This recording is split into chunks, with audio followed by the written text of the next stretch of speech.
Right, we are live. Hello. Even almost on time this time. So we got David, William. Yep, I can see the ones sitting there. Who else is turning up? If you're here, say hello in the chat so I know you're here. And I think we're good.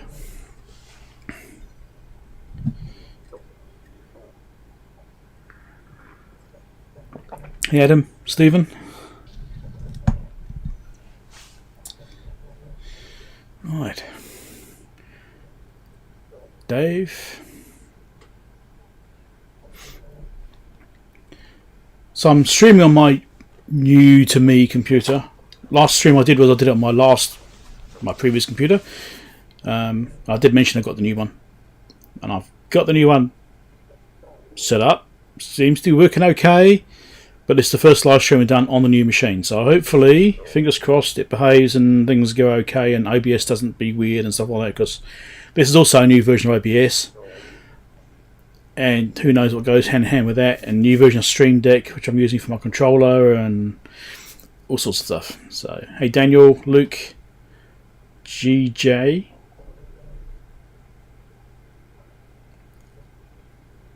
Guess it's GJ, I suppose. Yeah, so who knows what could go wrong.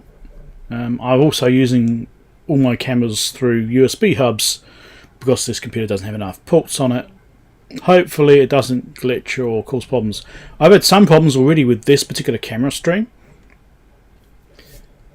XP, how's it going? Christian? So I've had to keep re-adding this camera for some reason. It keeps on not liking this particular camera. All the other cameras have been fine, so hopefully it behaves. DJ, yep, cool. So yeah, hopefully it keeps going. I've had to scale this one down to 720p. It just wouldn't run at 1080p with this camera. I don't know why. Everything else is 1080p, just not this one. Anyway, production problems.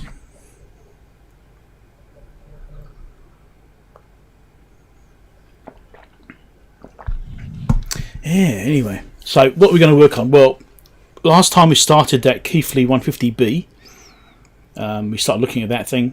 Just determine it's basically dead. You know, there's no signal passing through it for whatever reason. So I think we'll carry on with that. I haven't touched it since that stream. I just put it to one side and it's been left. I haven't looked at it at all. The only thing I have done is I sat down yesterday and I scanned the manual. So the manual for that is now online.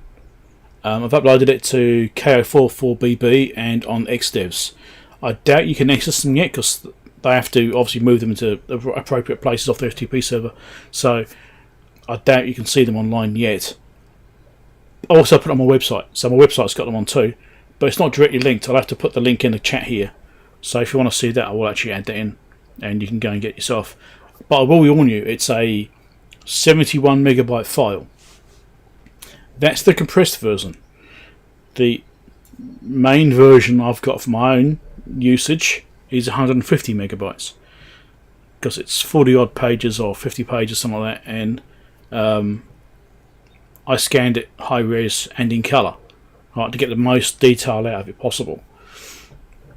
So yeah, yeah, we'll see. So if you do want to follow along, the manual will be there and I'll post a link to it. But yeah, we'll look at that Keithley thing, which is sitting right there. So let's trace through that thing and have a look at that and try and figure out why it doesn't work. So I haven't even put any thought into what's required yet. So, don't know. Anyway, so I'll fix something.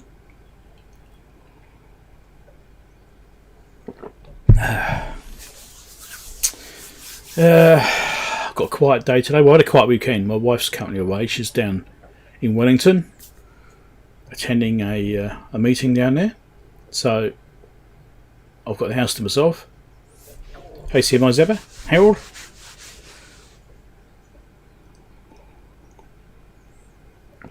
Hey, Chris. You're working in your lab. Oh, yeah. What are you working on, Chris? camera's slightly wonky. Is it just me? Or maybe I'm wonky. I'm not sure. Staycation, yeah, pretty much. But yeah, I didn't achieve as much as I wanted to do yesterday. Actually, I didn't get that much done. I was hoping to like a few videos, and I only got one video edited yesterday. Looks too bright. Yeah. Fixing intermittent remote. Oh yeah. Hey Ian.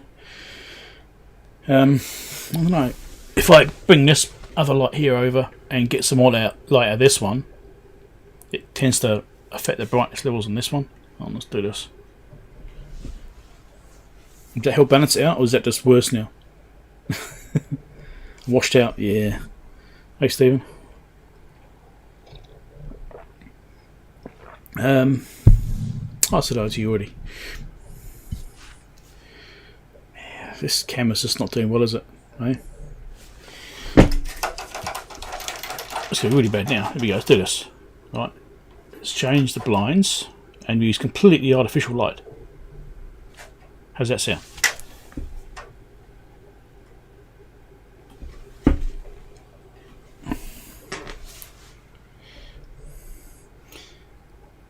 Looks very pink. I'm very pink.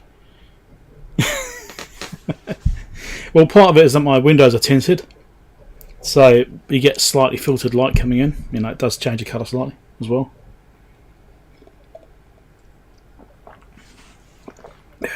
So it's very little outside light coming in now. It's mostly artificial, and I've got a big light up there, which is obviously the main room light.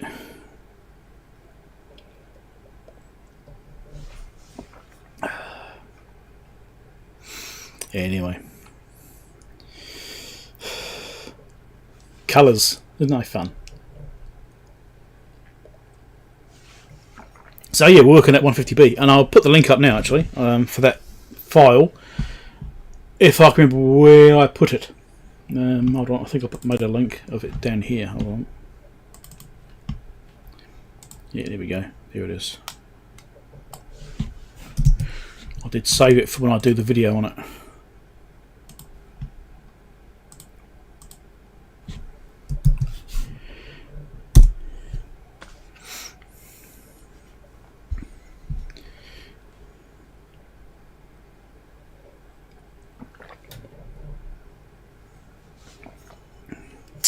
Right, copy finished. So yeah, it took me about 5 minutes of scanning. So I was using that CZUR scanner, which I reviewed probably about a year ago now, I suppose. So it just sits here next to me, and unfortunately I normally have a pile of stuff on this desk next to me, things which I mean to get around to, anyway. So I had to clear it out of the way so I could use the scanner. But it takes about 5 minutes to scan the manual. It's pretty good. That size manual anyway.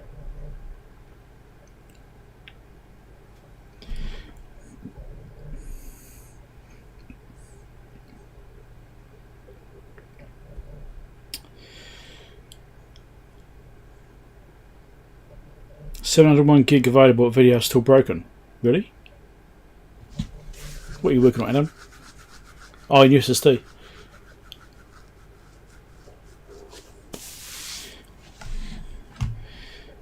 I actually got a new SSD for my machine because this has got a 1TB SSD in it, and I picked up a 2TB from OWC because it's a Mac, and this is a 2013 Mac Pro, and it's got a little like an MVE, is it MVE style drive?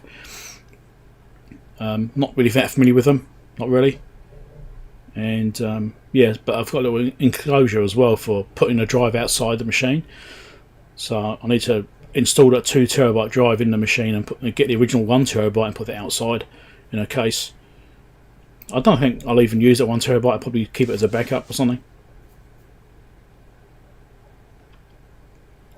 Recorded a video, but in the middle 30 minutes has gone missing.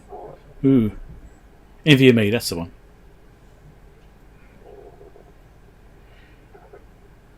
Hey Mick, what's in the bottom right of your office? White front. Bottom right. Ah, you mean that thing? Right there.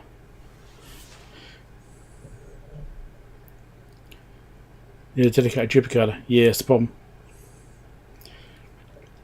That's a WaveTech 178 waveform generator, or function generator. Programmable function generator? Oh, somewhat, anyway. Anyway, WaveTech 178. So I will be doing a video on that. That's in my queue. I've also got a pile of stuff behind me which is in my queue. Yeah, so I mean this has got a 1TB drive in this machine right now and it's not quite enough space. I'm used about 90% of it constantly, and on the Macs they do this snapshot feature which is supposed to mean you don't lose stuff if things go wrong. Or you accidentally delete something you didn't mean to delete, that kind of thing, and so that actually chews up space on your drive as well. Now if it's only doing PDFs or bits of files or a bit of web browsing, that sort of stuff, it's negligible, right? It's not much. But when you're doing videos and you have a video cache and it's taking up tens of gigabytes each video, and it sits there in the snapshots, not so good. It keeps on chewing up big chunks. Like I did a video the other day and I lost 90 gigabytes of space on one video. So I had to go and clear the snapshots out manually to get some space back because I don't have 90 gigabytes to spare. Yeah, it's some blooming going on. Maybe could there be some dirt on the lens? Maybe. Well, that's why I got this external case, so I can just put the I'll probably do an install of a fresh system on the drive, put the drive in the machine, install a fresh system, and then migrate all my existing stuff back in, which is likely to create some more problems and requires some tinkering, as it always is, and you have to then go through the whole permissions thing again, allow everything to have permissions, and it's a bit of a pain. But anyway.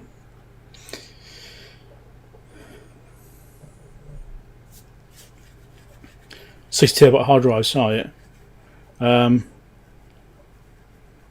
Yeah, well, I've got a NAS which runs it's only a 4-bay NAS, and it's only got 3 bays populated, and that's got 8TB in it. Yeah.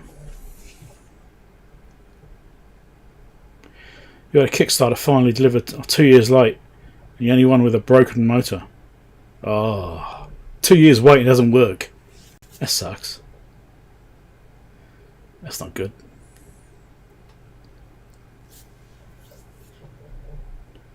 Well, I haven't dropped any frames yet. That's pretty good. I was checking to see if my connection's stable and stuff, and it hasn't dropped any. I'm only running at 3000K. So maybe I can or kill a bit, I should say. I could increase the quality slightly if it's not going to be dropping like that. Let's have a tinker. Stream. Let's see. Should I go to 4000? Can I do 4000 today?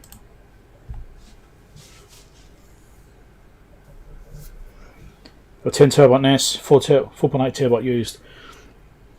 Now, because I use Time Machine on this machine, which is an automatic backup solution, it just keeps on backing up, and so you can go back in time. Actually, it's like I could go back to 2 months ago and retrieve a file, and it basically gives you a snapshot of the machine at that time. Right, that can chew up a lot of data. So I actually find that my NAS gradually fills up, and every once in a while I've got to delete that whole backup and reapply it, because it just fills it up, because it just keeps on going.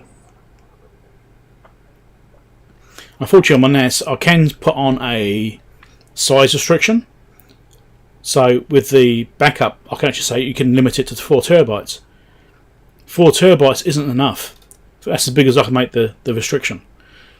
I need to probably restrict to probably 6TB to get it to just roll over, so it automatically deletes files which are getting old and stuff like that. But yeah, I can't set anything bigger than 4TB, and 4TB isn't a big enough backup space.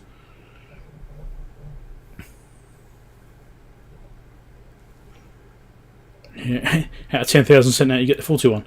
Maybe, Adam, they were all faulty. Is that any Make you feel better?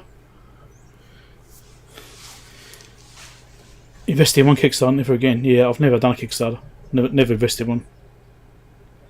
There's been a lot of times I've been tempted, but never actually done it. Yeah.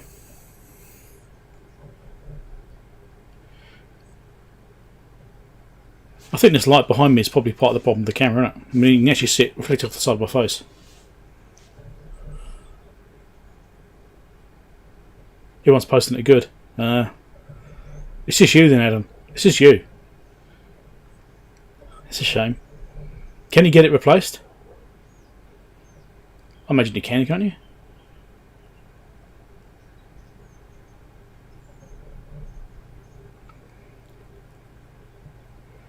For 120 gigs on RAID. I remember the days of 1 gigabyte was massive.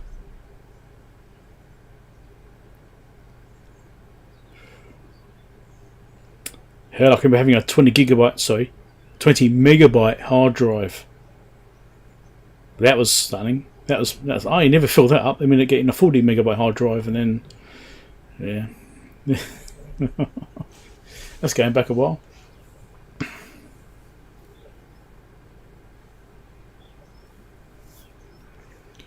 Can it exclude directories? Yes, I've done that. I've actually told it now to exclude the caching directories from DaVinci Resolve, so that helps a lot. When I saw this thing just disappear, just like a rock, just dropped off, it's like, I need to do something about that. And I went searching and found out what the cache directories were, and then excluded those from the backups, and that helps a lot. So now I'm changing by probably about 10 gigabytes instead of tens of gigabytes. Yeah, you did a Kickstarter for that. Okay. Funding it yourself, yeah.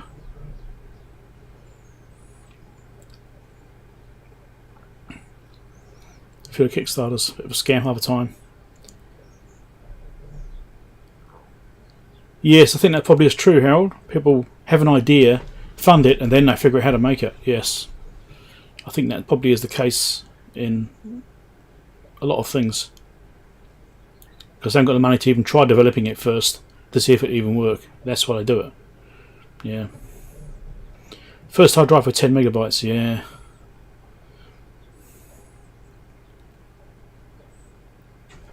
And buying your first 1 gig, yeah, that's likewise. ZX81, yes, that was ZX81. Sitting there writing all programs in BASIC.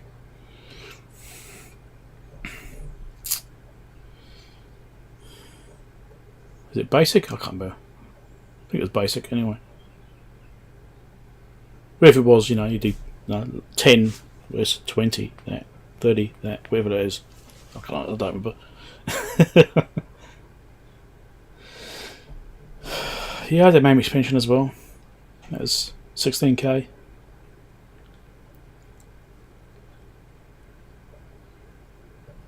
Sinclair Basic, yeah.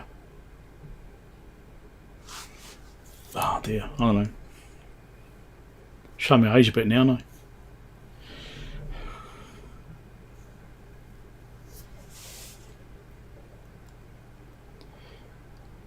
We're doing RO202.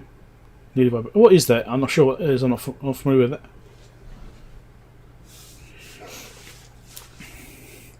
You saw you're building a whole bunch of those PDVST minis, Ian. So it does take you a while, doesn't it? To build them all up.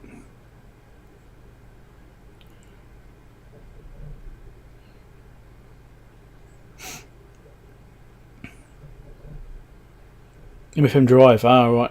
Right, okay, gotcha.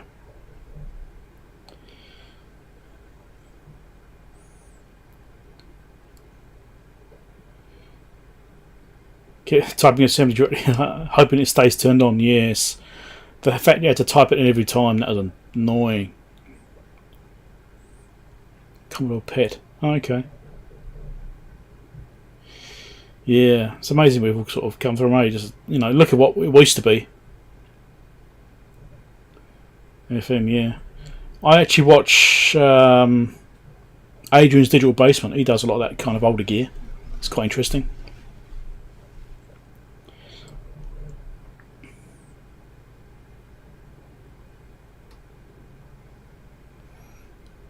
You have a ZX Plus 2 business model with 3 micro drives. Interesting. Didn't know that was a thing. But yeah, look at where we come from. What we used to have to put up with for computing, and what we could do now. And then we complain this isn't good enough.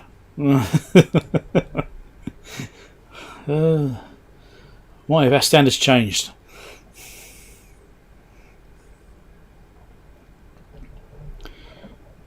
Yeah, I used a C64 in school, and I don't know, I never really got on with it. I don't know.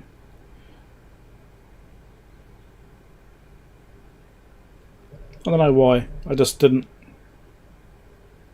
complain about how slow it is, exactly.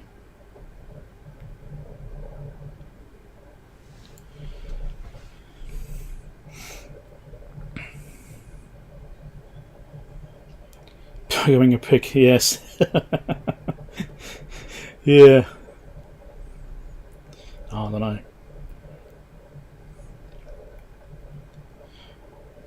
Bought a ZX81, bought a Spectrum. And that was me hooked on computers, yeah, indeed. So I used to have a ZX81 myself with the memory expansion pack on the back. My brother had the Spectrum 48K, is it?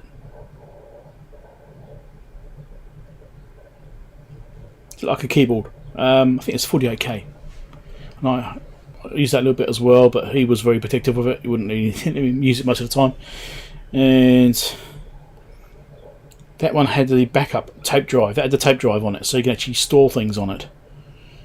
Yeah, which is why I wanted to use it, because I couldn't save anything on my machine. Spongy keys, yes, rubber keys. Yeah, it's horrible to type on. But yeah,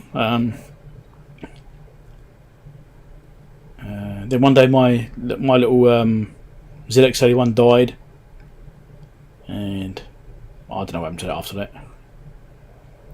I think I had forgotten to I forgotten to power it down. I went to plug in the expansion pack, and I think I screwed it up. So I think I killed it. Yeah, Spectrum. Yeah, I think it's a 48K because they did a couple of versions, the same form factor, but I did another one which was better. Then I did a bigger format. They had the small format, then they had the bigger format, which had the tape drive on the side built into it. The one my brother had was the smaller one with an external tape drive. Something like that, anyway, I can't remember. There's 2 versions of it anyway, but yeah. I don't know. Where we come from, thinking 16K is a lot compared to 1K, and here I am with a 2 terabyte SSD sitting in a disk in a box, sitting here with the drive case and everything, waiting to go in the machine. Yeah.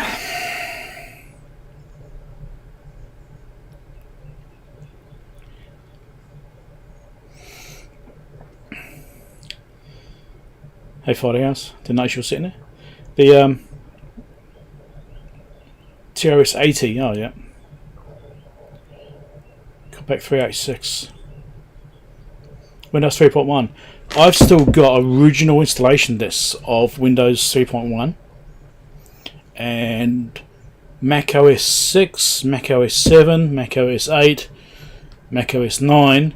I've got the original discs for those sitting around. They're 3.5-inch floppies. Spectrum Plus, that's the one. I think the Spectrum Plus must be the one with the tape drive built in. Yeah, I think it was. Hey, Robert. BBC Master. Ah, BBC computers, yeah. Well, that was in schools, those ones.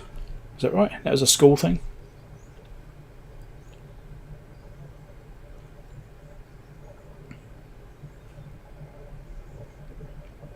Hoarder. No, yeah, okay. Maybe a little bit. Don't tell me why. That's okay, you can't, she's not here. Should be safe. Ian, don't message her.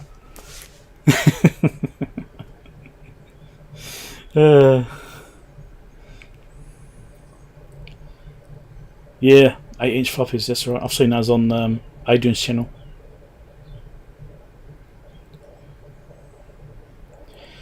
Yeah, the first proper computer I used was an Apple IIX which is like a big case, about that wide, about that deep, well that high, and probably that deep. Probably the thing weighed 20 kilos probably. That was the first proper computer I actually used, apart from these other ones which I mentioned. That is using the Apple OS 6 system, and that's when I had the 20 megabyte hard drive in it, which then got upgraded, and it had a big screen on it. It had a special screen upgrade, and my dad was using it for his business. You know, I was playing with that, and that's how I got into Macs. I've had a Mac ever since, and that was in 1990, around that sort of region.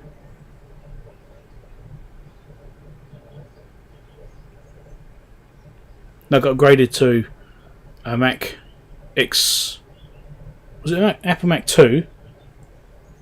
Yeah, that Mac 2 was that big case. Then it got upgraded to an X with a motherboard replacement, which made it twice as fast or something, with more memory. Something like that. Yeah.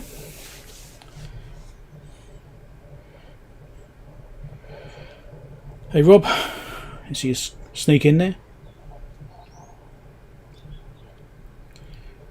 He could have us too.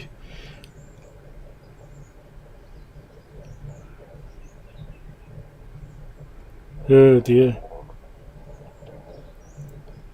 was reading chat bits I've missed because I was waffling on. Mac laptop from 1990, yeah. I did have one sitting around for a while. It didn't work, it was dead, and I wasn't really interested in trying to resurrect it. It's probably worth a fortune now. I think it got binned, to be honest. I think it might have done. Don't know where it is now. I haven't seen it for a long time.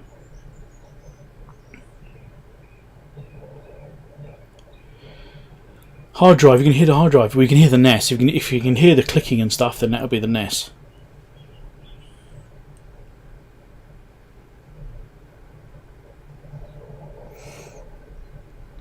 Because the NAS is just behind my screen here. Unfortunately, it's doing a backup, I think. Can I shut it up? Yes, it's doing a backup. It's 90% done. Does that help? I'll tell it to stop. Might take a while to wind down again though. Sounds like a fish tank. You sold them at 2x. Oh, you sold them at the time, okay.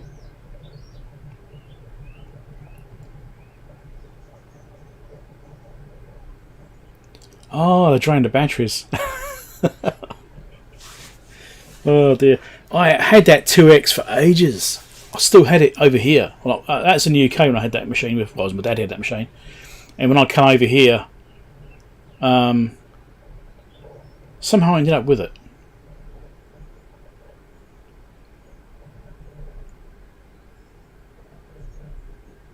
Somehow I ended up with that machine. I don't remember how I ended up with it. Anyway, I did end up with it somehow.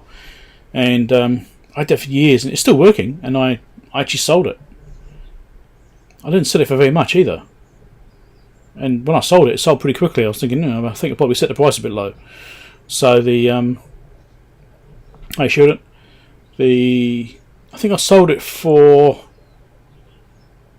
$150 New Zealand. I think I probably cheaped out a bit there. I think I probably should have sold it for more, because I based it on what it is worth to me, which wasn't that much because it wasn't really being used. It's just sitting there taking up space, and I didn't consider the fact that maybe it could be a collectible thing, and I'd sold it. And I think I ripped myself off. I think I put it on too cheap. But yeah, somebody else mentioned having a pet before. And said had built-in fan off. Yeah, the Apple II we had. That had a built-in 3.5-inch drive. We had that upgraded to two 3.5-inch drives. Then we had upgraded to double density, or was it one single density, one double density? I think we ended up with. And then when we got upgraded to a 2X, we had them both swapped out to be double density. And I figured out you could get a single density drive or a single density disk, punch a hole in it, and turn it to double density. That was a neat little trick.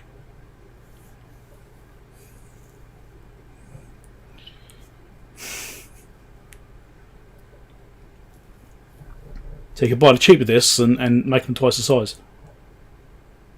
They seem to work alright, never had any problems with them.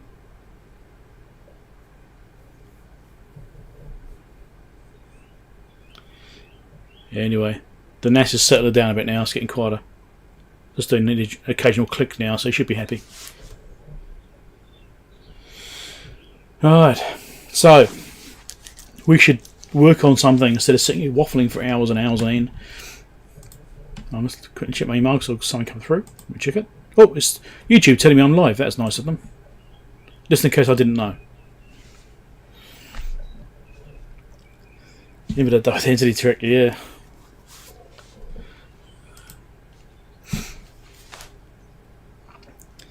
Yeah, I figured that one out myself. I was slapping to have a single density disc and a double density disc, thinking, what's the difference between the two discs?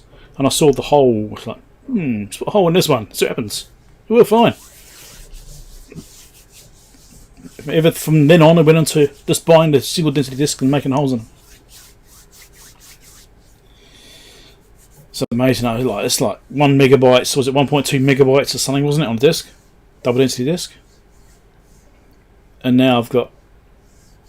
I transfer files between stuff. Hundreds of megabytes per second.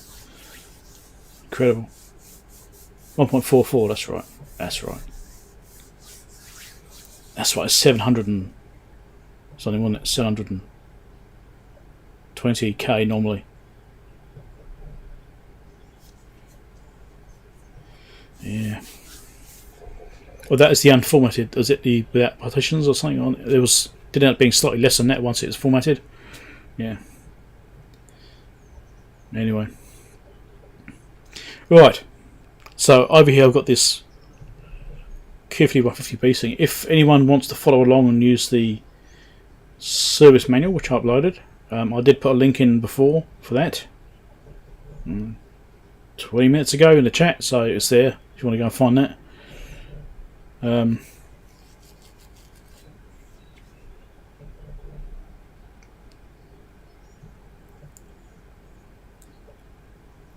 Yeah, so that's that stuff, but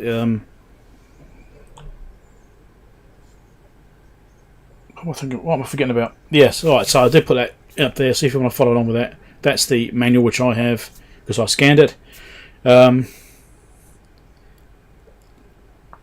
it printed on A3. You got an A3 printer, that's nice. I don't have an A3 printer. Really should get one actually. Be useful.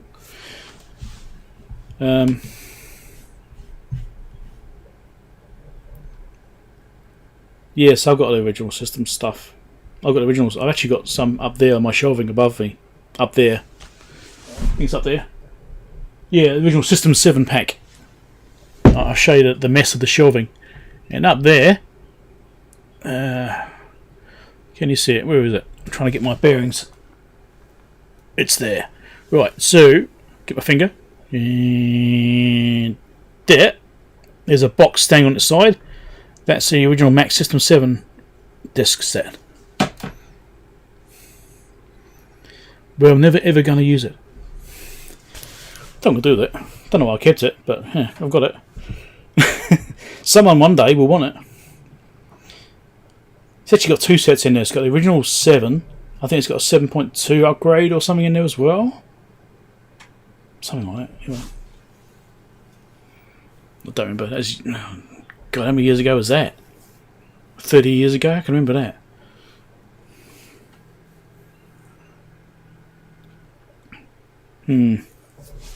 Right. Let's look at that thing over there. Yes, I know I sound distant now because I'm distant because now it's using the wrong microphone.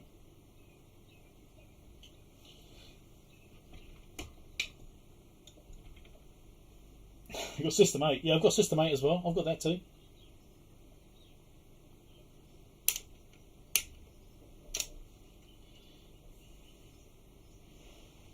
Epson Econ tank. Oh yeah, that's one of those ones with refootable tanks. So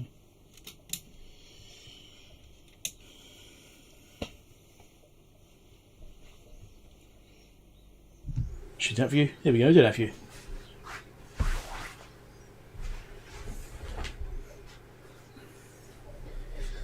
So where we got to last time was confirming that with a input signal there was no activity at all on the meter. Alright. So let's adjust my camera here. Get this adjusted up as well. And I shall plan on doing some video with this. What I might do is change to this one here.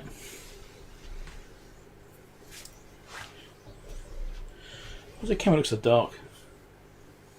It does compare to the others, that's interesting. I need to get my little laptop, not my laptop, my tablet running so I can see the chat.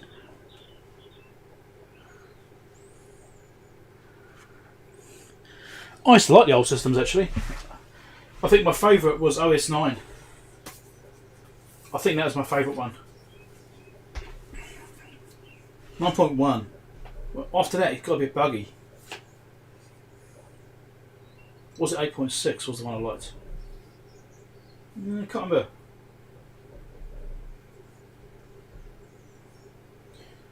Get the tablet fired up. Come on, wake up. It's a bit dusty. Should be good to see it clean.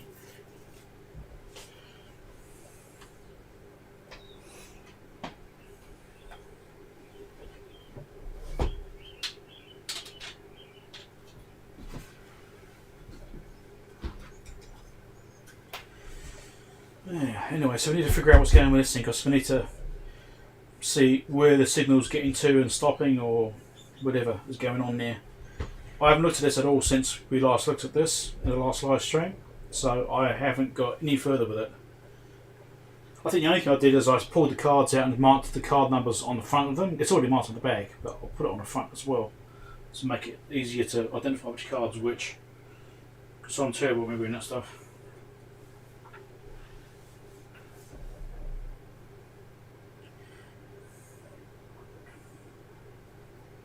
This makes it easier to quickly go to the right card when trying to figure out where things are.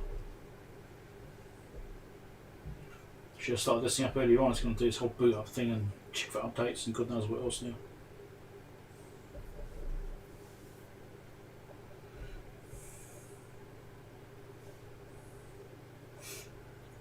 Get on, hurry up.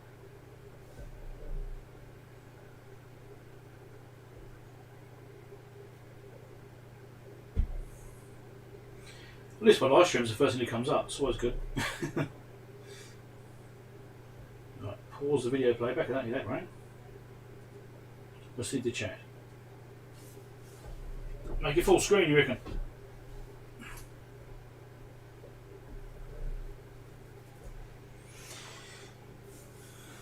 I can do. There you go. Which mic's that using? It's using a desk mic. Okay.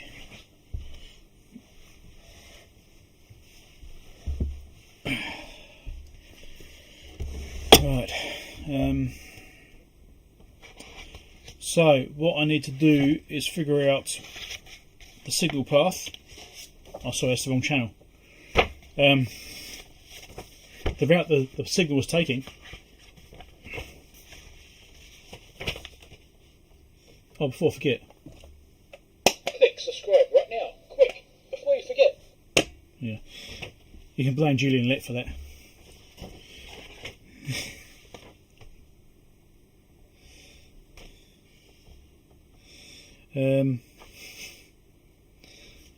So let's have a quick look at this diagram here. I could maybe do an overlay. Now I've got an electronic copy of it. I could maybe put it on screen for you. Might be easier.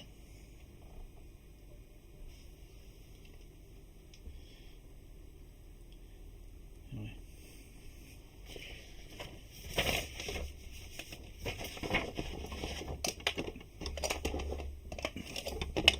Try and move stuff out of the way so we can actually get this on desk.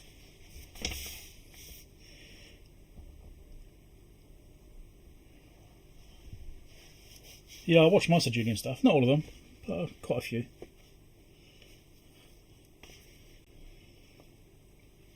Right. So I don't know what this is showing up on screen. Is it even focused? Yeah, it kind of is. It's kind of focused. Oh yeah. It's always a capacitor. I've got the other one as well. I've got two of them. Got this one. It's always a capacitor. That's bound to be appropriate.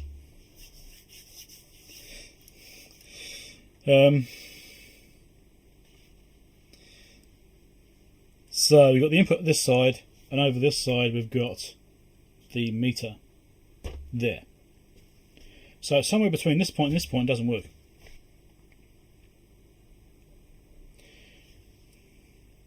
So we should follow it through. I haven't figured this out myself yet. No, I haven't sorted through the bundle yet. Ian, I was looking at yesterday thinking I really need to get started on that. I almost sat down yesterday and started doing some, but I was doing something else, so I didn't get distracted by it yesterday. Hours of fun there.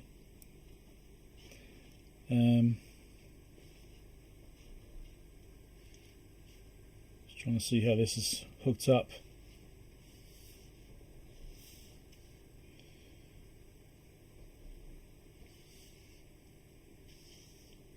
Yeah, trying to follow it.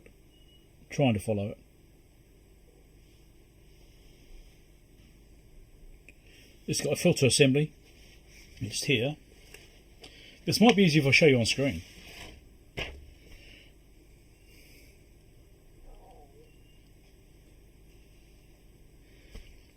So it comes through here. There's this filter arrangement here. I did read a little bit about this in the manual. This is currently tuned to 60 Hertz, I think. What's the sign on the back?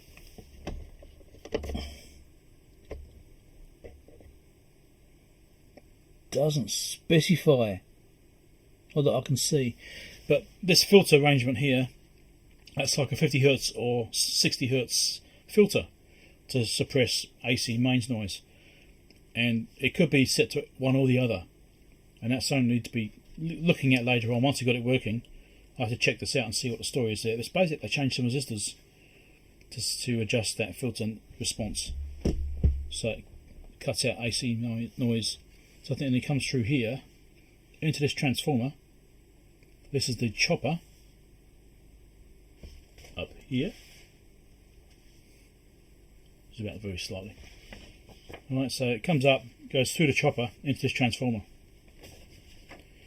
And it also runs across here. I'm trying to follow it without going cross-eyed. It goes all the way across.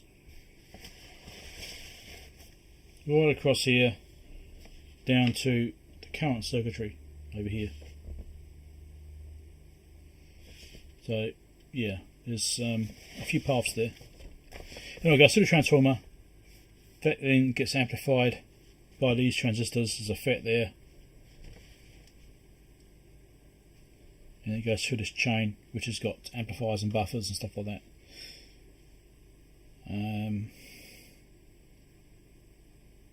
There's a junction there for connection, so that's on one board.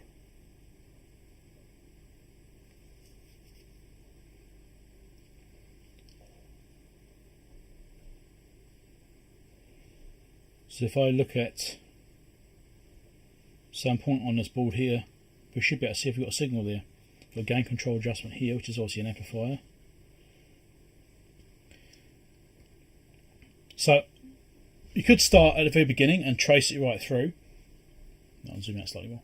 So we could start over here and trace it all the way through the circuitry and see where it disappears.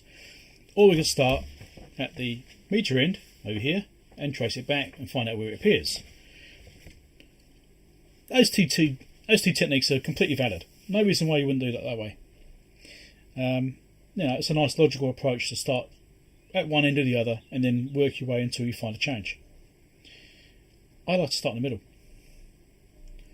because then you're dividing the circuit in half. Because you might find that the fault is actually at this end of the circuit. And if you start at this end, you've got to trace all the way through, spend all that time tracking everything all the way up to that point until you find it's lost over here.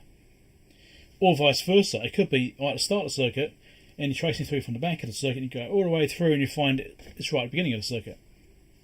So my approach generally is to try and start in the middle. This is a technique I learned many years ago when I was working on CB radio stuff, like repairing CBs. I found it's much quicker to start in the middle of the circuit, and that told me if the fault was before that point or after that point. So always divide it in half. So start in the middle, check it there. If it looks like it's there, go 3/4 of the way through, check again. All right, that's kind of my approach.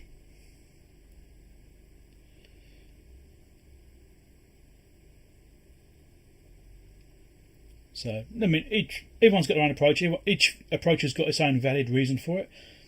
If you want to check the entire circuit out to make sure it's behaving correctly, then maybe you do want to start at the beginning and work your way through and verify that each part is working correctly. I mean, there's no harm in doing that, certainly. But if you're trying to just get something working and see what problems there might be after that, then starting in the middle is where I go. Okay, so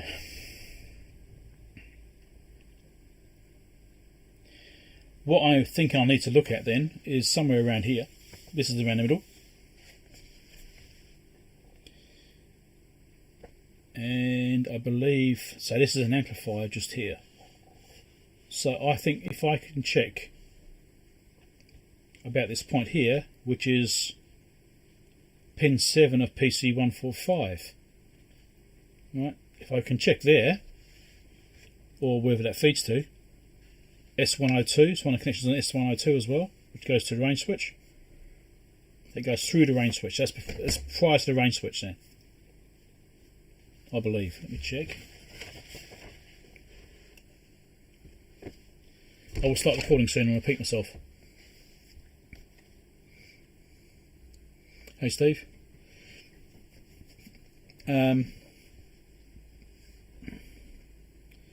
Yes, that's prior to the range switch. So once it goes through there, I'm just trying to determine how this is set up. Just a divider.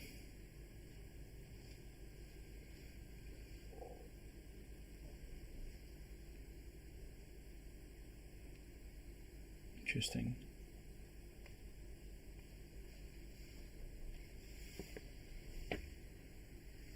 So it goes back through from there, yep, okay. So if I go S102 common,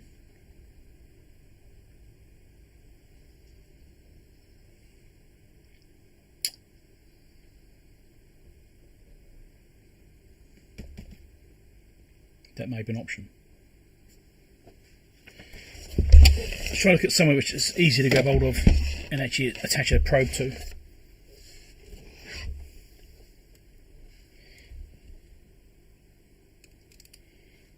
But it's a double wafer switch, isn't it? Of course it is.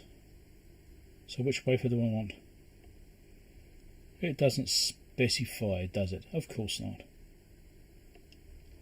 So the junction of the PC card is probably going to be a bit of a space then. Of course, I can identify which one's which at least.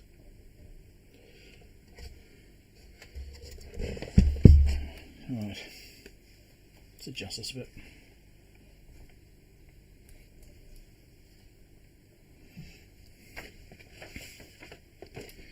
So this card here is 155, which is a shorter card.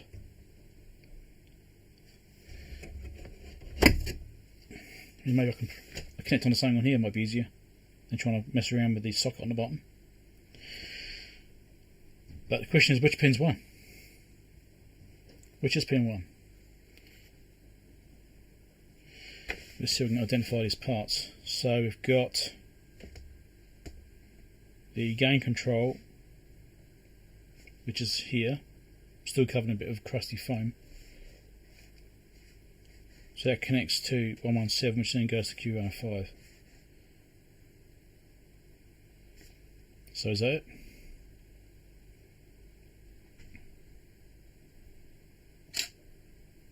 And you've all gone blind.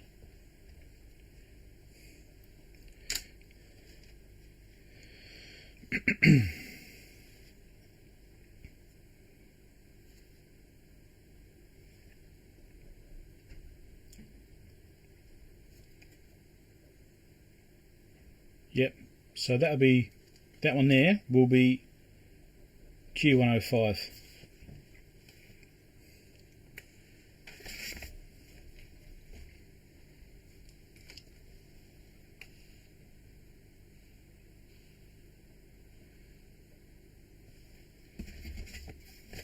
So there's gain control, Q105's there. So I think that's it right here. So C105 and R116. Just trying to follow these around, and I believe this is C105.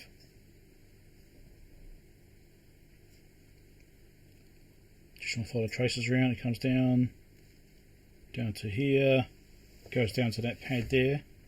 1, 2, 3, 4, 5, 6, 7. Yep. So pin 1 is this end. So pin 1 is over here on the front of the card. That's pin 1 there, because that 7th one over comes up to that capacitor.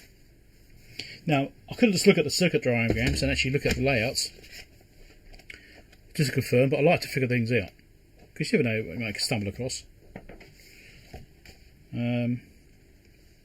And yep, sure enough, C105 and Q105 correct. I haven't made any false assumptions there.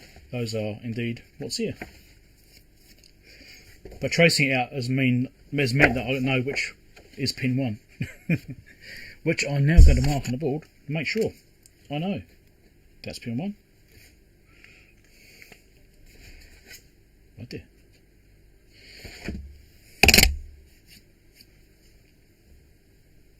Sometimes they're marked, yeah. I didn't notice it though. But often it's just a case of the leftmost pin, but then you go, well, this is a single-sided board. This is the front side, so that would be pin 1, but then the connection's actually on the back. So would that be pin 1? So it could have been either way around, but yes, its 7th pin over here is this one. 1, 2, 3, 4, 5, 6, 7. Where that solder pad is there, it comes up, snakes around to capacitor negative. So that's correct. Right. So I need to see if I can clip onto that point. Well, as that does go to this resistor here, so I can probably clip onto that resistor leg and test that point. But I've got no idea what I'm actually supposed to be getting. But what I will be looking for is basically if I'm injecting a signal or a voltage or whatever, I'm looking for anything changing at that point. If nothing's changing, then at least I know, hey, it's before that point. If it is changing, then I know it's after that point.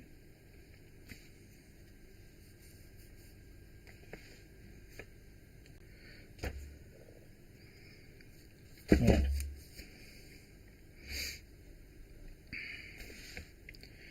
And it does have a circuit description in here.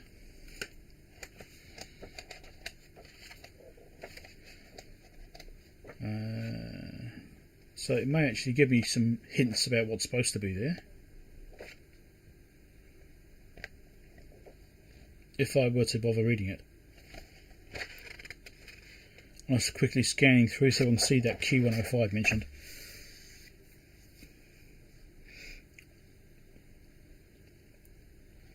Q107, Q105, there we go. Amplified by transistors Q105 through to Q107, as we kind of determined already. So 107 is over here, which is also amplifying. Because that is being done. How's that being done? Good question.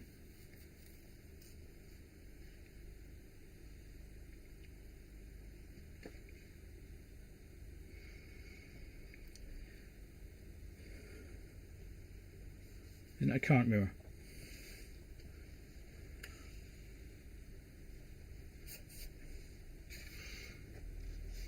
Right. They're all linked together across here though. So I'll interpret that as a main rail. Here you go, 12 volt coming in here. 12 volt rail. So that's pulling up that. Alright. Oh yeah, there we go, of course it goes to that one. And then that's mirroring. Somehow, there we go, junctions down here. And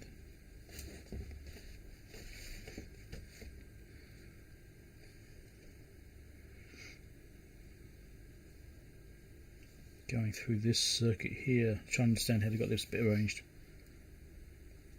Looks like a current mirror in a way. Right. So yeah, I just need to measure there and we'll see what we can get. See if we see anything changing. I mean, it gives a direction to go in at least. Obviously, I haven't checked any capacitors yet. Could sit down and check caps. Could be a capacitor. Hey Aaron, how's it going?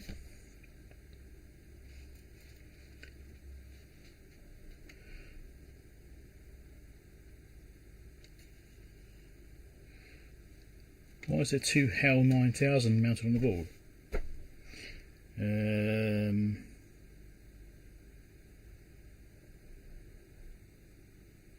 I'm not sure what you're referring to.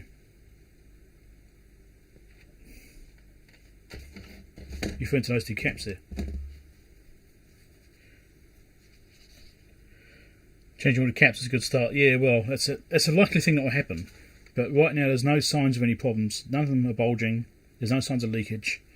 I mean, it likely is a capacitor problem. Right, this thing's old. This is from the 60s, late 60s. So it's almost guaranteed I'm going to sit down and replace every single capacitor on the boards and the entire unit. But right now, I'm just going to do some testing. See what we can figure out.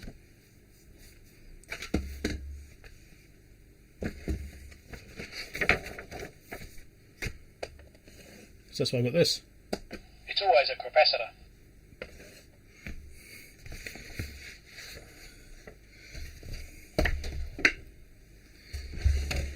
So, the test lead's going to use for this. And I think I might use my scope. That sounds like a plan, doesn't it?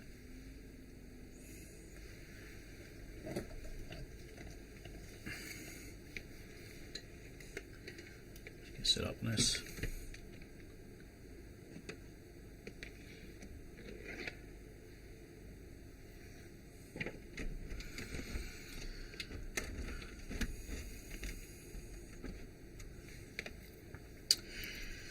Now, negative lead. What's this chassis set up like? And my scope probe is messing with my tablet and I can't see anything there. Here we go.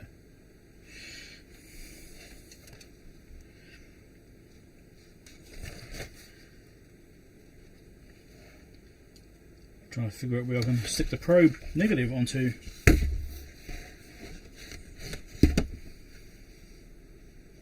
It's all floating, it should be fine really actually. It is going through a transformer. Should be right. Should be right.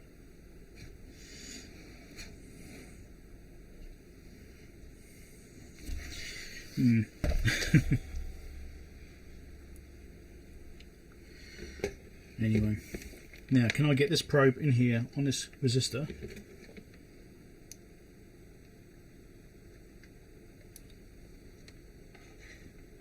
And in the casing. Yes, it looks like I can.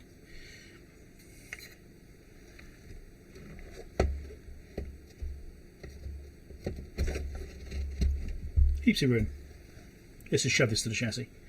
Should be good enough.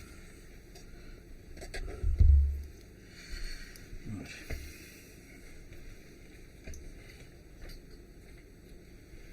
I should really record some video about this, shouldn't I? Explain what I'm going to do.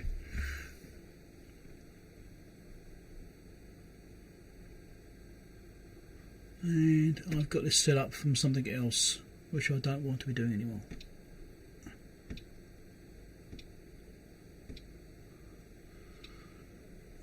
Give me a second, I'm setting my scope up because it's a bit of a mess. 10 times probe, bandwidth limit off. Yes, full bandwidth. See what noise is in there. I think we turn channel 2 off, don't we, that running.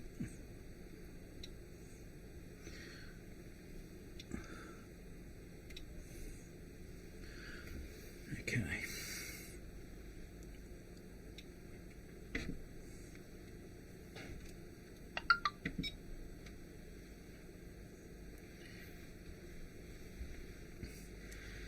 Yeah, well, this is because of the lighting. I need to adjust things a bit more. It does look darker in OBS than it does look on my screen, which is interesting. We'll adjust it though, I think. Probably too bright now. Alright, so I should probably just quickly go through, explain the check I'm going to do.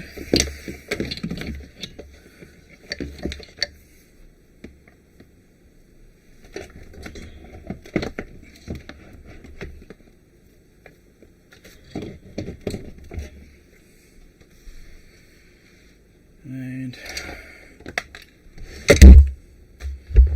input source. What am I going to use for that?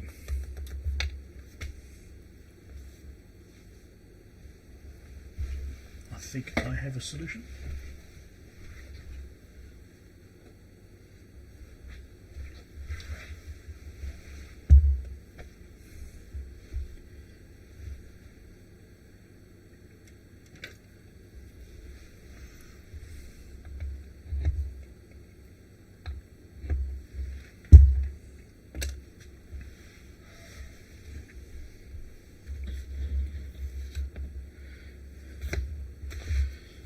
Okay.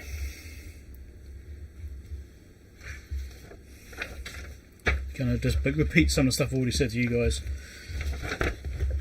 So I'll explain my reasoning for starting where I'm starting. Now, is that washed out? It looks washed out to me on screen. It could just be this crappy monitor I'm using as a monitor. Does that look too white?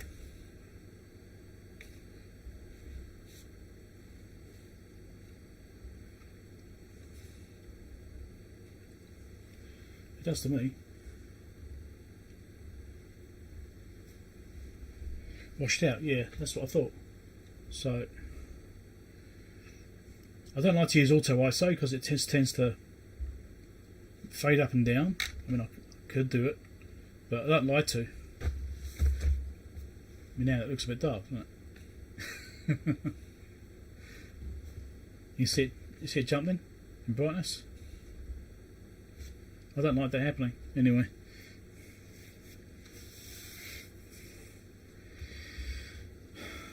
Alright, this will do. So we're continuing on with this repair of this Keithley 150B. In the last section of the video I was looking at trying to figure out if it even worked, and it didn't. So we put an input voltage in, there's nothing showing up on the meter. It did seem to have power, the power supply rails looked fine, we already established that the rails looked okay. So the rails look fine. No real ripple in them. Voltage looked okay, that sort of stuff. So now we need to look at why is there no signal getting from this point here to this point over here. Why is that? Well, there's a fair bit going on. It's a fairly simple instrument in a way, but there's still a lot going on here which could potentially cause problems. We've got all these switches, it could be a bad switch. It's possible. Won't be the first time. Could be his chopper's not working right, maybe the contacts in the chopper worn out and so it's caused it to not have a signal come through. It's certainly possible. So there's different methodologies about how you troubleshoot things. You can start at the beginning and work your way through from the very beginning, work through each stage, right through the switches and just trace it all the way through until you lose the signal. Nothing wrong with doing that technique, absolutely not. You can also start at the end and work backwards from the end and work your way through this way and see when the signal appears. Also a very valid way of doing it. My technique, which is one I figured out many years ago when I was working on CB radios, is to actually start in the middle, right? Because that divides half the signal. Yep, that divides up half the circuit. So if you start in the middle and you've got signal, you've eliminated this half. You saved yourself half the work. If you don't have a signal, then you know it's in this half. Right? So if it is here, and then you could divide it in half again. You could go, right, we want to go 3/4 of the way through the circuit, so I bet here somewhere. Right? We'll look at that bit. And each time you divide it in half. And it just means you can get to the trouble area usually a lot quicker. But sometimes you do want to go through stage by stage to validate that each stage is working correctly. and working within its specs or whatever you need to do. Sometimes that's necessary, and you can't really avoid it. Even though you want to do a quick troubleshoot technique, you want to go, okay, I want to go halfway to diagnose the problem area much quicker. But sometimes you actually do want to take your time and go through it stage by stage and validate each section. Depends on what kind of equipment you're actually working on, how complex it is, how many side circuits there are which feed into it, branching off and that sort of stuff. Sometimes you want to check out those branches, make sure they are working correctly. So it depends on how complex the circuit is, really. So in this case, I'm starting in the middle. So I've actually got ready to do some testing. And I'm going to start here, which is on the output of Q105, which is part of an amplifier stage. So this actually goes off board and goes to the range switch over here for start. And also links into other amplifiers over here. So it's a nice intermediate point. It's part of the amplifier circuitry. I've got no idea what signal we're actually going to get there. I've got no idea. I just don't know. It could be nothing. But it doesn't matter. It doesn't actually matter what we're going to find. Because if we hook up to this point here, we're actually going to hook up to the lead this resistor R120, because I've actually got a probe hooked up to it now. You can't see off screen yet. I'm going to measure that point with my scope, and we'll see what we get. Then I'm going to inject a voltage using the awesome PDVST Mini by Ian Johnston. Not affiliated. And we're going to inject a voltage with that because we can control it and do very low levels, which is quite important. I mean, it's very controlled, so it's very precise levels that we can control by here. It's much easier than using a power supply. A normal power supply just wouldn't do this very accurately. So we can then see if this signal at this point changes.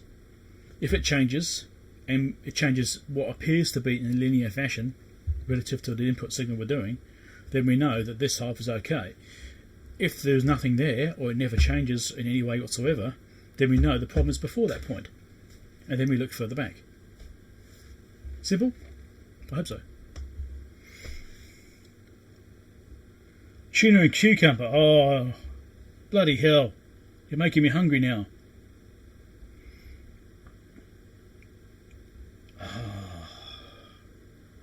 Damn it, now I'm on a tuna and cucumber sandwich. What do you have to say that for, Dave?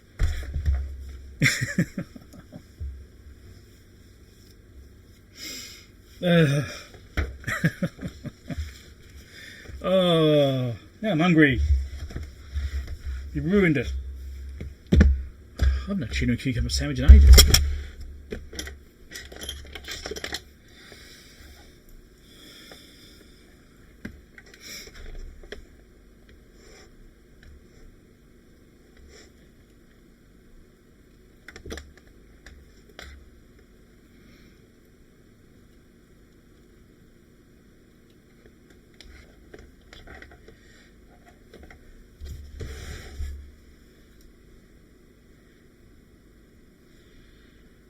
So I'll do a couple of shots of this because I need to show the test setup and the scope.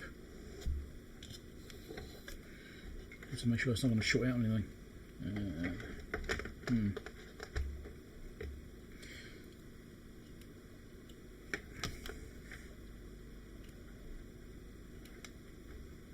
Do it like this.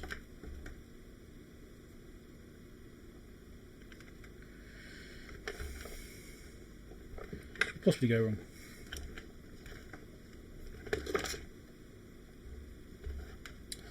Everything, I think.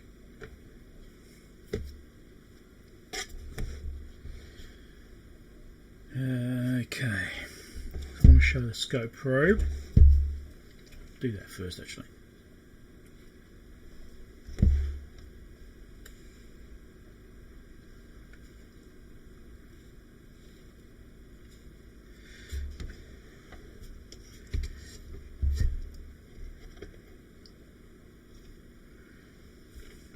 I can get in there.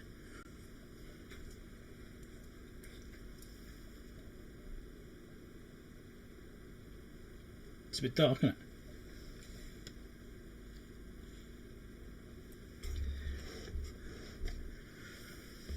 God, this lighting is still not enough. More light. Okay. Just there.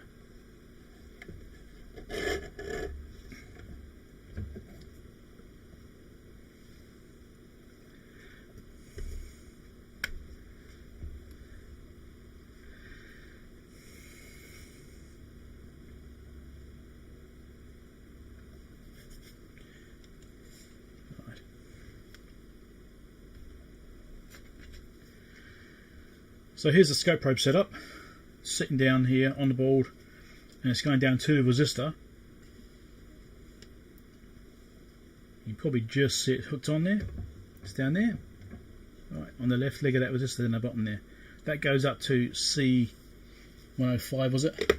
I got that right. Yeah. That goes up to negative side of C105, which is actually this big capacitor right here. Right, so that's the output of the amplifier section, that first stage anyway. So that's what we're going to be testing.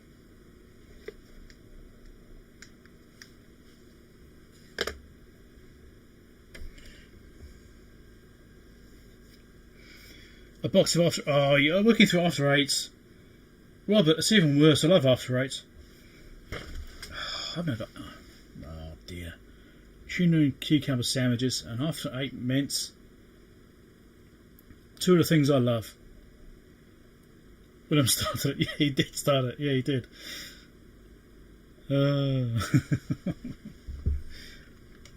Might have to, at this rate, you might have to have an intermission whilst I go and get some food. Alright, okay. I'm very much a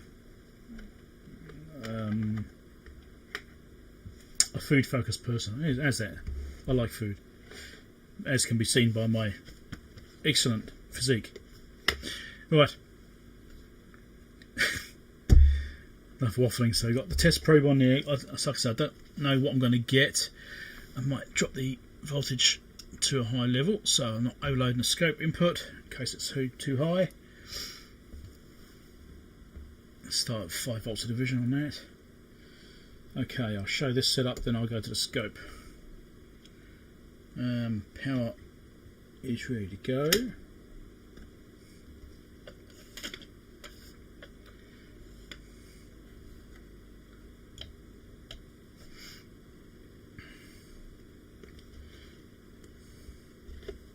Get the remote to work, that'd be great.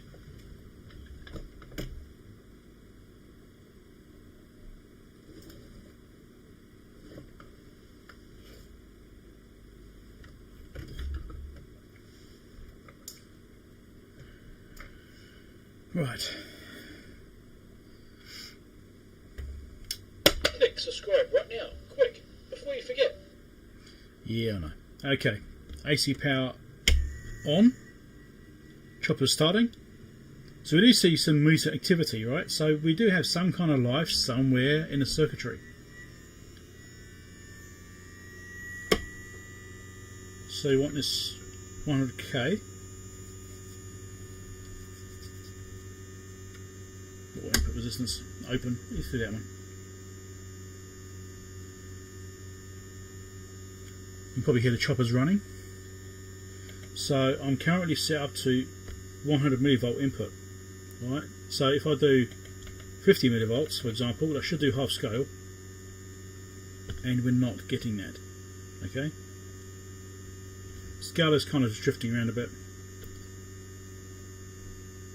It seems like it's basically floating, or something's heating up and shorting out, or something. Who knows? But you can see we've changed 50 millivolts. We should be half scale reading. Should be over here somewhere. Nothing happening, which is what we had before. So let's put this back to 0 volts, and I'll go and look at the scope,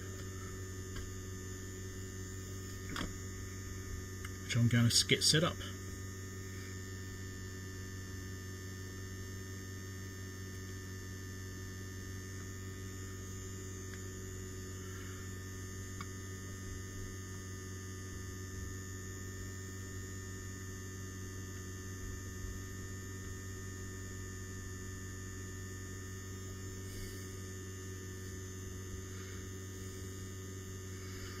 Interesting. Okay. I'm seeing some interesting things on the scope. I'll show you in a minute. It's going to get configured.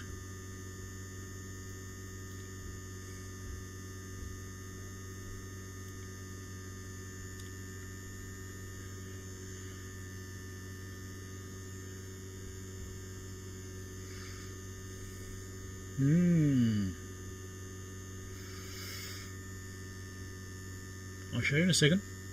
Be patient. I said patient, damn it.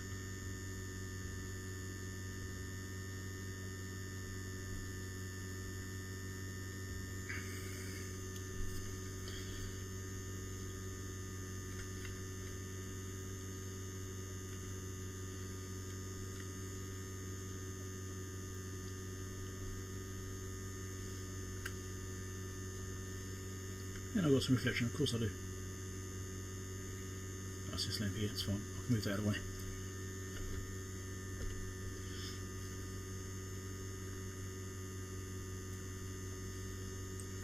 Oh look, here's my new toy. SDG2042X. Function generator. Rob came to the party and did me a really good deal on one of these things. I won't go into specifics, but I'm very happy with the outcome of that one. That was really good. Thanks, Rob. I think it was in the chat before. Maybe still there. And focus. Focus is about there somewhere. There we go.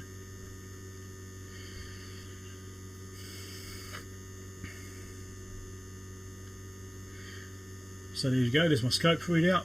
So this is an interesting waveform.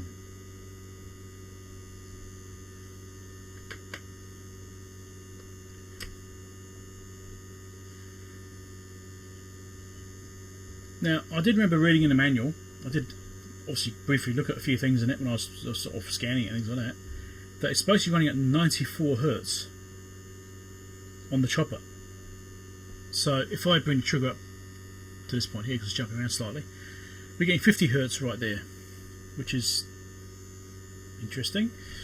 If I bring it down to the intersection of the second waveform, which is lower for some reason,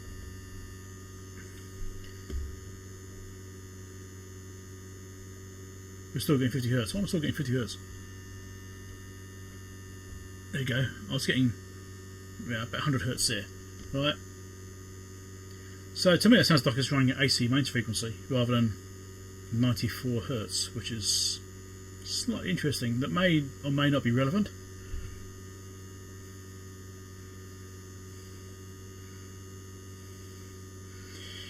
Calling my servant deliver son. I don't have a servant. I have an excellent wife, and my excellent wife is currently in Wellington. I should cut that out because I'm recording this video. Yes.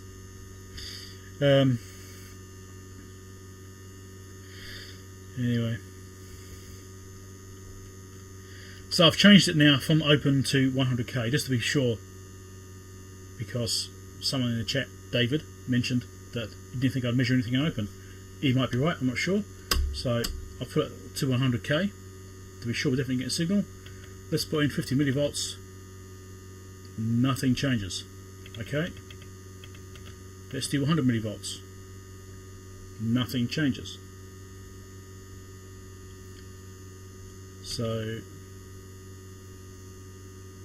let's do 1 volt, which is the absolute maximum scale on this thing. Nothing changes. So I think we can be pretty sure that the input is not getting to that point. So the problem is before that section of the circuit.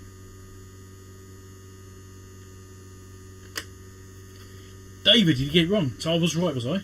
I thought it would go through. It's just, I think it's only for the loading of the circuit, of the input. Open still does go through it, but there's something about the actual loading. I think it just shunts in some resistance, so it adds a 100k load across the input. Yeah, I was right. Ah. Hey Peter, how's it going?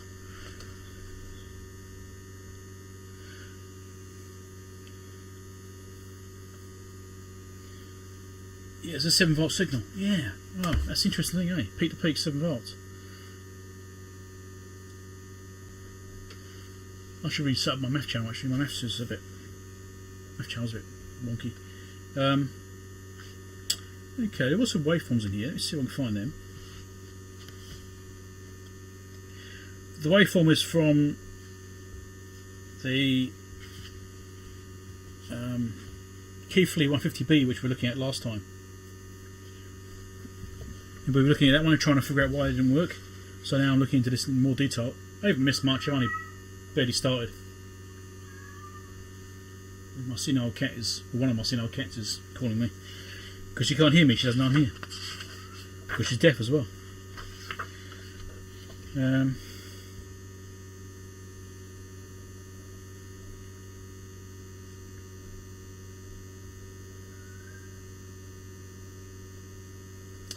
So there are a couple of waveforms in here. I'm just wondering about if we can find those waveform points and actually check those. So 7 volt signal.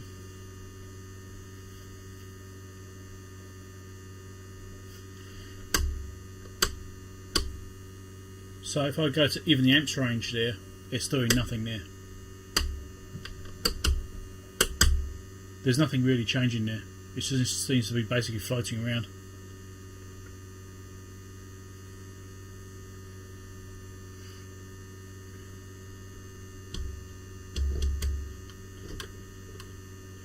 Just trying a few different controls, see if anything changes. It doesn't. Range switch selection.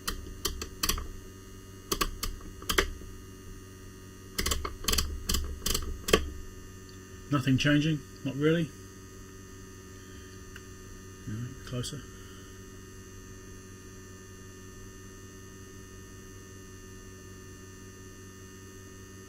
Is my lens a bit dirty? This all looks slightly blurry. Yeah, right. So I've got no input going in right now. The meter is 0.4. I'll cover this in video as well, I suppose. So on the 1000 millivolt range, meter is deflecting to -4. And we've got that signal there. If I go through the ranges, if I go right down, that is now at 0.3 microvolts range. Meter is still deflected to -4, and that didn't change. So there's nothing going on there.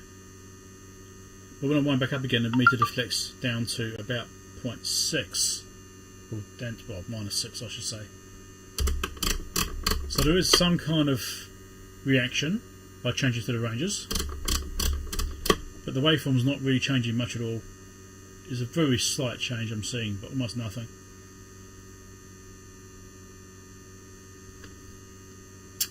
So yeah, interesting. Okay, so in the middle of the circuit we're not getting the signal we should be getting. Let's try a different range, just in case it is range related. Let's go down to 10 millivolts, and I'm going to shove in 10 millivolts. No difference, that should be full scale, no change whatsoever. So yeah, I'm pretty confident it's not just a range switch causing problems, at least not obviously. It could still be the common of the range switch. Let's do 100 microvolts. Let's do 100 microvolts on here. Yep, nothing changed. So nothing happening there. Definitely dead. So middle circuit, no good. So that's before that point.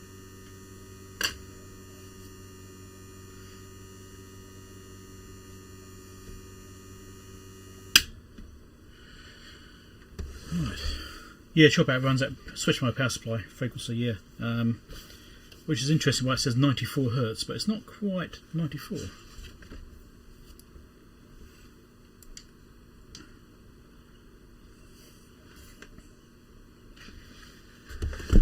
So I'm looking at working backwards. So choppers are probably my highest suspicion prior to that point, because it could be worn out. So I'm thinking we need to check back further.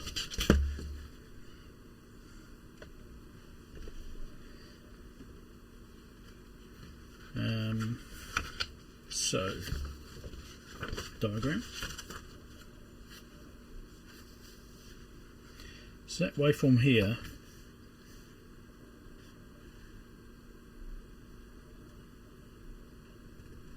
A and D of J105.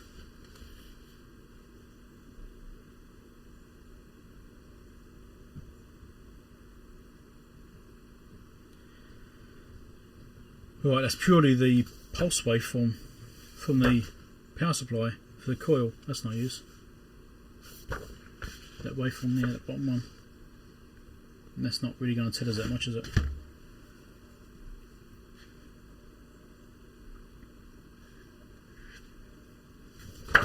Alright.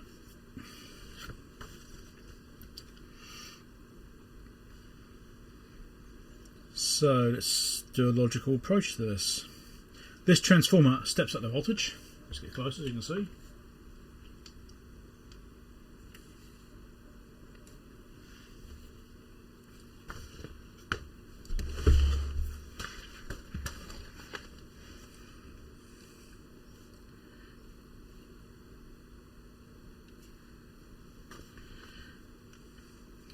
So this input comes through, it goes into this transformer here. So what it does, it switches here. This is the chopper, so it switches between one side and the other, which effectively creates an AC waveform onto this input, this transformer. This transformer then ups the voltage going into this FET here. Right, then it goes through the amplification chain. So we've already tested it here. Just there, that point there, we know it's not there. So I need to come back a bit. Now I'm actually going to come right back to this transformer here, or somewhere in this area, because I need to make sure that it's getting to this point next, okay? Because I think the fault is likely to be the chopper, but it could also be a transformer, you never know. But if we test it here, obviously it's going to be a much lower signal level because there's no amplification chain, but we should still see something. We are using an oscilloscope after all. So if I hook up to this point here and test that point, we should be able to see something coming out of that transformer. Obviously it's going to be AC because it's from a transformer, but if I adjust the voltage level on the input at that point, or from that point, and measure it there, we should hopefully see something, if we're lucky.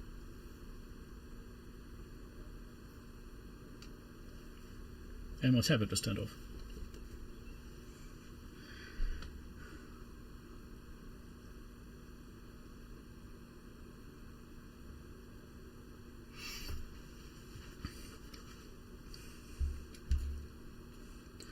So in this situation, right, because I started halfway, I've eliminated, well, there's a good chance the back half of the circuit's working.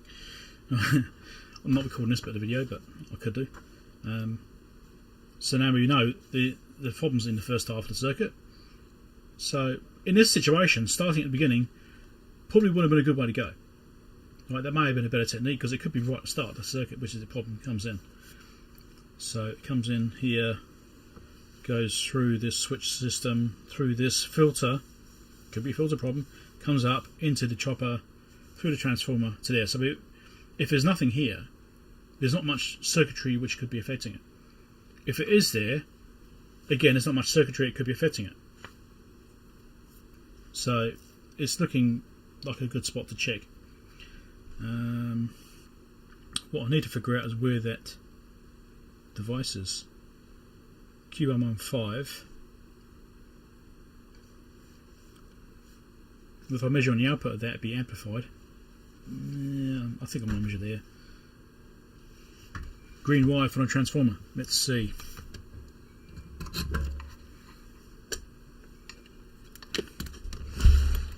Can I get to that?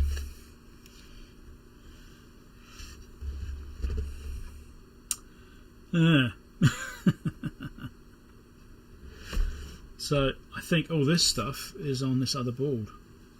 I think it's on this board here. Over here.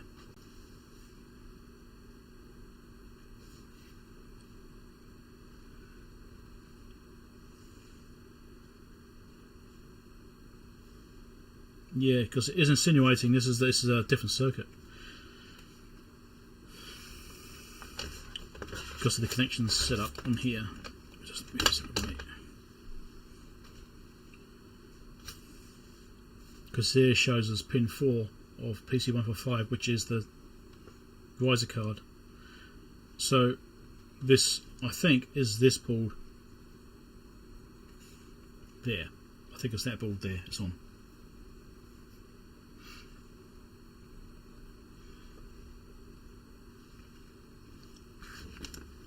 it doesn't actually have a defining bit around it to say which board it's actually on, but I think it is. So Q115, yeah, okay, that's that device right there, and there's the green wire there.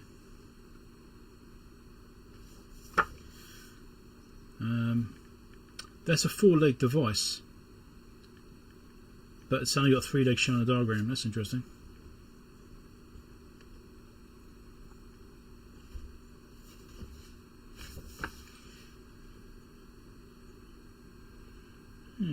Interesting setup.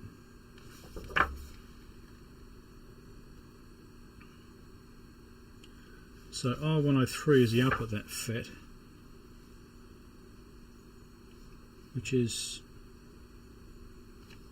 here. I can clip onto that quite easily.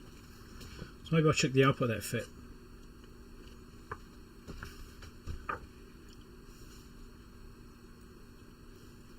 Which side's a negative? One's a rail. Hold on a second, let's follow this around. Interesting, because you've got a input here.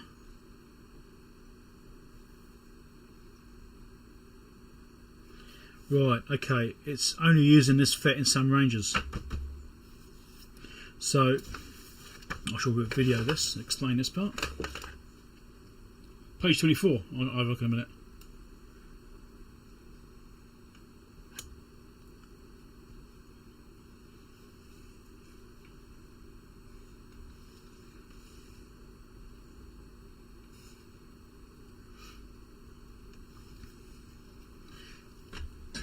A bit more light, I can get a little bit. Oh, that's not quite the light I want, but anyway. Okay, never enough light. So there's the FET, which I was looking at, Q105, sorry, 115, Q115. And I was trying to figure out why it's got this other trace comes back to the input as well. Obviously what's happening is when you're in these lower ranges over here, this is the range switch here. So this is like 0.3 microvolts up to 300 microvolts. That runs through this system here, right? That links it all to this divider and all these other switches. But after that, this point here, that comes back down. This comes down to the higher level, so it's 1 millivolt upwards is after the FET. So it's doing some kind of biasing or something on that FET. That's probably what it's doing, it's changing the biasing to adjust that.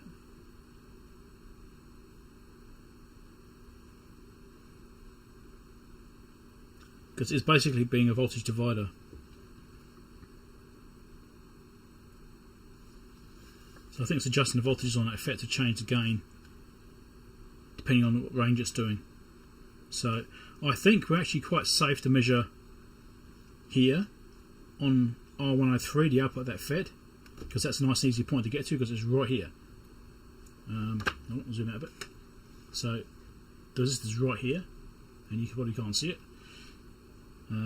That's an easy thing to clip onto, so I'll need to get onto that, and we'll test at that point right there.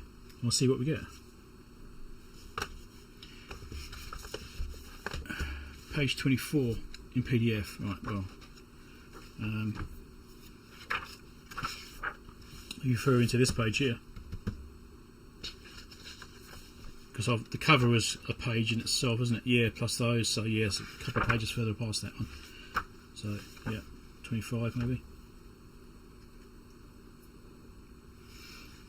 I could attach the scope ground there, but I wasn't getting too much noise around there. I mean, could do that. So, which side of that resistor do I need to go to?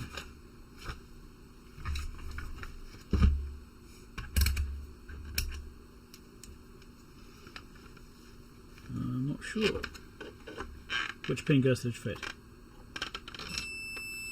That one there, that's the output of the FET. It would say. Not in the casing, no. So it looks like that pin there is the output of the FET. Get out. So that's the FET output. Okay, let me just change camera views and make this a bit nicer for everyone.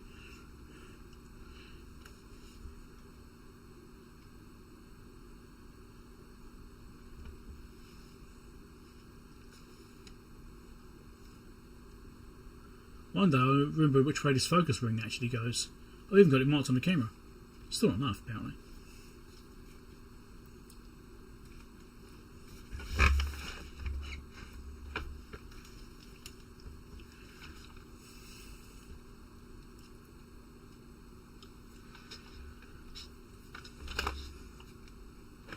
So I was determining which side of the resistor to measure on, so I've gone to the left side, and over here,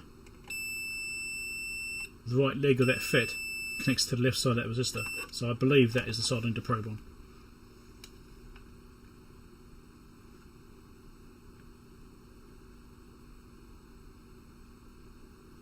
Yep.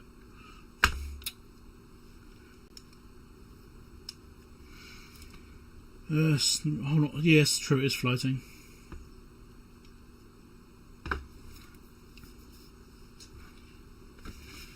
Page 20 of my physical manual, I reckon. Page 20 is a layout. Top board layout. Maybe not the right page.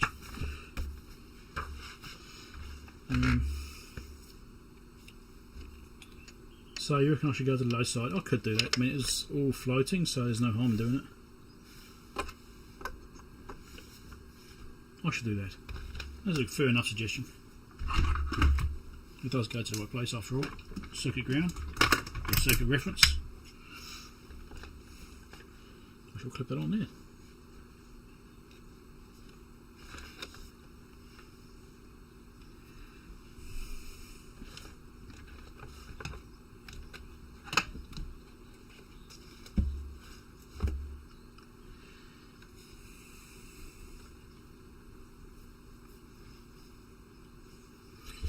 Range I'm on, to make sure I'm on the top range because I shoved too much voltage input.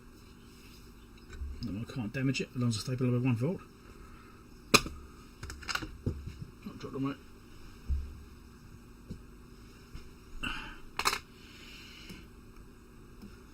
Okay. Don't damage the diagram, Scott.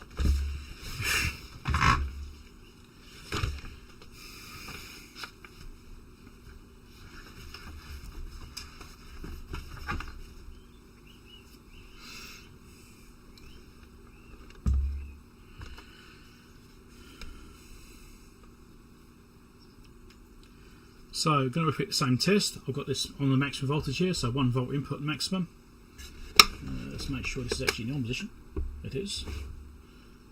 And that is in the open position, so it's not loaded down by 100k. And I shall turn the power on and I'll look at the scope and see what we get, and then I'll change the camera view. But I just wanted you to see this tested up again, obviously with the PDVS2 Mini injecting a voltage here with the probe hooked up to that resistor.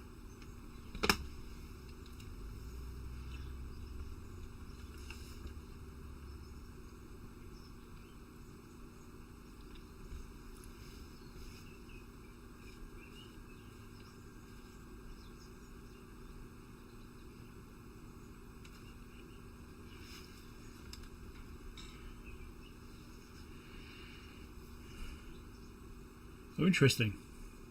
That noise in the scope there, just noticed that. It gets a lot better when I touch the chassis of this lamp. Like, if I'm touching the arm, the metal arm, noise gets a lot better. I think I should ground this thing.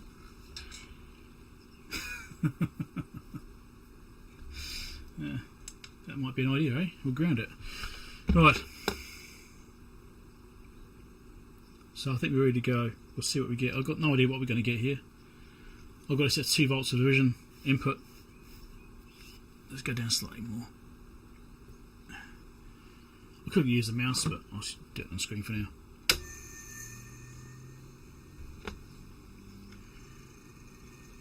Okay, so I've got it powering up. It's interesting when you see the waveforms changing as it's going. As it warms up, it gets different. It's interesting. Gradually grows. Why does that change as it warms up? That's interesting.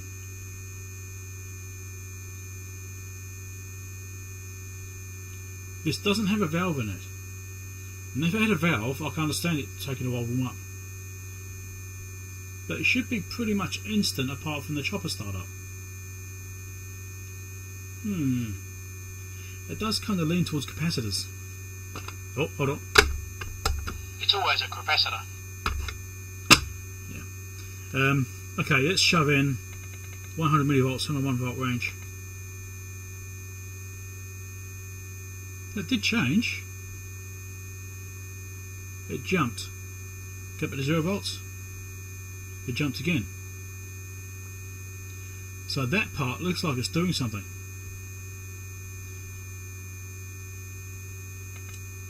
Let's do 1 volt because that's the maximum input this particular range can take. And that changed, and it's looking a bit jittery and noisy. Well, not jittery, but noisy at least. That's interesting. Let's go higher range light. Seems it's safe to. Back to 0 volts. Yeah, that's interesting. It's definitely doing something. But is it right? Peak to peak 9.4 with 1 volt in. And a peak to peak of 10.4 with 0 volts in. Aha. So 1 volt is being deducted from that waveform. Alright? So if I put in 1 volt, it reduces it by 1 volt. So up to that point, it appears to be working. Apart from the slightly jerky waveform, which is interesting. It could be contact bounce in a chopper. Right. Getting somewhere.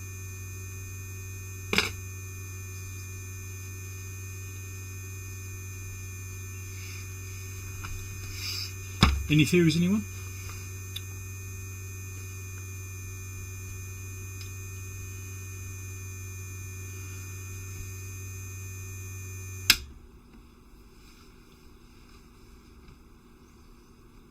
So adding the waveform in deducts the voltage off that output from that FET.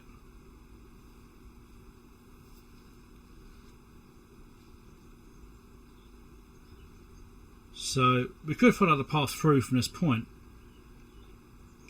There's only 5 transistors to check, but I like to do that whole by halves thing. So let's find Q103. That divides it by half, and we'll look there. Q103, Q104, around there somewhere. I think Q103 is the logical one to go to, which is probably going to be R110. Yeah, that spike didn't look right. That's right. But there is a change there. There's no change before. It could be a backfeed from something else being wrong. So that's entirely a possibility. So R110 is, trying to find it. There it is.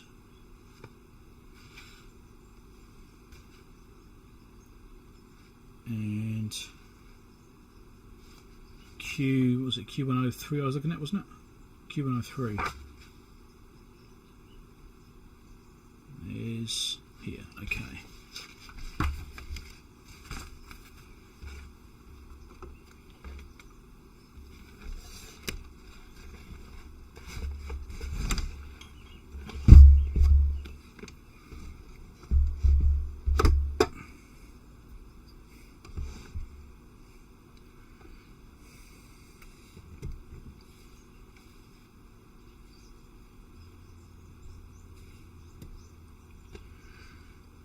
So this is the card you want to look at.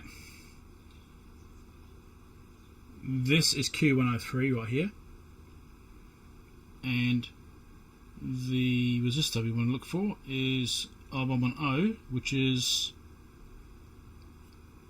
that one. There. That's R110 there. So there's a junction between those two, I think. Somewhere. Yes, there is. You can actually see through the light there. You follow the trace around, goes around to the centre pin of that transistor. So that is where we need to connect to, is that one there, the top leg of that resistor. And probe there and see what we get.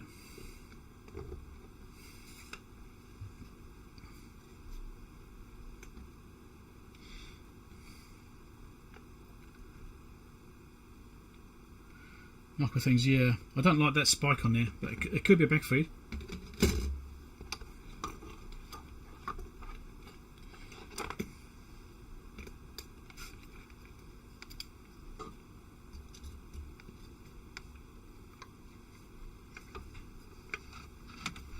I'm kind of tangled up with these wires. Oh,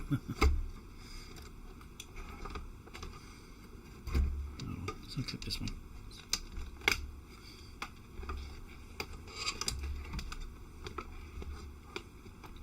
I was trying to tangle it round itself so it wouldn't all flap around everywhere, but that might be a bad idea right now.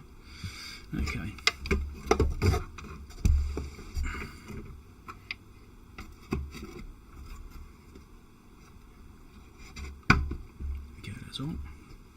That's all good.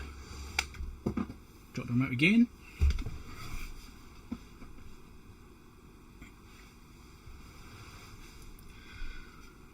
Riser card would be nice. I do have some riser cards. Whether I've got so much of the right size for this, I'm not sure. But right now, access is okay. I'm not too worried about it. If it does get tricky, I might go and fish out the riser cards. But I do have a few different HP ones, so I may actually have one which fits these. I don't have every size or every pin count and that sort of stuff, but I do have a selection. Okay. That's ready to go on that point. Scope, I will drop that down to 5 volts of division, just for the time being. That shows it up again. I think I've covered that well enough.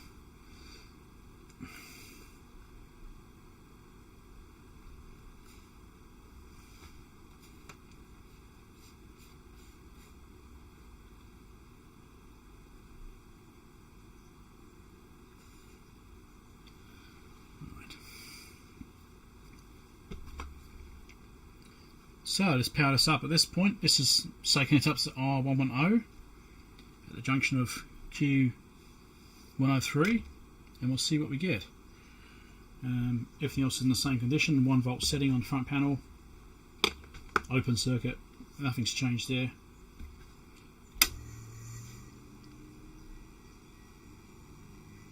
So you get rising voltage.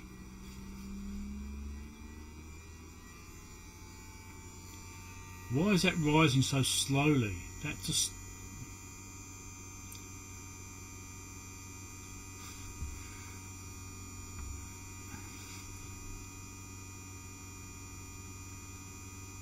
yeah, it just seems to me like it's got something going on there which isn't right.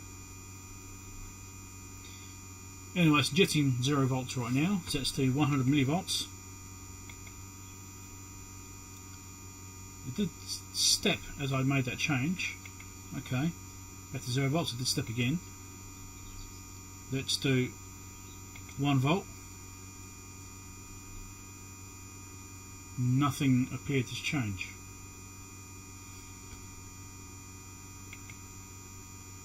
And back again. Nothing really appearing to change. Let's go and let's just limit the bandwidth a bit. Actually, let's go down to 20 megahertz. Get some of the noise out of it. And let's do AC coupling. So we can look at this a bit more closely.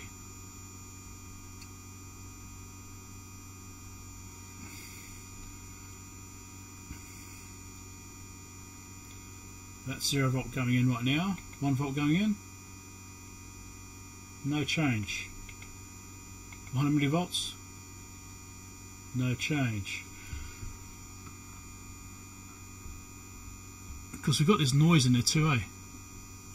Let's get the trigger set up right. That might help.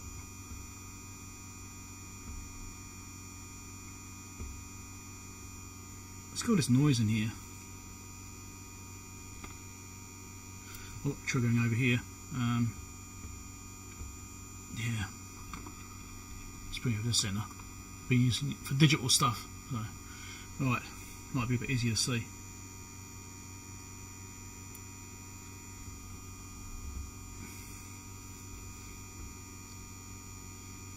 Yes, I'll do 1 millivolt, so 100 millivolts, no apparent change.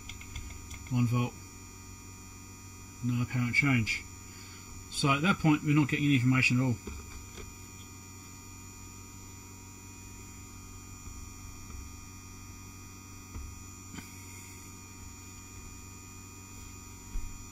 Let's just take a bigger picture of this, in case there's something outside of what we're seeing.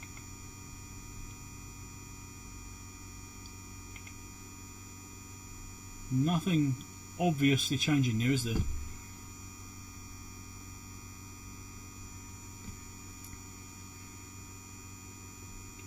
And an awful lot of noise.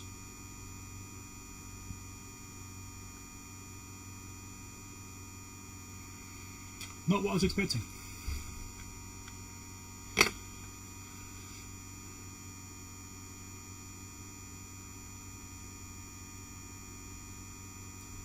Yeah, no, Rob, I could have pushed the button to zero it, but pushing it moves the scope. It's just easy to turn it off.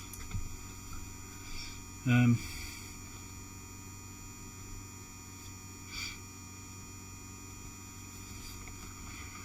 need to put some nice soft rubber feet on it so it doesn't slide.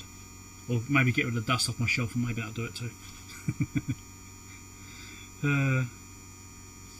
Okay, so at that point there, we're not getting what we expect to get, which is interesting.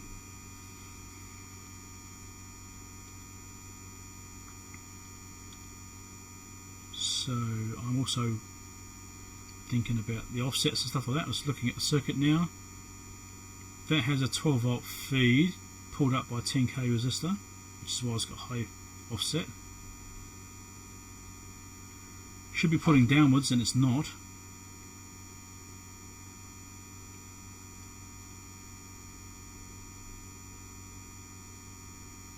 And that voltage drifting upwards slowly is interesting.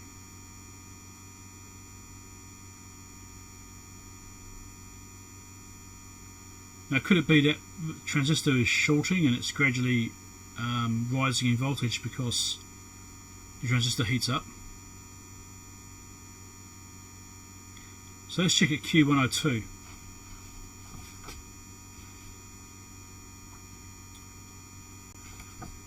We'll go a transistor before that one. Junction to Q102, Q103, which is R109. Which will change the view in a minute. Okay, turn it off.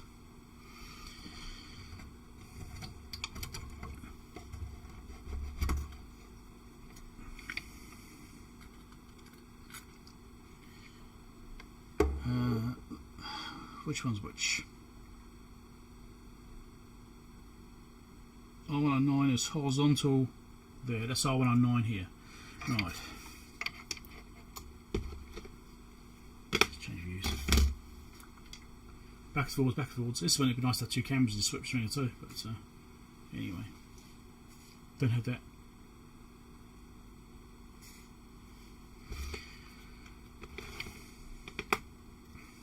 So R109 is the next one we'll look at, which is here. So that resistor, which is horizontal. Is that focused? Yeah, ish. There. I just need to check for that which connection that actually goes to. R109 needs to go to. I've lost myself now. Q102, which is what I want to look at, which is the transistor. Unfortunately, the actual layout's in the manual upside down, so it's like this way up. Make sure I just turn it around to be easier. Right, Q102 is up here, and that's the resistor I want to check. So I need to find a junction between these two, which I think is this leg here. Well, it goes to that one and that one. That's the output side. Let me check. I'll show you a diagram in a second. Actually. In fact, I'll show you the diagram now.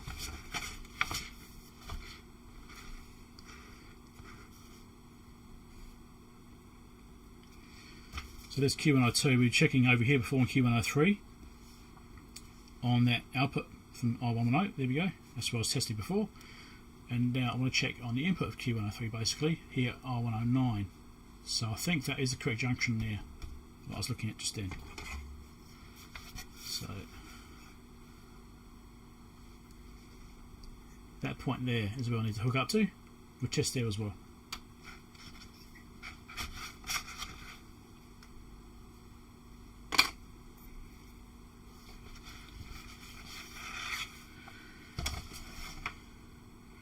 All the noise is loud noise. Yes, it is.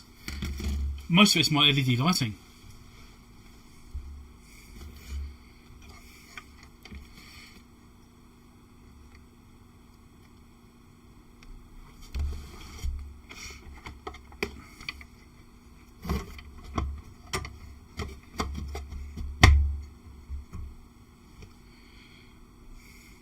Go to the chopper. You didn't say it last time, Christian. That sounds awfully familiar. You can't keep repeating yourself in these live streams, you know. It's just not done.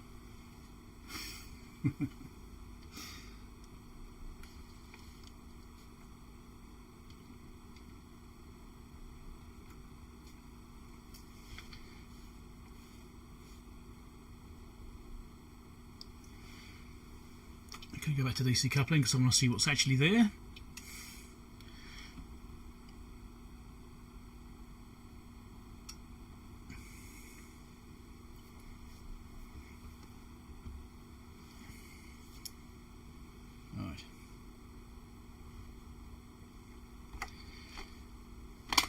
And a bit wonky.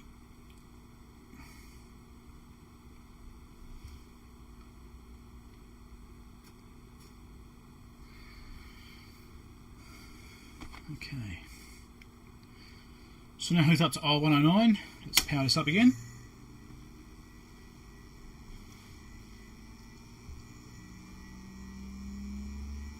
So you can see it ramp up because I've got the slow time base on there now.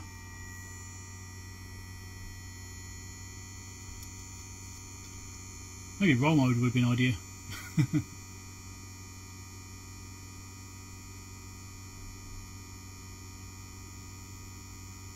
That noise coming down, you can actually see it stabilises, can't you? You get those other lower peaks which have now just faded off. It's very interesting. Okay.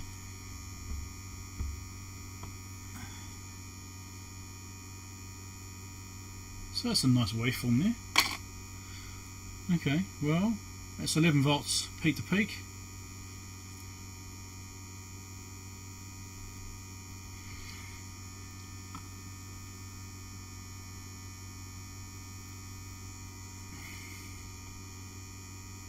Right. 6.5 IMS.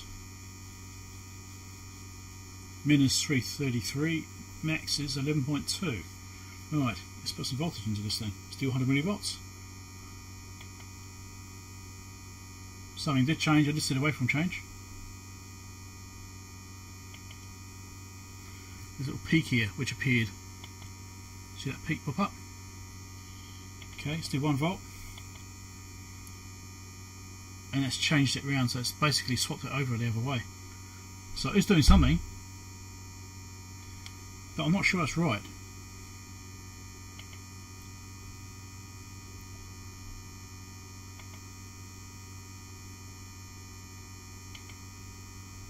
Can you see what it's doing? So I might just do a single capture on this, eh?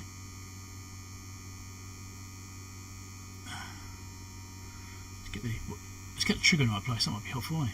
There you go, that's even better. Right. 1 volt, there we go. See what it's doing?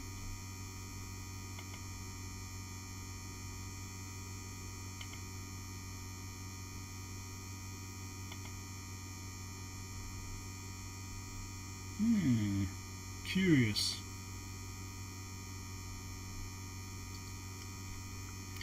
And it comes back to that little spike we're getting at the end here.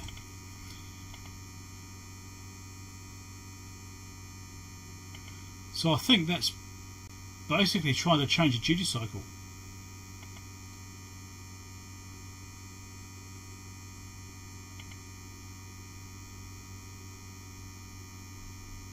I'm not sure this bit's right, or this bit here is right. But we are seeing a change, but we weren't seeing a change after this point. So I'm thinking we've got a problem potentially around that Q103.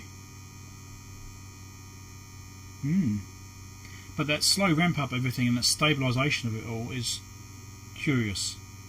I'm not sure that bit's right because, I mean, yes, the chopper's got time to start up. It's got, you know, it's a mechanical chopper, but you can hear it, and it doesn't take that long to actually get up to speed.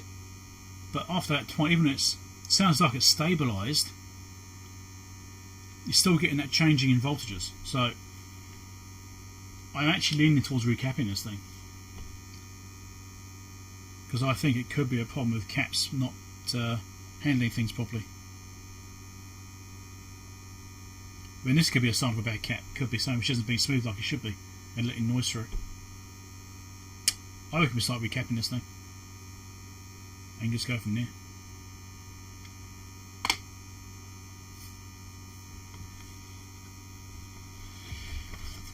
Let's look at Q2.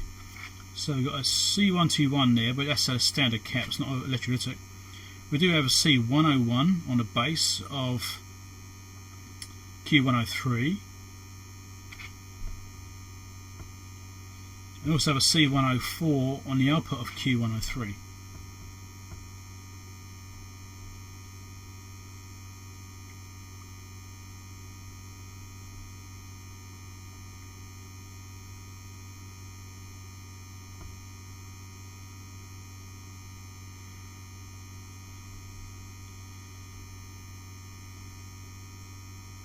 Recap it, you know, I want to. Yeah, exactly, Robert.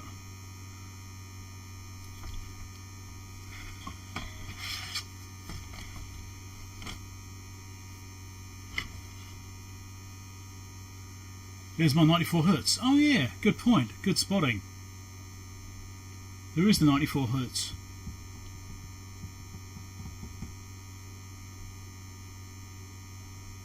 And the other spike's disappeared now. That seems to have settled down. Let's put 1 volt back in again.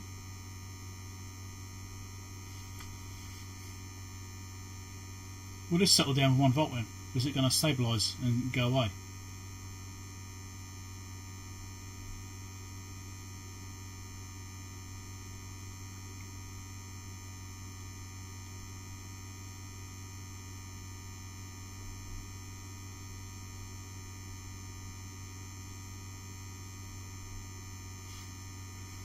Doesn't look like it.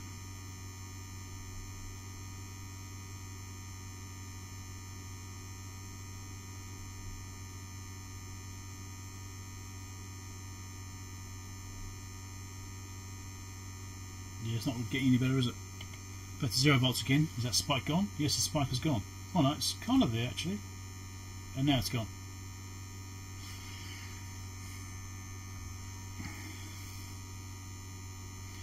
I wonder if that second spike is contact bounce in the chopper.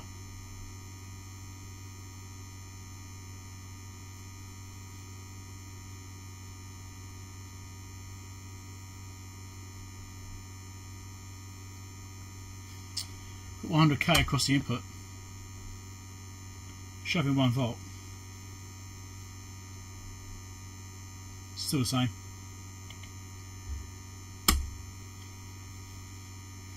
Right.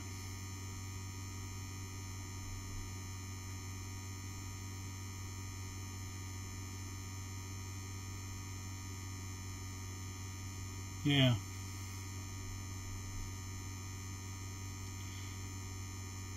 Actually, I normally have a readout of here of the frequency as well, but obviously it's not up here anyway. That's one of the things I normally have set up down here. This frequency. Yeah. Okay.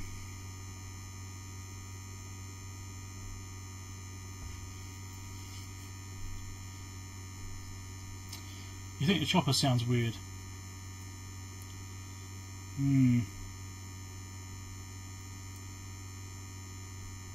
But now we're seeing this little step here. See this little step there instead?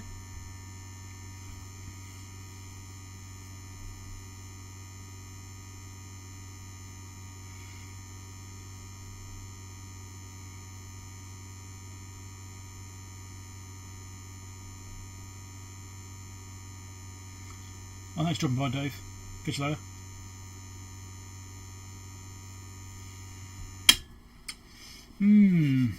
Right. Well, someone else had been looking at the chopper. Don't forget the screw had fallen out the bottom, which is missing. I've only got the washer. So, and the other screws are loose, weren't they? So I suspect someone has been looking at the chopper.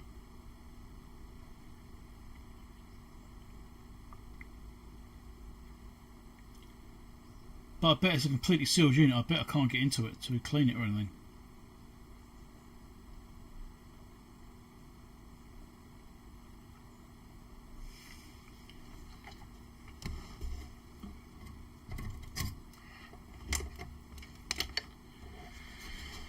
Anyway, we have some suspicious information around Q103, so maybe let's do a test on that device and see what we get.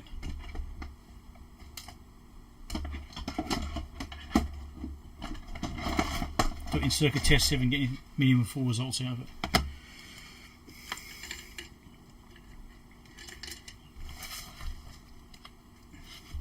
I'll change camera views in a second, I haven't forgotten. Well, not completely forgotten, yeah.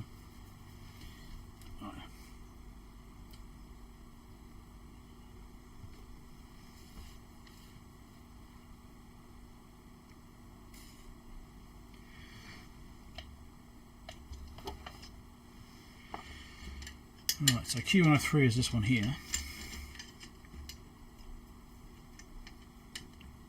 In circuit can be hit or miss, sometimes it'll work.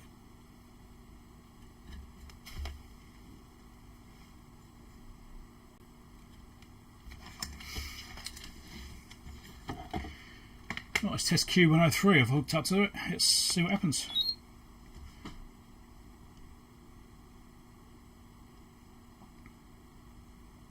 It's taken a while. No component detected. Okay. Let's give it a bit of a scrape with the probe. Maybe it's just a bit of oxidization on the leads or something.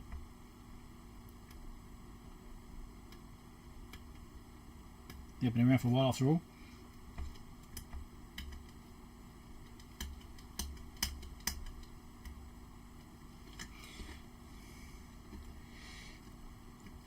Or the component's completely dead, which is also possible.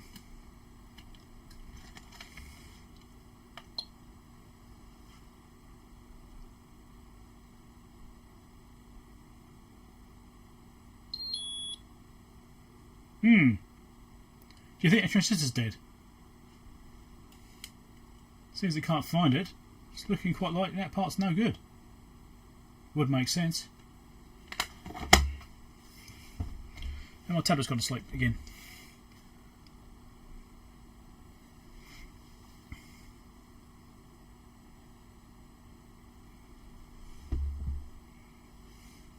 Oh, you're talking about these.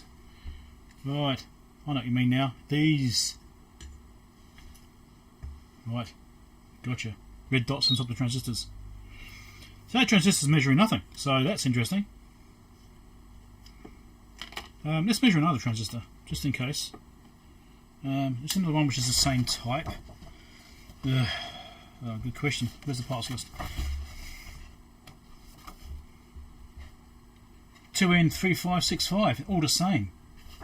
Oh, brilliant, so I can measure another one and compare it. Okay, it should be able to measure that. So let's do this one. I'm not going to scrap these up because I think that might not be the problem anyway, but it could be.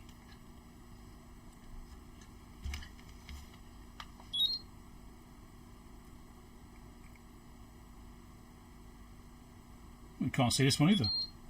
Yes, it can. 2 gyro junctions apparently. Right, that's how it sees it. 2 gyro junctions. Right. Forward voltage is 0.765. It thinks it's a Zener. Right. At 9 volts. Right, even that's a little bit interesting. Let's try another one.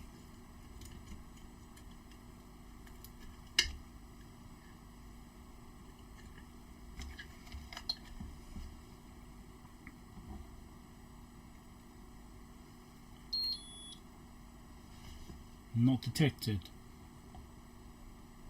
Is it just something about these transistors? Maybe this type of transistor is not liked by this particular tester. It's possible. I've got my leads all tangled up. Let's give that a scrape as well.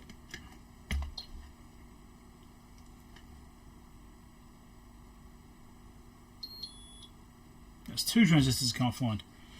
That's interesting. the one I think is a diode.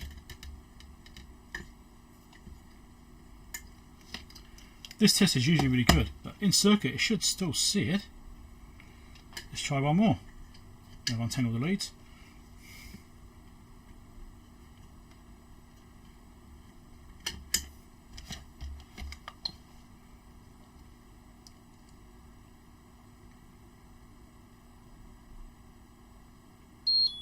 Can't find that one either.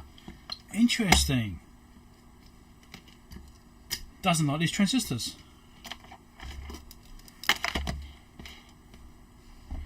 Could be Germanium.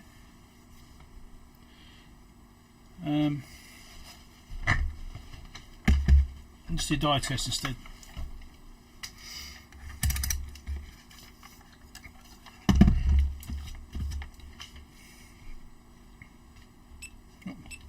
Push my button.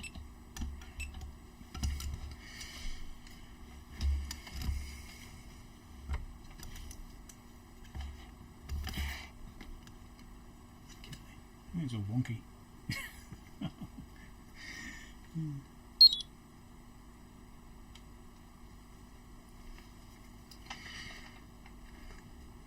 So seeing as that tester couldn't actually get a conjunction, I did test a few other transistors, all the same type, and they all gave similar results. There's only one which actually got a result from, and I thought it was a diode junction, a dual diode. So it seems this particular transistor it doesn't like. So let's just do some testing with diode test mode. 0.7.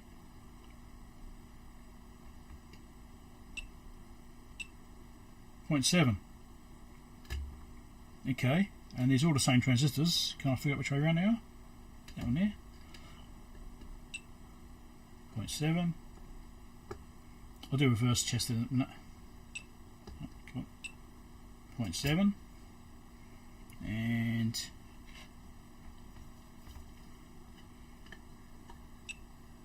0.67, 0.69, slight imbalance. 7.7. Okay, let's do reverse test of all of these. Nothing. Nothing. Nothing. Nothing. Nothing. Nothing. Well, diode test looks fine.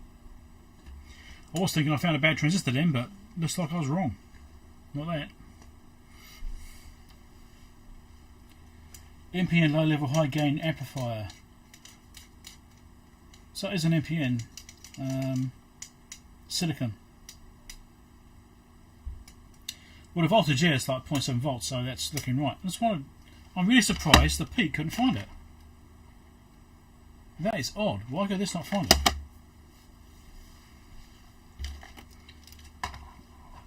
Let me just check one of these other ones randomly. Whatever these are. I've got no idea what these are.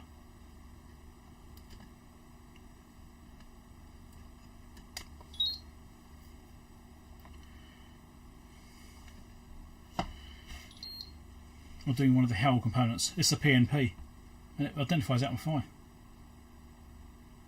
HFE of 33. Could be because it's in circuit. Let's just test them all on edit, eh? Probably all the same parts as well.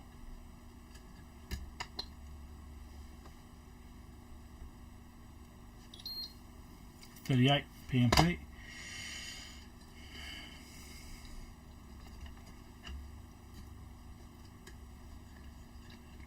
Identified it as silicon as well.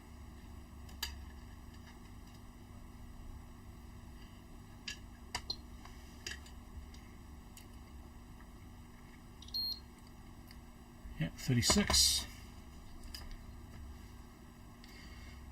I'm putting putting the leads on the same pins each time. Could be consistent. Shouldn't matter anyway, but just like to do that. I'm doing comparisons. 24, this one's a bit low. Again, it could be circuitry around it though. So, yeah, well, those Hell eyes are good. Interesting. Oh, turn it off. I'll push the right buttons a bit better.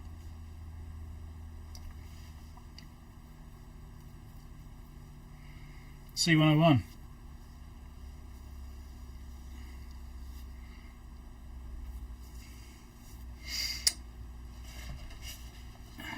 C101, which was that one? Okay, that's the one which is a cross-out resistor onto the base, sorry, the emitter of Q103, which is this big one here. That beastie. Alright. So I haven't tested these three transistors over here, okay? Keep that in mind.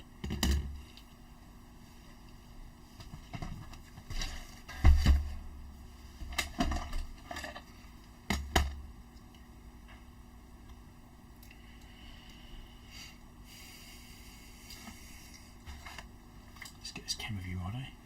So was that a shot? Don't know.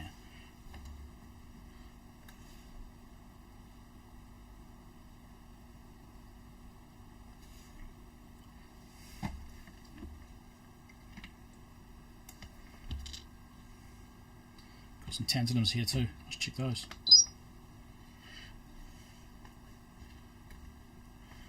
Oh, let's check some capacitors, see what we can get.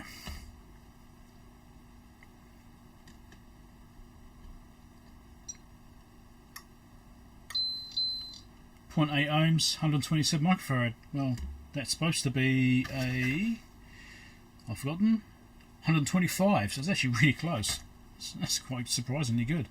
Got some tantalums, let's quickly check these. 2.4 ohms is tantalum, they usually do measure higher. And 21 microfarad, yeah, it's probably a 22 then. What's this one here? 0.9 ohms, 26 microfarad. Significantly better actually, surprising. 1.9 ohms, 10 microfarad, and 5.3 at 10. That one seems interesting.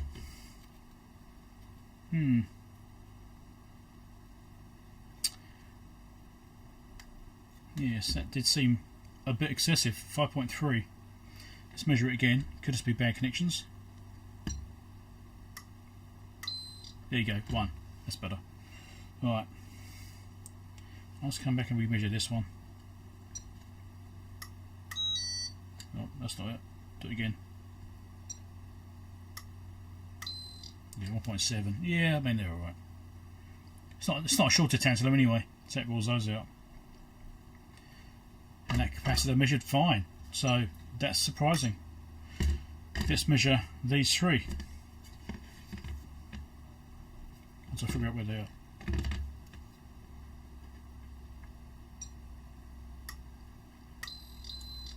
.4 ohms, 170. What's that rated for? I think it's 100. Yes, 100. That's a significant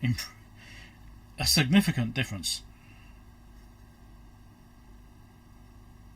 70% up. I think that might be a bit excessive. Okay, and we've got these other two here which are 10 microfarads. Yeah.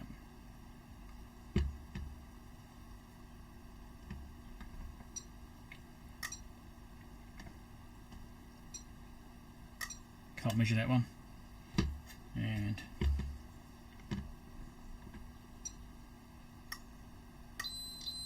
$17, also 70% up. It could be circuitry around them though.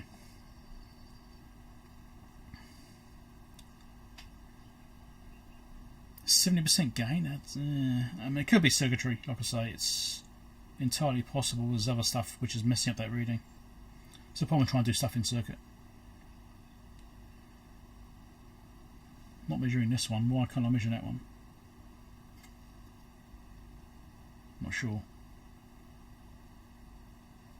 Anyway. Right.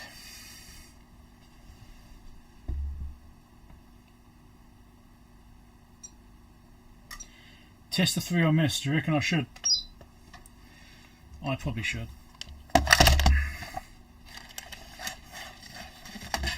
Just to completely cover it, eh? Then we know for sure.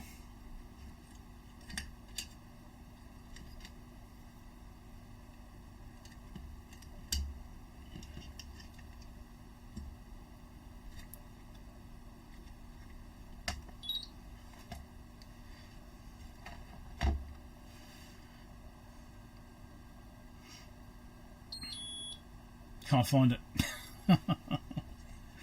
Oh, what is going on with this today? This is normally not a problem.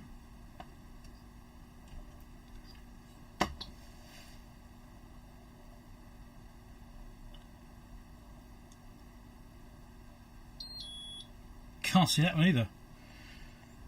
And that is Q110.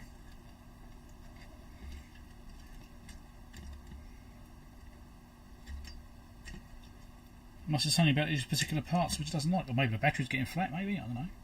Maybe the battery's low. Possible.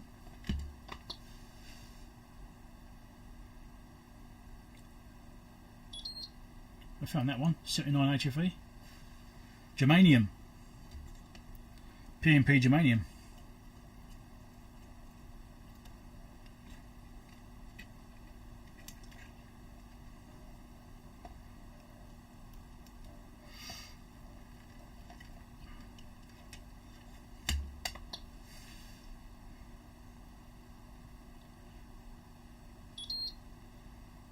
Another one, PNP. This one's got a gain of 72.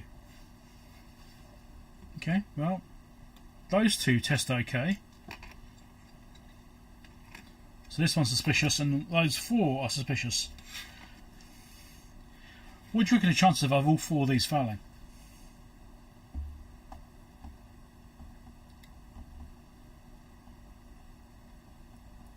But then the dye test looked okay. Yeah. Maybe the gain is so low, it just I didn't like it because the gain's so low.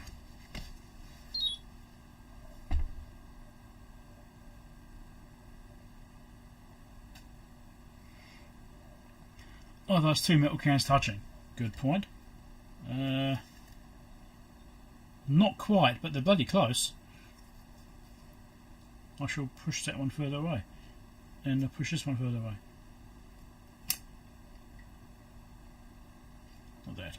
There we go. They're definitely not touching now. They were close. Wasn't much on it.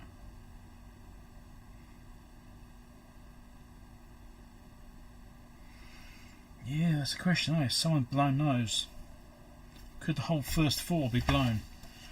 So that would be Q102, 3, 4 and 5.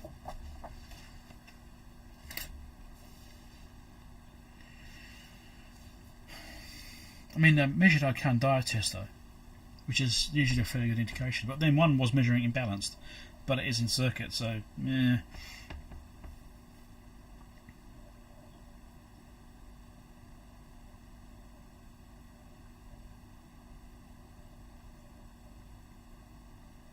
I mean, we're seeing a change on the input of Q103, but nothing on the output of Q103, weren't we? Is that right? Yes, the output of Q103 is where we looked and nothing changed. And the input of Q103, there was something.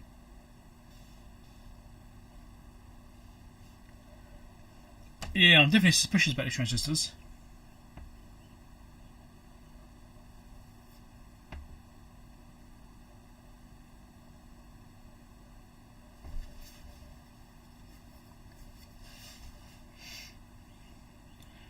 Leakage increases the time because of dopant diffusion.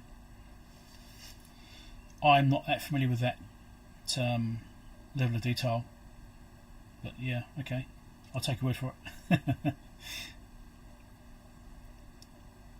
Current mirror, I mean, it does kind of look a bit like a current mirror later on, but that's why they were replaced by silicon, yeah. Yes.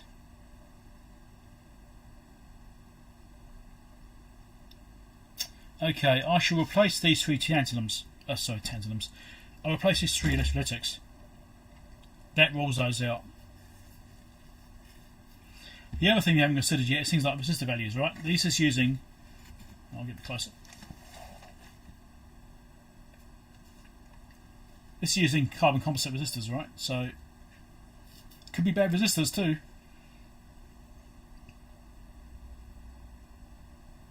Actually, I should record that. So I've gone around and done some testing on various parts.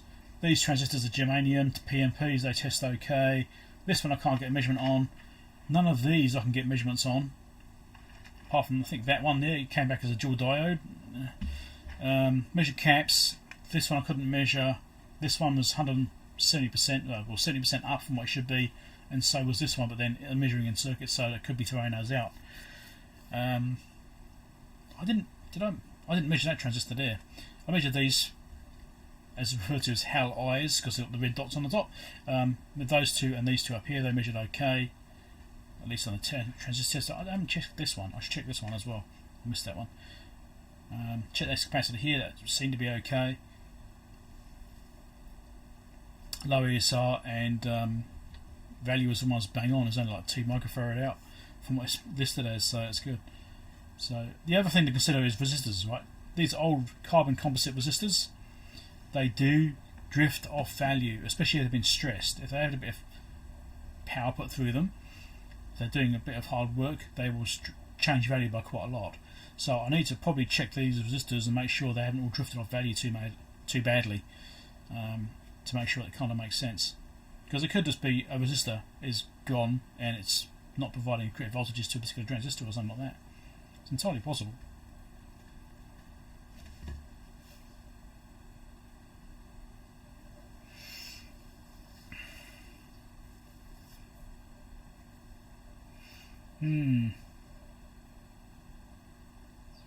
Moisture, yeah.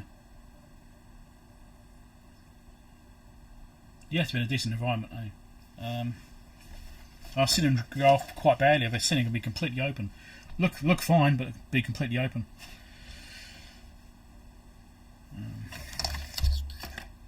Right. I think we'll start with capacitors on this board because there's only 3 of them.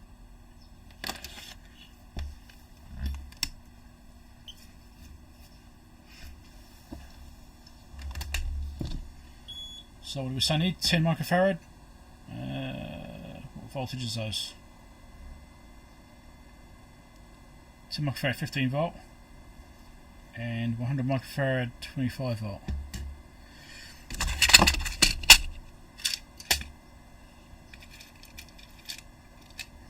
It's a slight size difference here. And that's 63 volt. I think it's only a bit closer.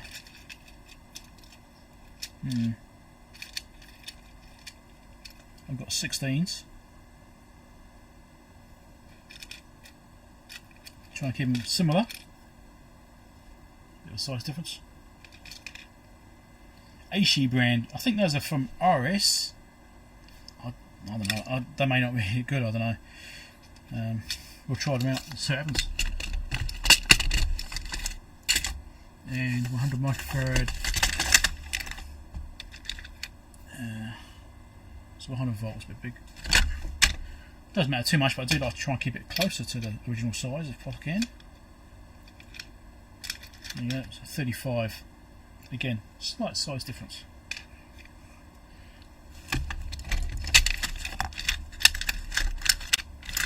We'll try and get the drawer shut again. This one's a bit full. This is a common size I use a lot of, so I have a lot of them.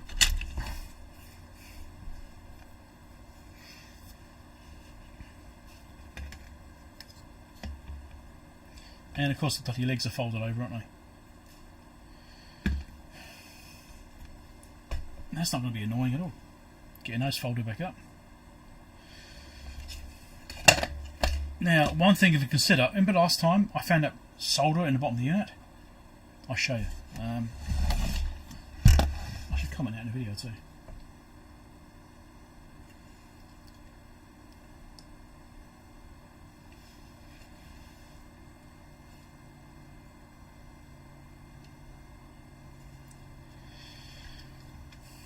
So, remember earlier in the video I commented about this solder sitting up here. It's been included with the unit. Just stuck up here like this. This isn't silver solder. I thought it was silver solder before. It's cadmium solder. It's extremely low thermal conductivity. The thermal EMF. Right? It's cadmium solder. Special stuff. I've never even seen it before. So, that's why that's in there. Now, should I be using it on this board? Maybe. I'm going to use my silver solder though. It's just too good to touch it.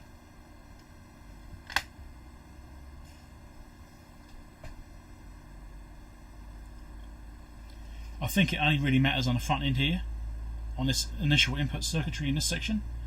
I think this is probably less critical compared to this part.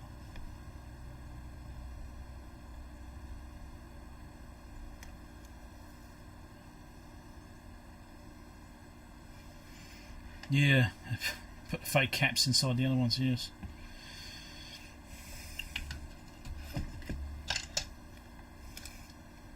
Put some fresh stuff on this. Just get it flowing.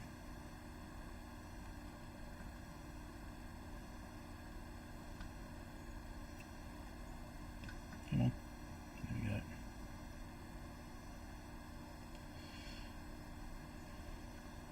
This one here. This one here.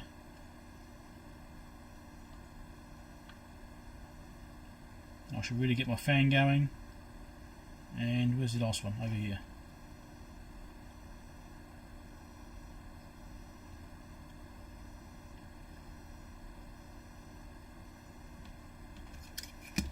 Let's get my fan going.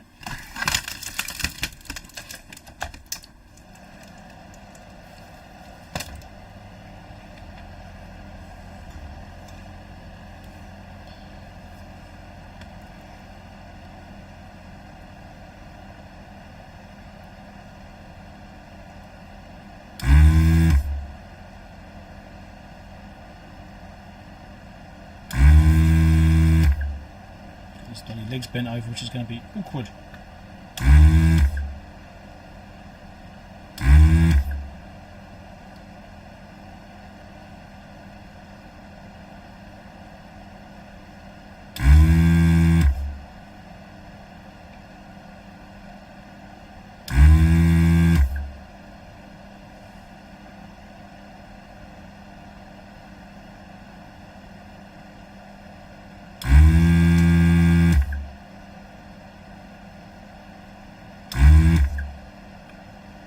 Probably won't be able to do this properly until I get the legs bent up.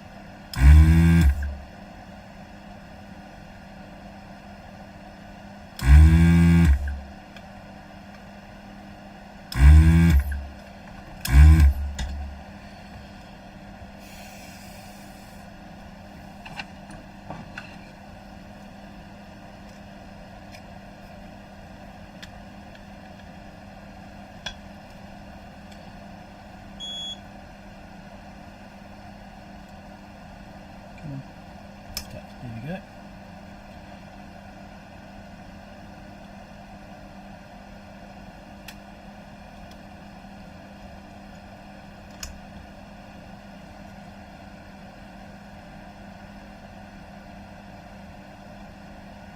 Come on.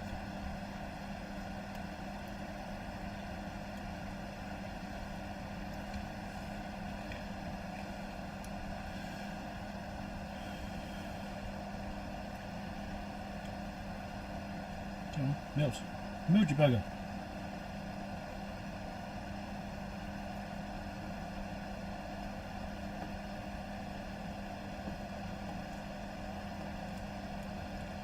That's being stubborn.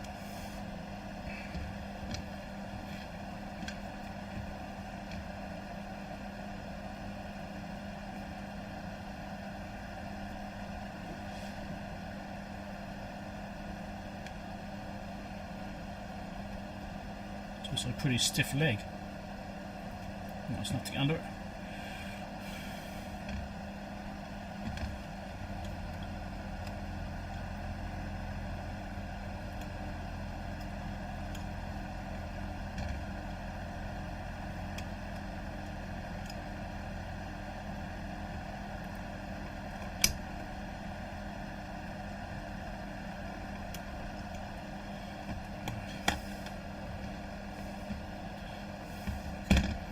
So I'll stab myself with a soldering iron.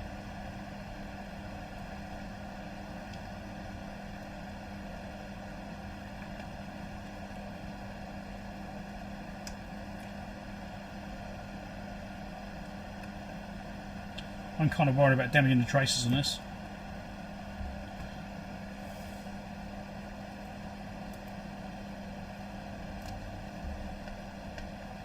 This leg is really stiff, this one.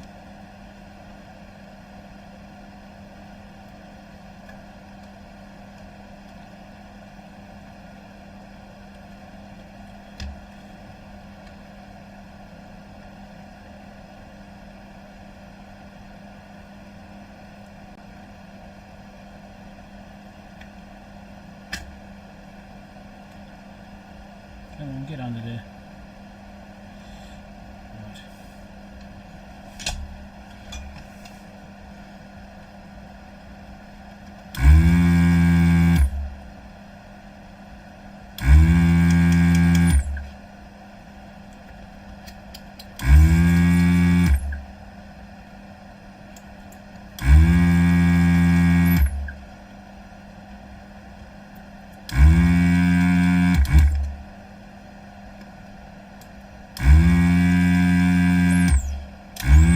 Whistling.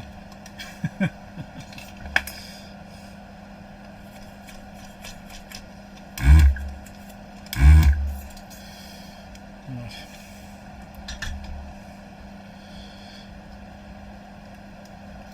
So is that one there? That one there. And this one here has got the really stiff legs, which has caused all kinds of problems.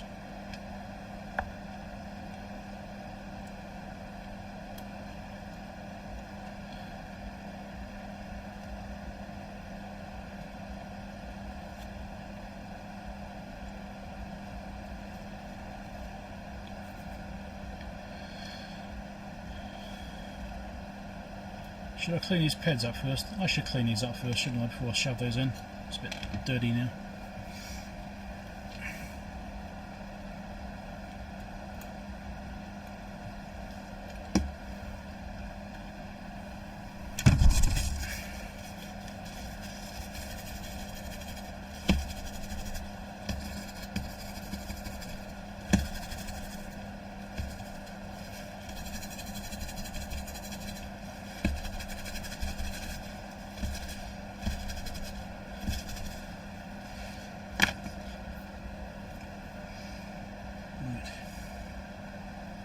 Shouldn't make it again.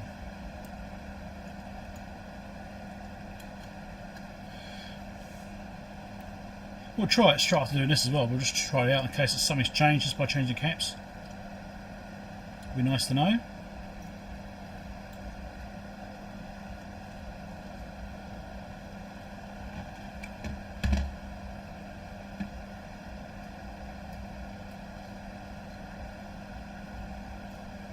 Oh, that's what I thought. There you go. That pad there is lifting. I was worried about that happening.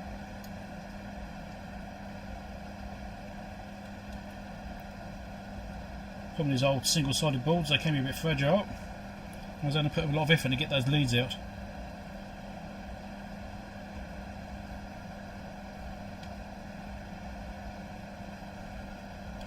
Right.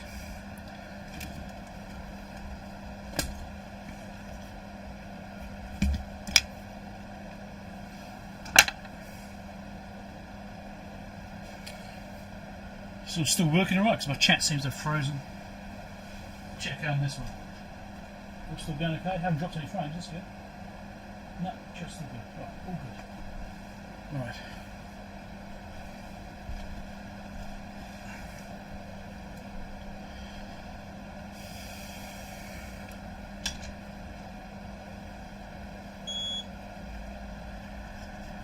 I'm not going to put extra flux, I'm just going to use this solder as it is.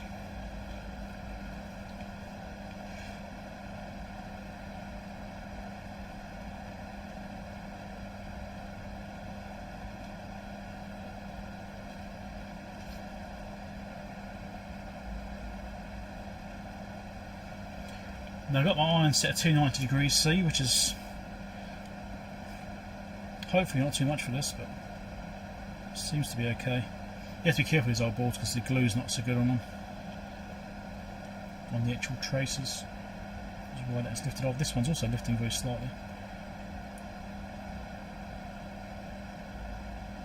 My desoldering gun's set at 370 though, maybe that's what did it. It does kind of need a high heat though to get the flow.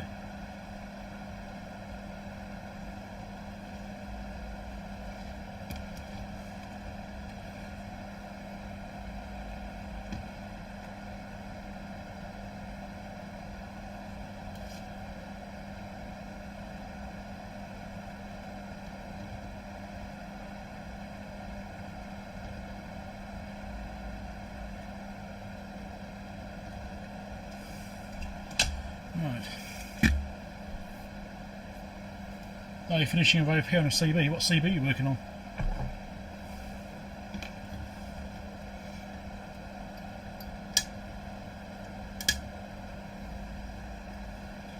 I'm actually a bit out of touch with the CBs these days. A lot of these new modern ones, which are microprocessor controlled, what have you. I'm kind of out of touch with them.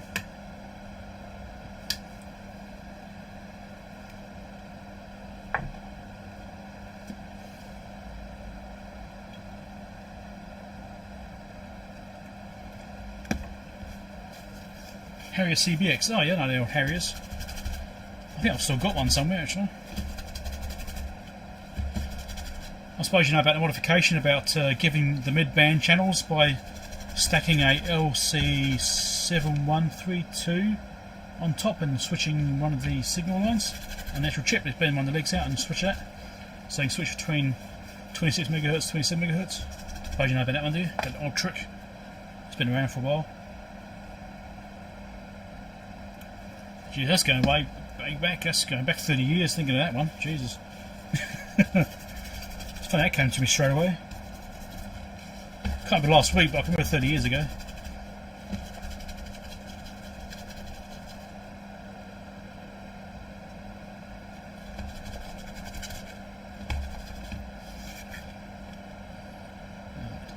Good enough.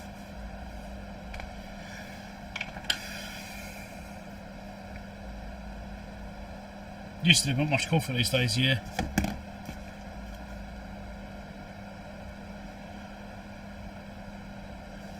There wasn't that many people knew about that particular trick at the time, anyway. It's always a capacitor. Yeah, quick.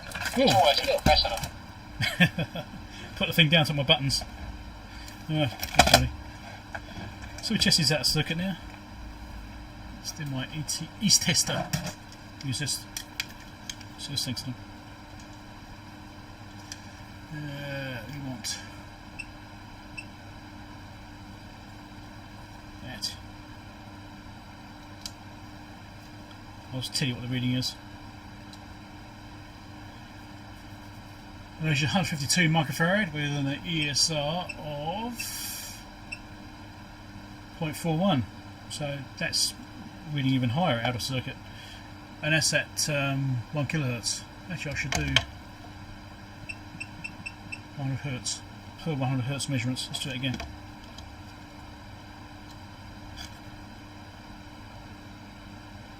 Yeah, 100 hertz measuring 170 microfarad, so that's definitely going up. It probably means it's drying out.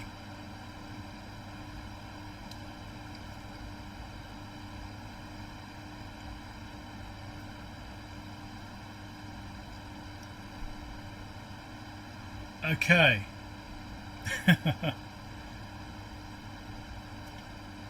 This is all over the place.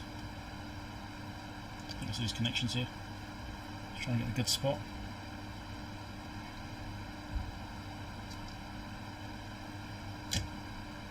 I'll show you this one.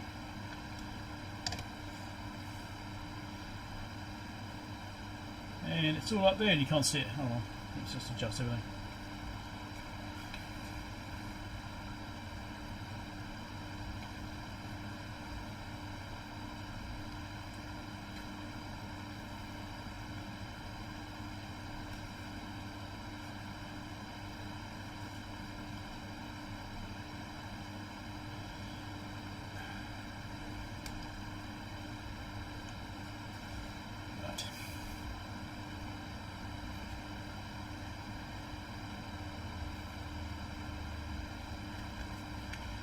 So I thought I was check these capacitors. I already checked this one, and yep, out of circuit, still measuring 70% high.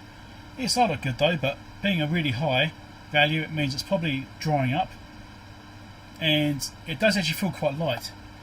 This one here, which is supposed to be 10 microfarad, as you can see, I'm measuring about 600 picofarad and 14 mega ohms ESR. So that cap is completely dead. Let's check the other one.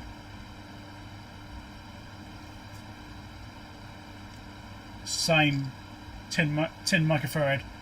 This is on it. There you go. This is the other one. 70% up, and 2 ohms is a bit on the high side. So yeah, both of those small caps are dead. And can't you see it there? Can you? Yeah, you can kind of see it there. There you go. So this one's measuring badly, but I'll show you this one again because I stuffed up and I forgot to show you the actual screen. There you go. There's this one. Now you get your 40 picofarad. No, it's probably his lead resistance, lead capacitance, and the fact that the probes are close together. This cap's completely open. And as I measured in circuit, I can measure it in circuit. That explains why.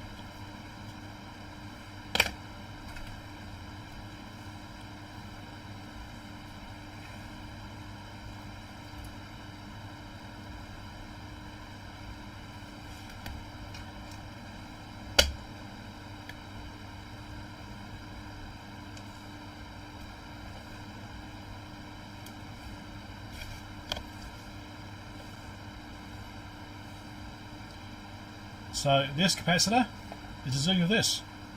It's always a capacitor.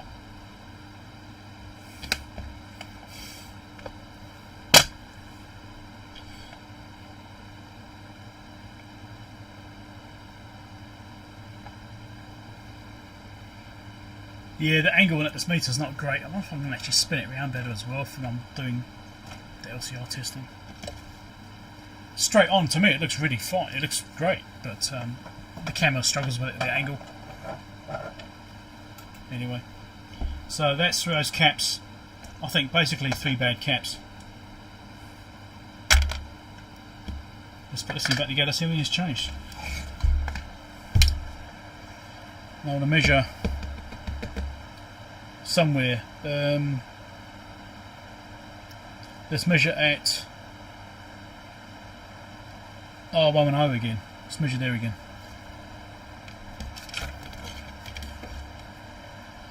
Yeah, it's just visible zoomed in, yeah. It's not great.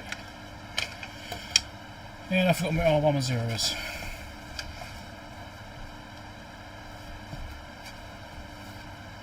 That's the vertical one next to that. So it is there. Okay. We measure the same place we measured before, which was dead. So I want to see if there's any change there.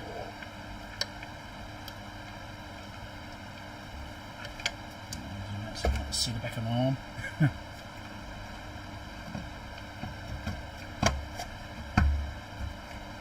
Right.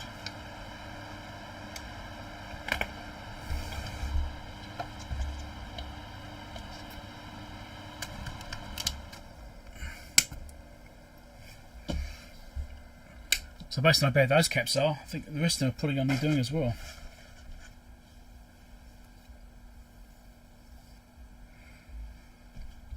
Which cap was that one? That was... oh, I don't actually know which one of those 2 caps it was.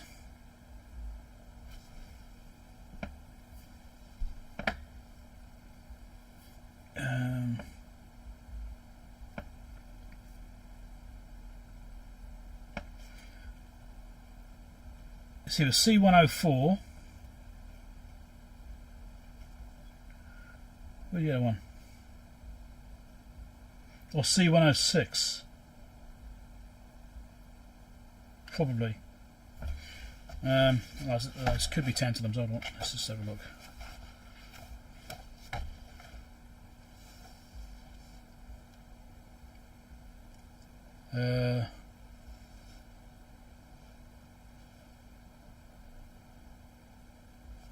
C107, C104, C107. And where's 107?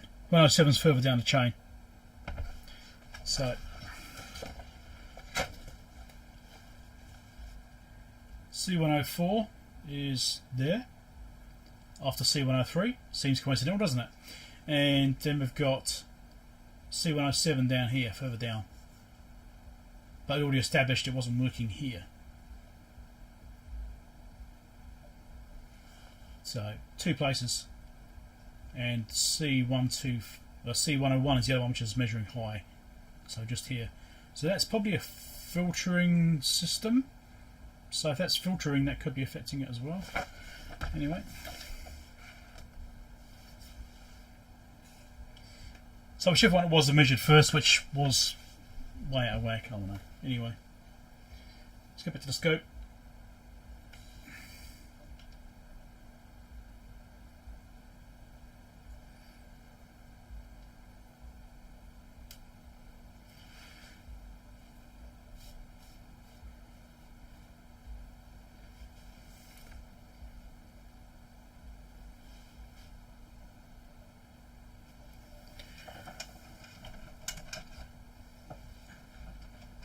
Wise it away if I can. Right. So that's at the same place. That's on R11 and 0, which is the output of Q103. Okay. Making sure I've got this configuration correct. Right. Where's my remote gone? Here it is. Right, so I've replaced those capacitors, and as we saw, they're bad. Let's power this up.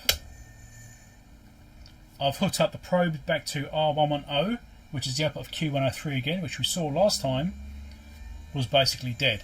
We've still got this really slow slope upwards. You see that? That voltage climb is still really slow. So I think there's more going on yet. Even if I have found those problems, I don't think that's all the problems we've got. So let's do 100 millivolts on the 1000 millivolt range. No obvious change, but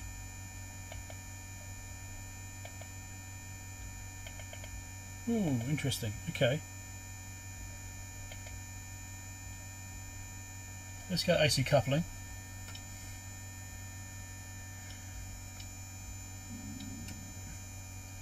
Hear my stomach grumbling. I think it's time for lunch. Could use a tuna and cucumber sandwich actually. Right, so AC coupled, 200 millivolts division.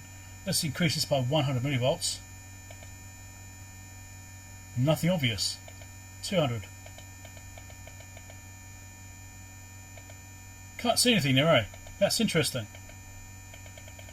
And I'll show you why this is interesting.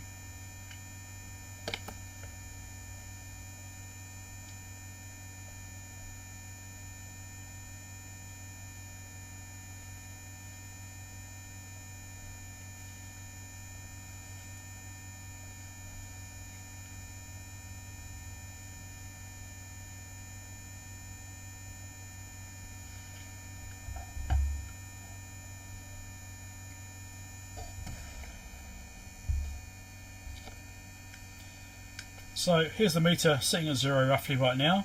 That's okay, we're injecting 0 volts on the 1000 millivolt scale as we were before. We're doing other testing on the scope. The scope is still hooked up even. Do 100 millivolts. The meter moved to 100 millivolt position. Do 200. It's moved again to 200. 400. I think it's working now.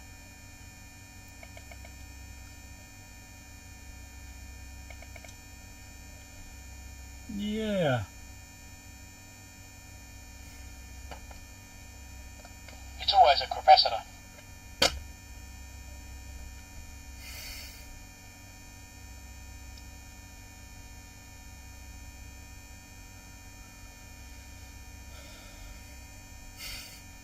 It works now. It was a capacitor. Let's do 300. Reading low. Oh, that's 200, sorry. 300, there we go. I haven't zeroed it, so it's probably not going to be quite right. 100. Yep. Let's do 30.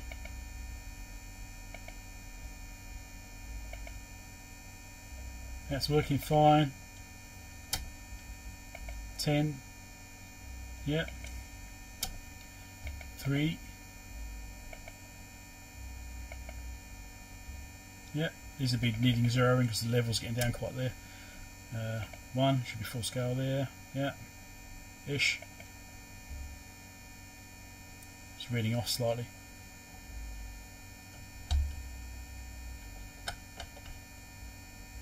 We better zero it.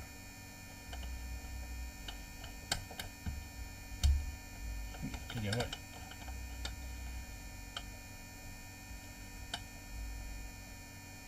zero that there and do 1.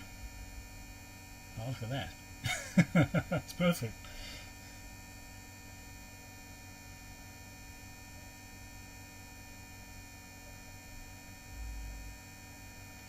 Really wonky panel meter. No, the one was just playing up before. That was the Marconi 893C, whatever it was. See, yeah, that's the one we were looking at last time. So that works beautifully. Look at that. Okay, 300.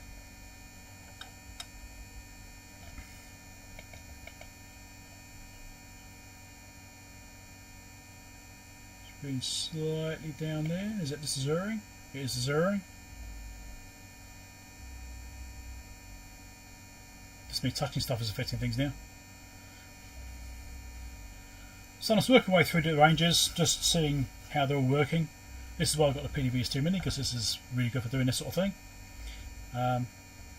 And even just me testing, you know, touching things is affecting these readings, and being near to them, and the casings being off isn't helping. So this should be 1. It is 2, 3, full scale. That's the 300 microvolt range.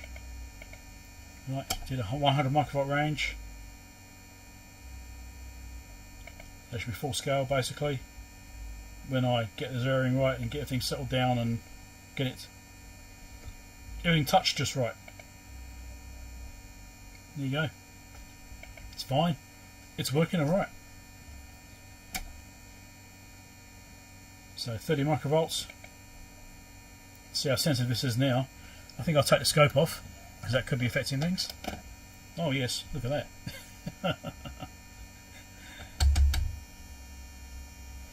Is this going to come back? No.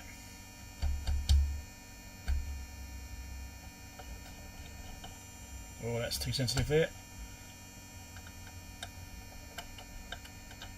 There we go. Get in there. Even that's a bit touchy, I might have to go to a different one. Let's go to that one. 4 is the most coarse, 1 is the finest. That's all the way to the end, so yeah, that's it. Go back to that one. That's the one I need to use. See how touchy that one is.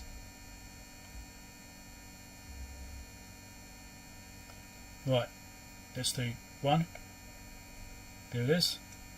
2. Oh, zeroing's playing around.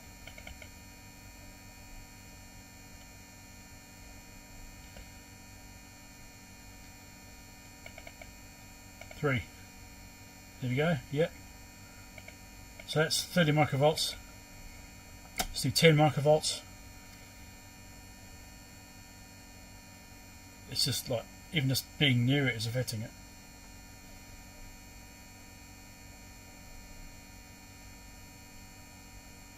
Come on.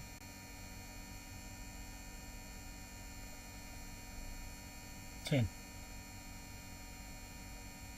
Going off scale, but it could be zeroing again. It is, see it's gone high. Sit it down there instead. Got too much noise here. But there you go. Yep, that's working down to there. Excellent. It bloody works. And this is can go down a lot more. Yeah, it's got 3 more ranges below this one.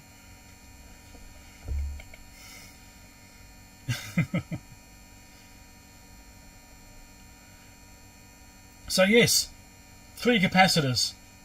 It's always a capacitor. Always. That's brilliant. It actually works.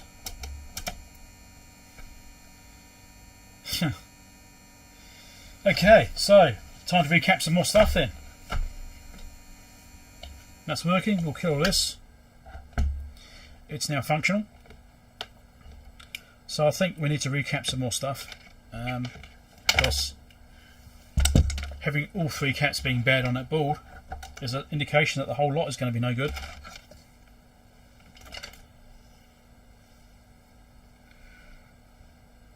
Stick 220 volts one. I'm going to keep it or sell it.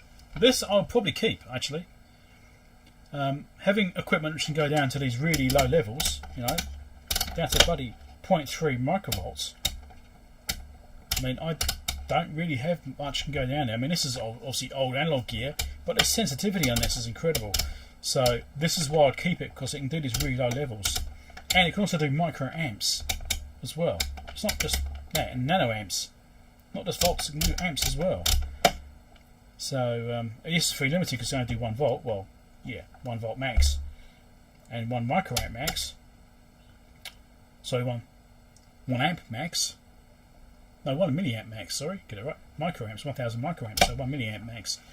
So yeah, it's got a place.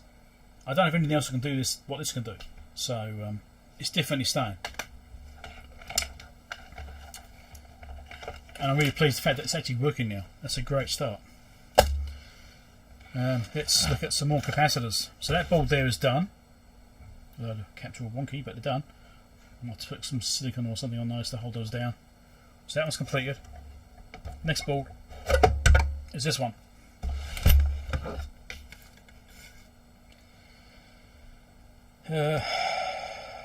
Right. Now I haven't looked at resistors. I mean, that noise of the meter bumping around, that could be due to bad resistors.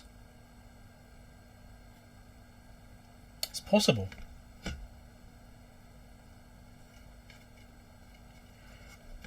Yeah, definitely would be make a good addition to the collection. I'd like to have duplicates as well. If possible, I like to have a reserve unit. So if something fails, I've got another one. I like to do that too, as much as possible. Can't always do that, but I like to have redundant systems. So if something does fail, I've got a chance to actually maybe use my spare one to help fix the one which has failed. That was also a thing. Like having one oscilloscope. If you only have one oscilloscope and that oscilloscope blew up, what are you going to use to fix it with? Well, you ain't got anything, have you? Maybe you got a multimeter if you're lucky. You know, maybe that would be suitable. These little cans here are close together as well. That's a good consideration. Right, let's check these caps out.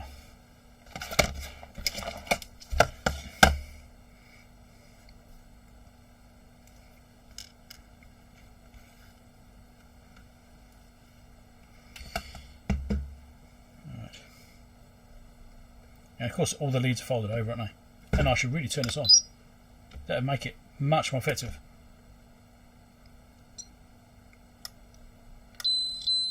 $137.5. Is that 125 again? So 100. Same type as the other one, which was completely dead. So, and it's reading up by 30%, which isn't that bad. This one's 40% high, but ESR is good. Might just check on these blue ones because they're all the same type. Get those sorted out. It's 40% high, good ESR. 43% high, good ESR. So I mean, this blue one's suspicious about. I think they're on the way out, but they're not bad yet. I think they're failing.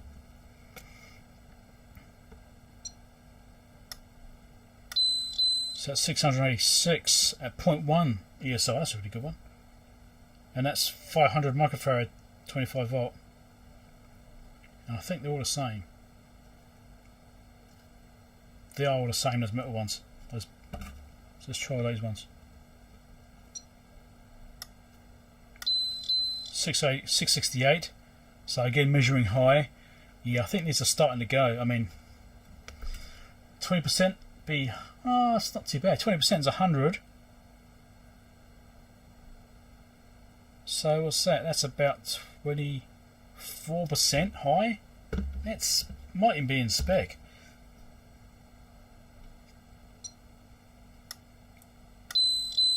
$697, but good ESR.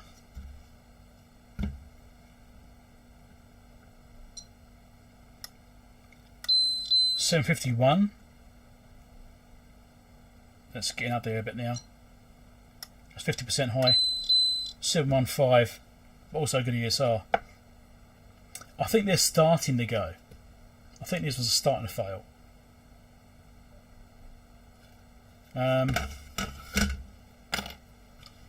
So I need some more 100s and I need some 500s. I've got 4 7s. What are they? 25 volt. So if I get one of these ones, what's this one? This is a Defpom Chemicon.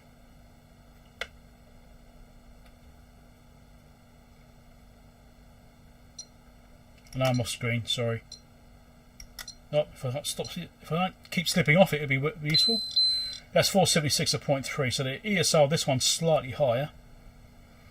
But that'll probably settle down once it gets used a bit, because it's been sitting in the drawer for I don't know how long. But that's close enough, I reckon.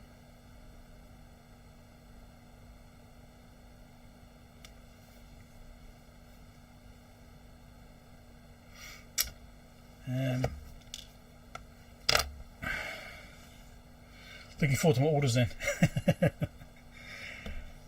Indeed, Rob, indeed. So, yeah, these what are they, burr brown, is that what they're called? Burr brown resistors? I can't remember. Carbon composites. Yes, let's have a look at one. Let's just poke around a couple of them and see what we get. See if we get some sensible readings or not. We should just like bring the camera in this way slightly, yeah.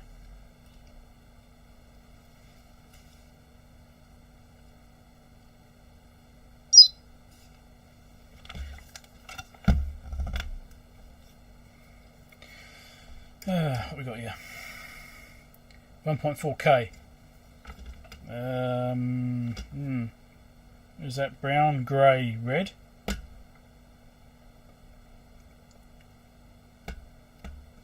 think it's grey.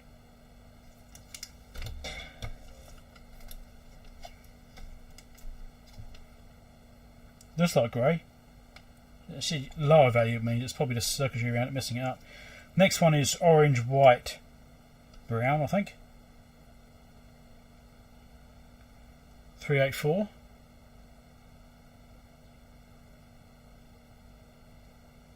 Again, measuring slightly lower. So it's actually going down in value, not up. There you go. Brown, red, orange. Try and get onto it.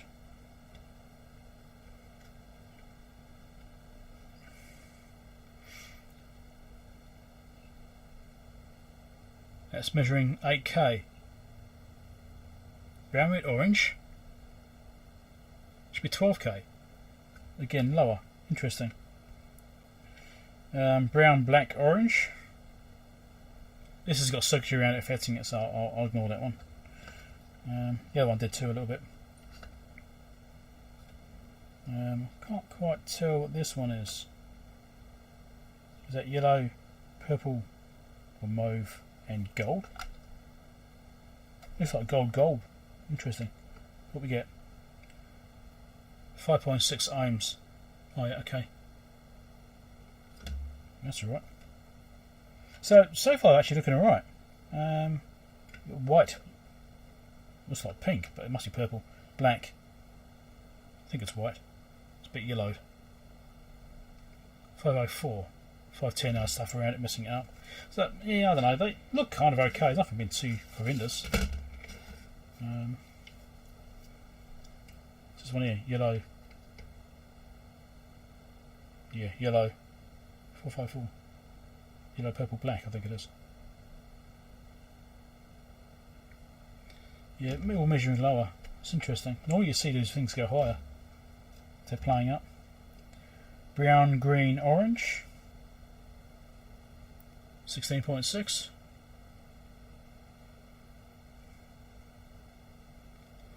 Yeah, it's slightly up. Same colour again. 15.6. Same again. 15.2. I mean, yeah, there's nothing horrendous here. They seem alright. Really? Yeah, my tablet's gone off, so I can't see what you guys are saying.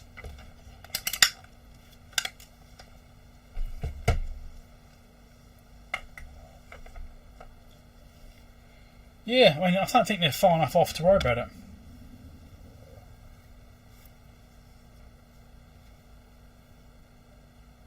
Yeah, exactly. Go up in value when they go bad.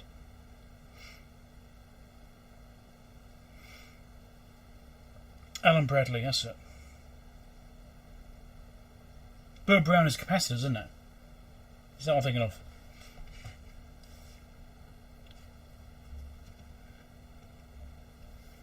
How you doing? How's it going? Welcome to the channel.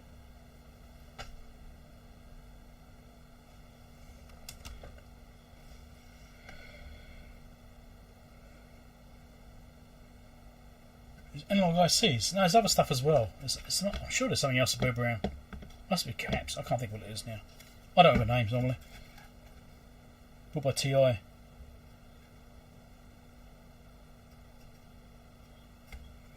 need some self-sensing 10 times probes. I think I've got some actually.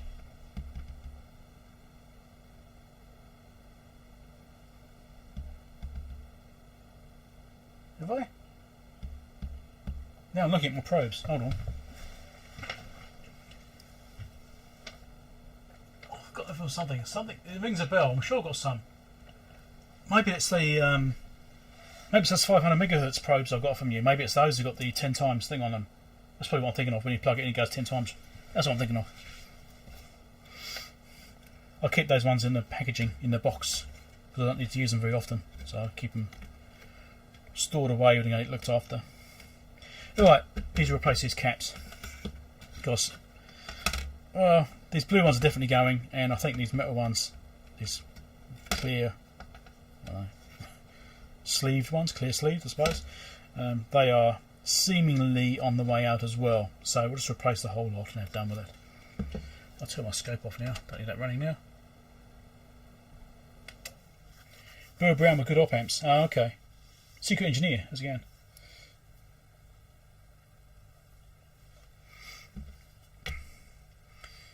Yeah, this is what I do, is I do component level repair and everything. I mean, this is the thing I'm fixing, this thing here. Alright, so I just replaced 3 capacitors and got it working. So, I don't know if you saw that bit, you probably didn't join before then. So, these 3 caps were bad. One was completely open circuit, is nothing at all, it doesn't register as a capacitor. It measures a 14 mega ohm resistor. Gives you some idea, and that's one of these little ones. This one measured off value by 70%, so did this one. And replacing those 3 capacitors got it working. But because those 3 caps are so bad, and there's something I tend to do anyway, especially equipment I'm going to keep, I'll tend to refurbish things and I will actually replace all the capacitors on it. And you know, just refresh it so it's like new, and you know that next year it will still work. Whereas right now these capacitors, it works now. Will it still work next month? Don't know. So replace them. Anyway, I need to record some video because I'm currently just streaming, not recording. Need the fan.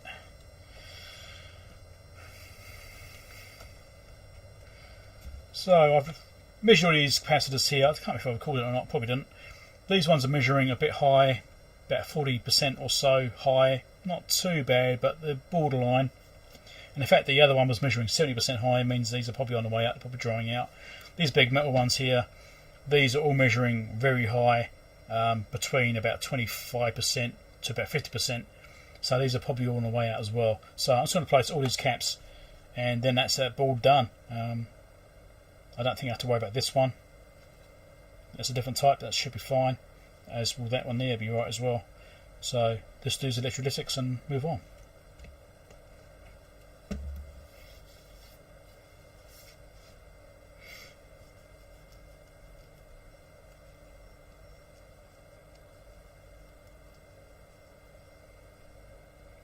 Got gold tops, eh? Oh, nice. Okay, thanks, Rob. Catch you later. Right, so unfortunately I've got these bloody legs which are all bent over. I think I might just turn my desoldering gun down a little bit in temperature. Take it a bit easier on the board. Right, let's get desoldering. Are the positives marked on the boards correctly? Never assume they are.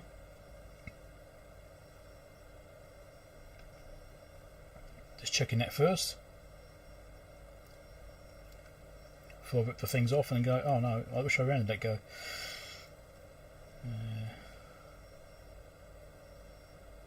because sometimes the board markings are wrong. That's correct. And those are correct. Yeah, all the markings are correct. That's excellent. Makes it easier.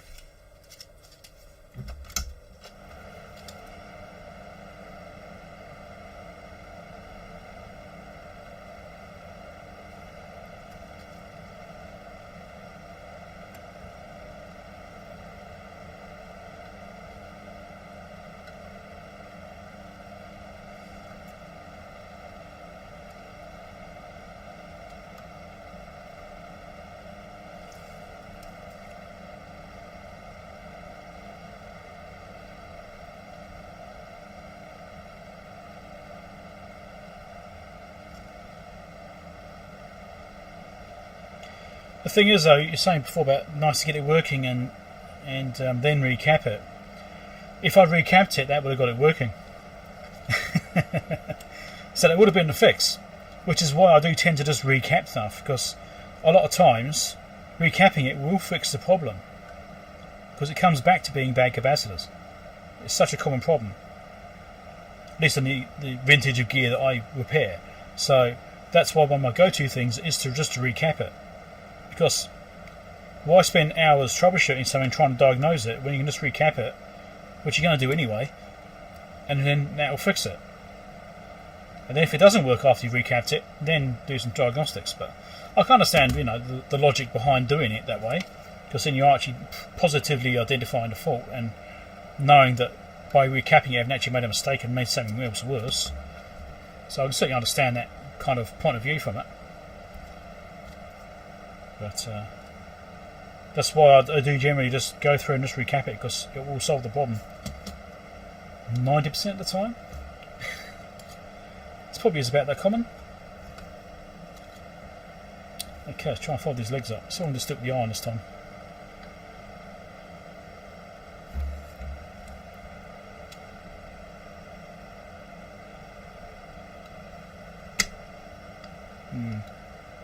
It's not looking promising. It's not good for yarn either.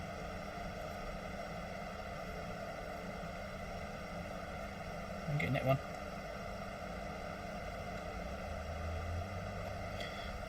Yeah, these are a pain to get lifted up.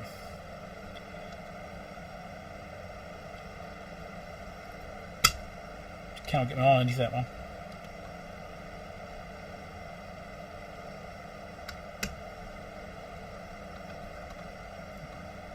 Be careful about bridging the traces too, because they aren't coated. I've sold a mask on them, so this one's coming up nicely.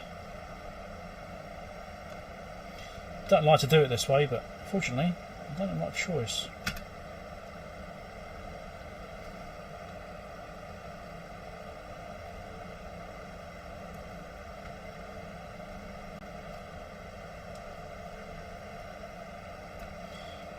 I just need to get them lifted up enough so I can get the desoldering gun on.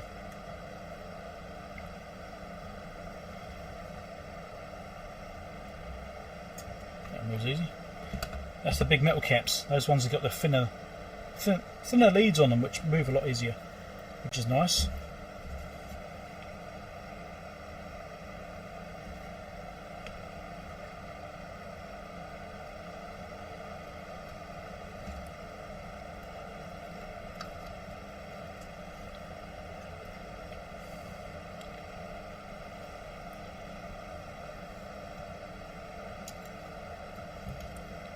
This isn't an ideal situation doing it like this, but yeah.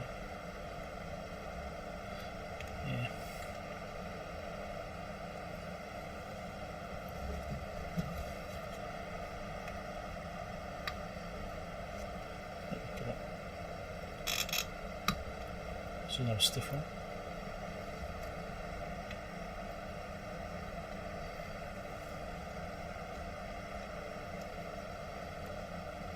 That's another stiff one. With blue cap.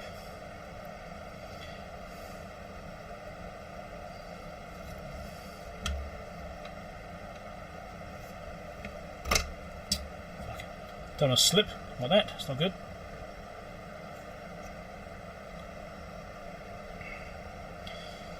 This cap's certainly a pain to get lifted up.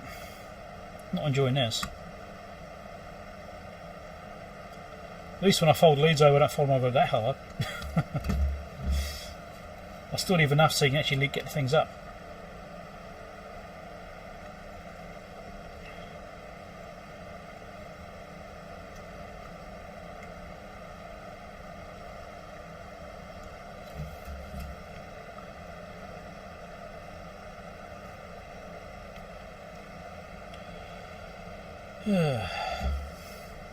Any more got to go? Quite a few, I think. There's a tool for doing that, is there?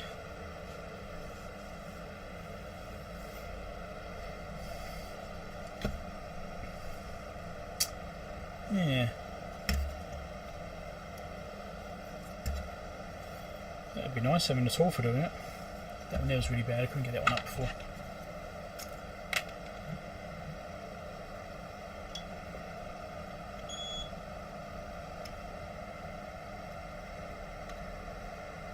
Come on.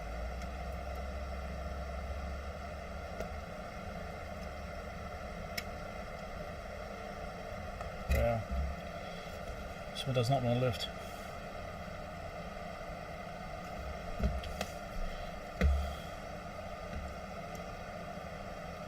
I'll wait for his camera to turn off. Come on. Looks like a bugger.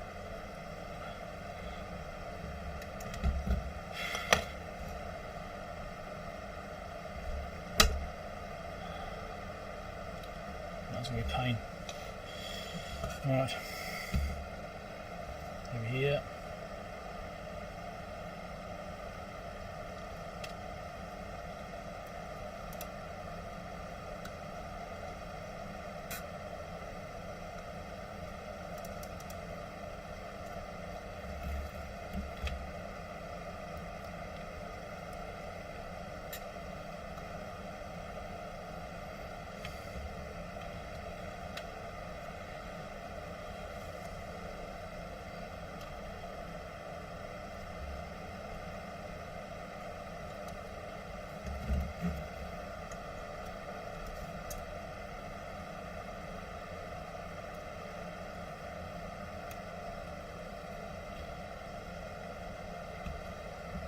Is it all of them yet? Come on.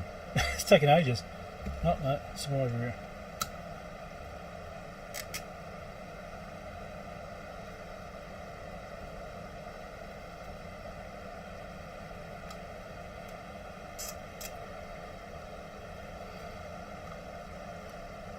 Right, let's see how we go with the desoldering gun now. Right, just do the big metal ones first.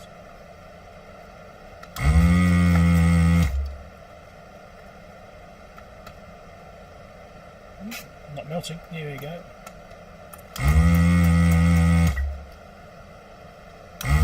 Nope. Still come off though.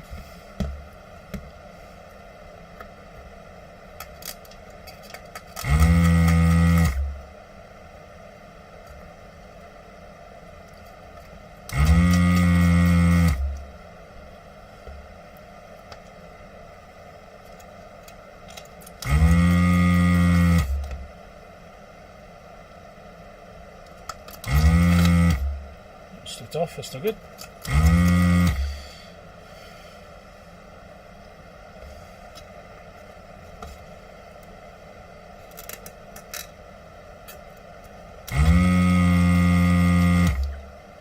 These component leads are definitely a problem.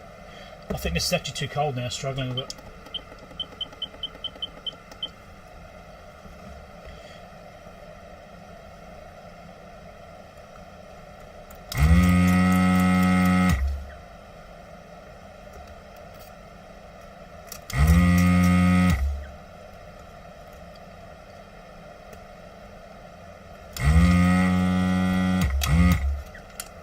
I'll just clog, like what I've done.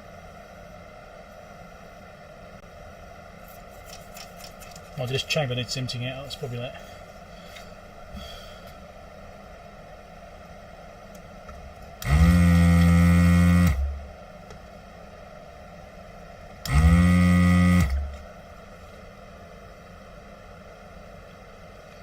Yeah, I could wiggle the things out. and I probably am going to have to do that to some degree. So should we measure them as we take them out?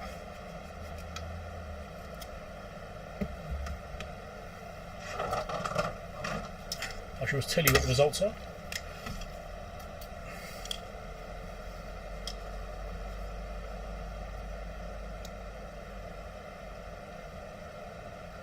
Oh, thanks for dropping by, GJ, sorry. I'll catch you next time.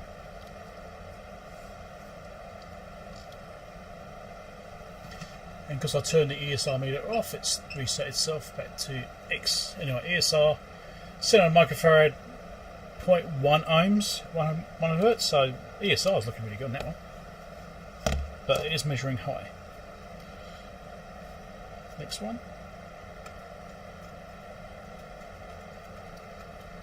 Come on. Got lumps on the legs which are causing it not to want to come out. It is free, it's just lumps on the legs. There we go.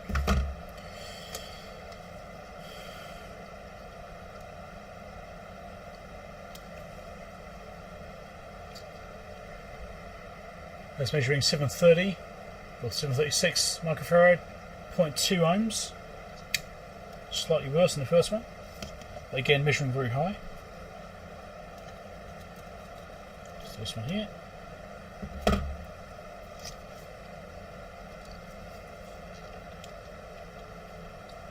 It's measuring 694 at 0.1 ohms again.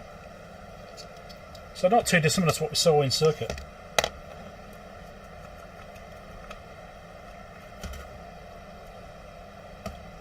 These leads are really stiff, even just trying to bend them by hand is really hard. There we go. And these are the ones which are easier to move. Back when things were made properly, I guess.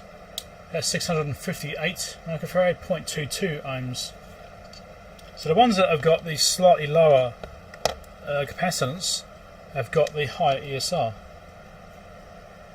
And this one's not out yet. I did a wiggle technique on this one. Hopefully. Doesn't want to move. There we go.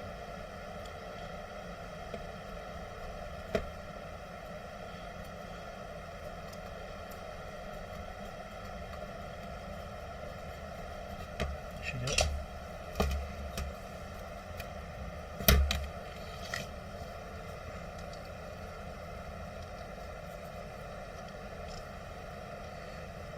It's 678 with 0.21. Yep, seems to be the same deal. Nice, that's those ones out. I should replace those before I take these ones right out. Otherwise I might get mixed up at which one's which. So these are all 500s. Clean the pads up again before I do that.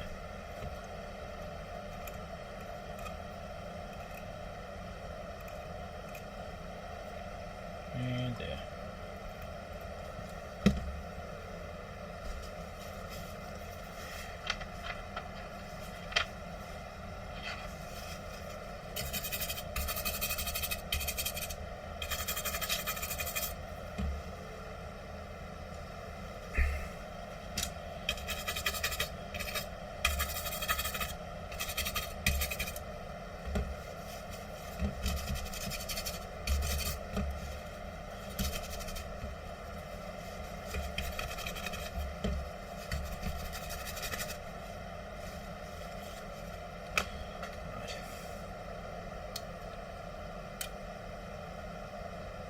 The lead spacers on these aren't right, but if I wanted to write lead spacings I'd have to go to a much higher voltage cap, because the ones I've got are low voltage and they're physically, the sizes are very different. Is that one? Am I getting low on these ones? It might be, actually. I have to buy some more. Where's Fred? Where's Fred? He might want us to buy some more.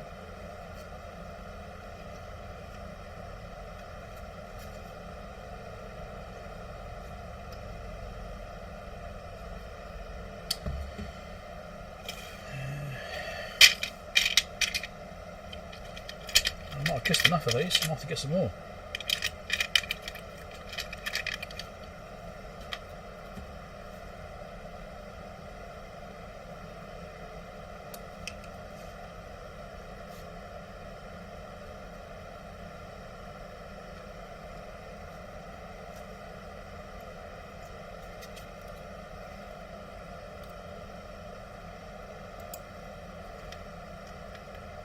So we'll try it again after this, and we'll see if it changes anything with the warm-up time.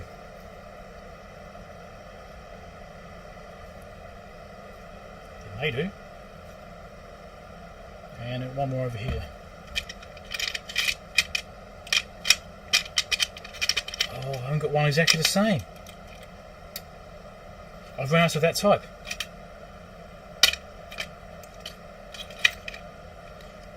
It's not going to match if I put another one there. It's not going to be exactly the same.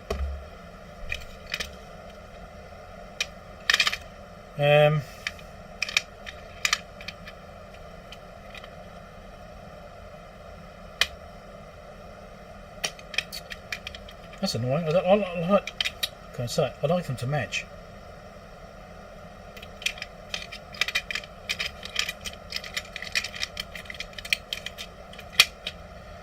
It's going to have to be one of these ones. 50 volt. Let's check the ESR on this thing.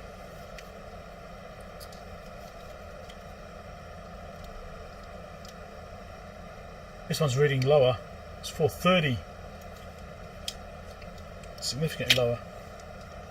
Not sure I like that. I want it to be the same.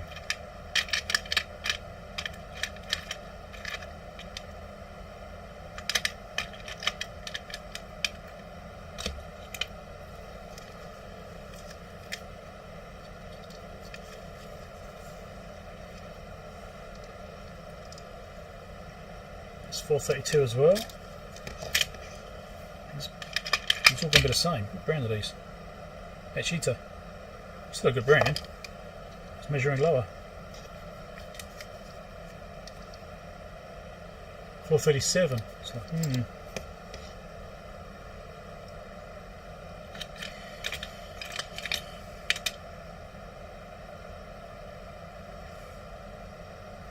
What's this one here? Another match heater, different run though.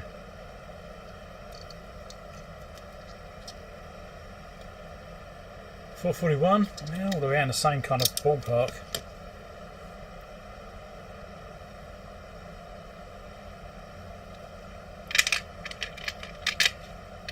Not liking that.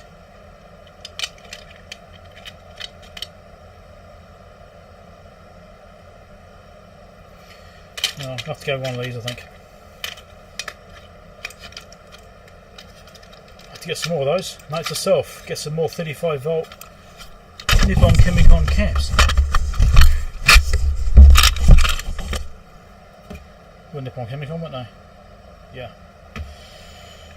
Right. One odd one. Don't like that at all. Don't like one odd one.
Still got fun of getting the other ones out yet.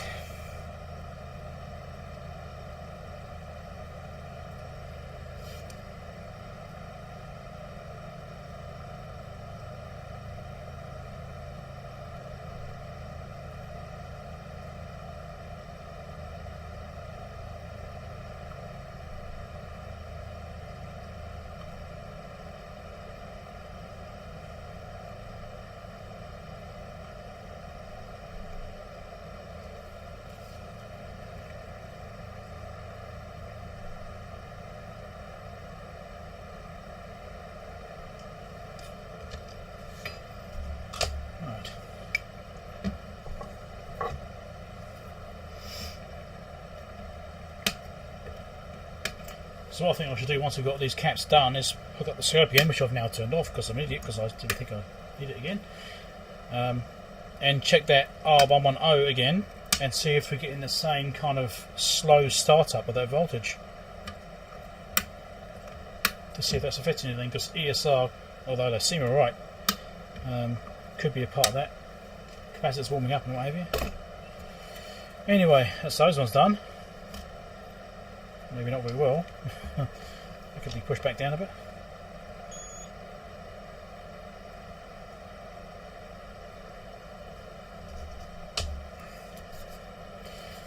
And let's get these 4 blue ones out.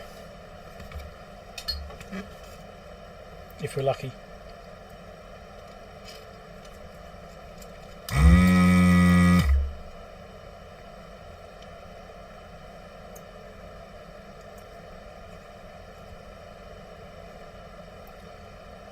This Timothy is definitely struggling a little bit.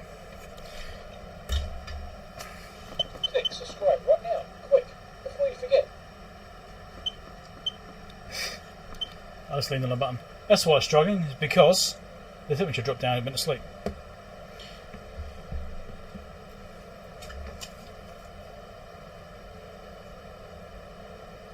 That's better.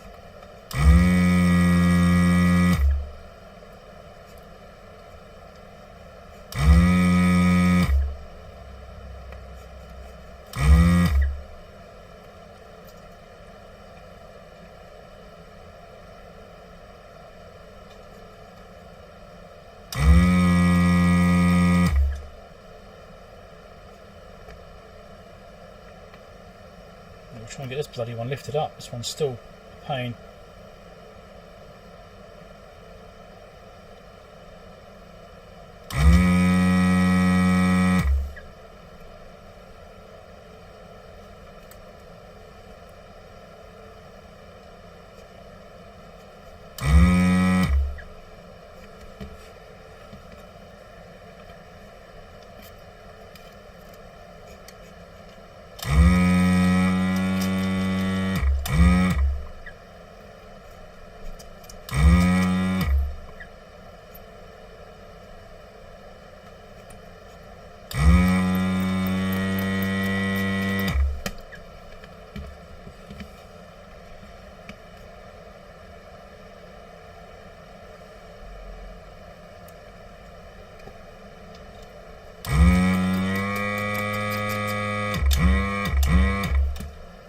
Clogged.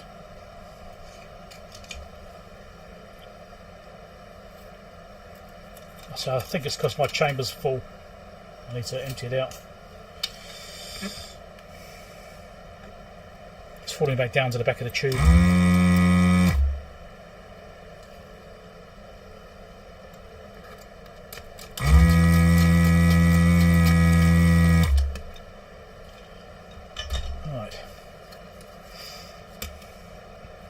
Loose.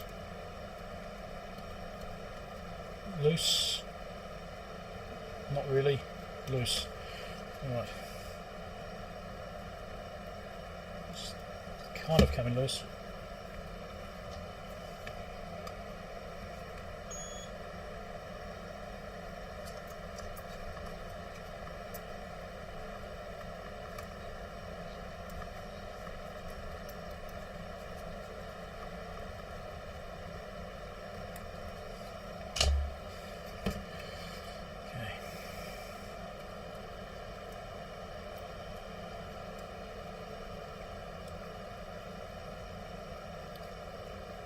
Come on, wiggle out. These blue ones are certainly a pain. Here we goes one. 2. Check those as they come out so I know which one's which.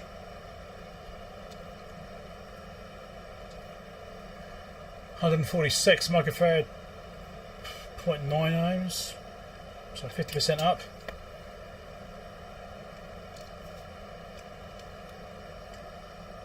.142.8, 40% up, which isn't that bad. I mean, it's not unusual to get capacitors with a increase set high. Just general capacitor tolerances allow for that. Still some bits on these which are making this hard to get off. There we go, there's that one.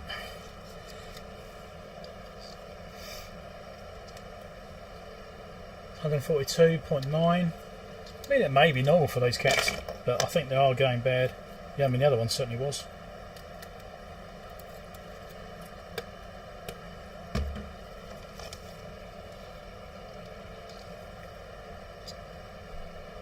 $142.67. This is the best one yet. Right, let's get these new ones in here. 100 microfarad.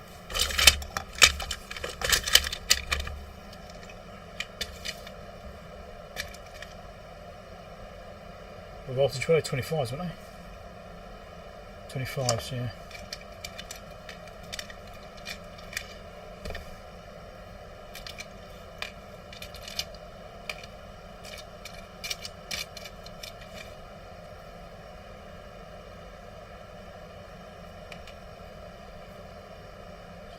$35.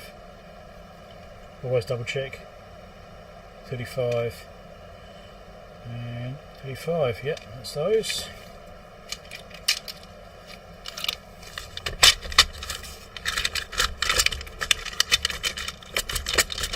I must get a drawer shut now. Come on. There we go.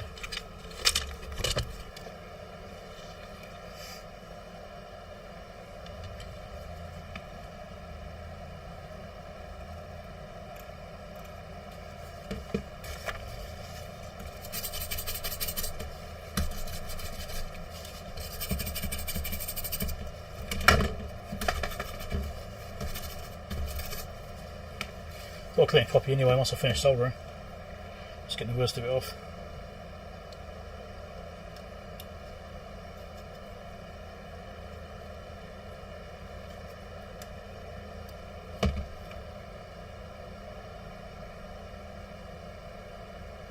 It's an amazing size difference between these parts, isn't it?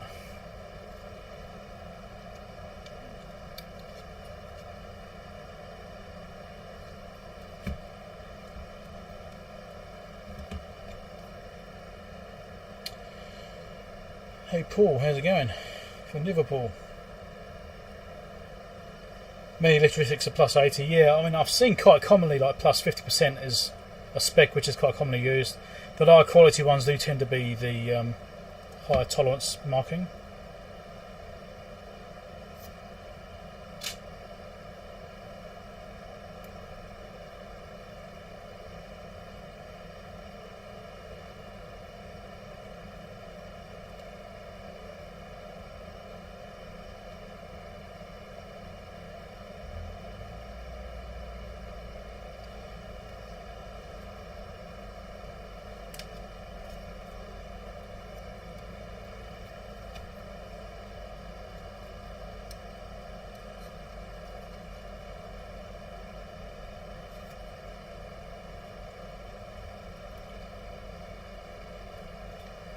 Double check something here, because those markings on the board aren't particularly clear.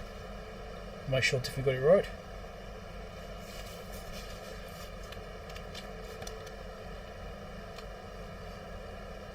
So that is C208, C209.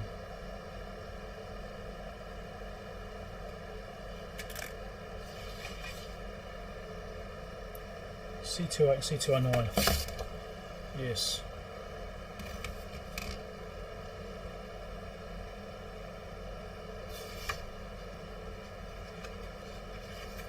So make sure that I was right around.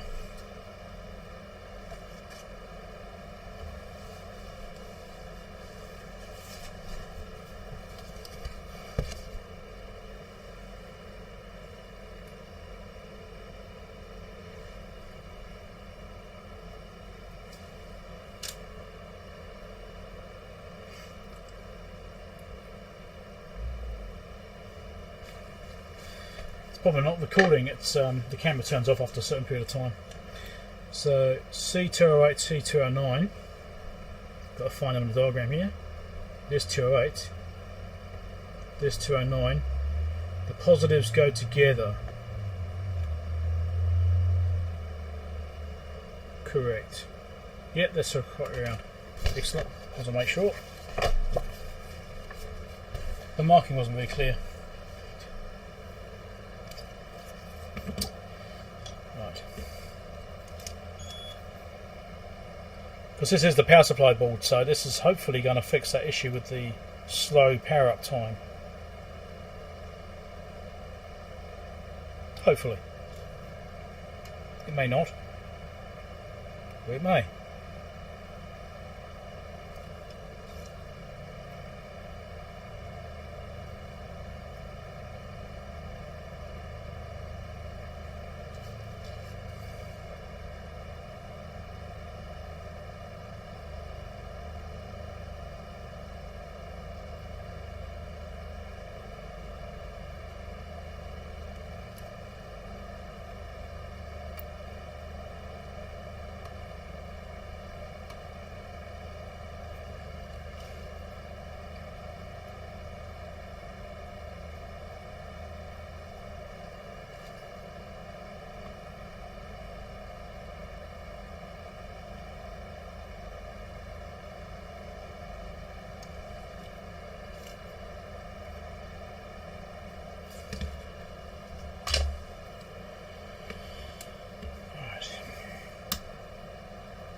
It's the boring part of electronics, the cleaning.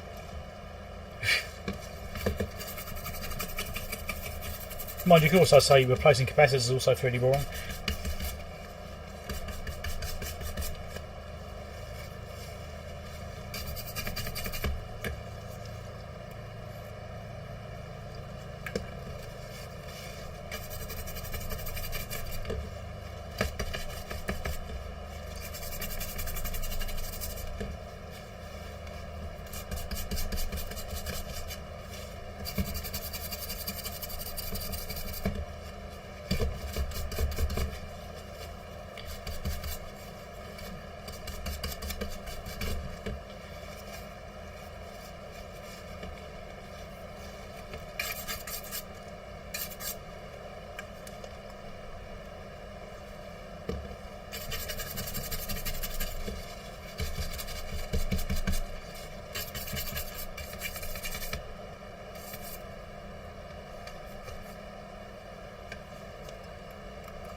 Alright, just about ready to try this again.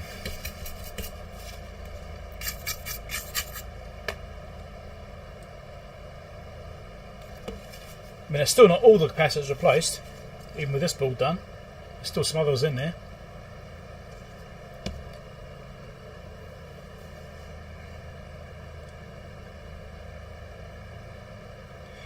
Power supply uses a ferro-resonant transformer. So the oscillator comes up slowly. Okay. Interesting.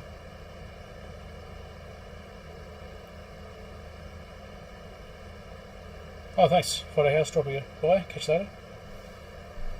Okay, that's that one done.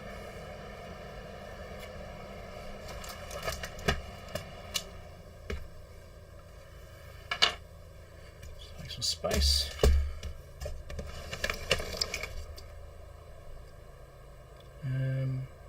There's a capacitor down the main board down here actually, which is the same as those ones which have been dying.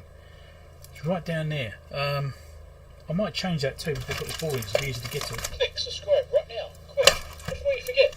Keep pushing those buttons. So, yeah, down here, there's a cap right there. I should get that one out too before I put this board back in. I think that's the only one on that board. Yeah, so I should definitely change that one too.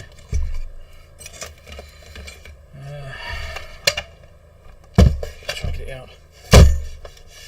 Bang, that's probably not a good thing. And it's got no markings. Of course it hasn't got any markings. And the leads are folded over.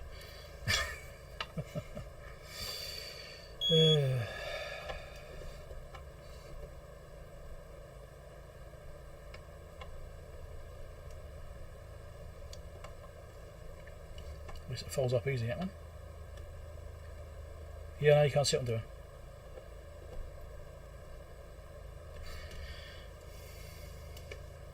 Maybe she's slightly better now, maybe.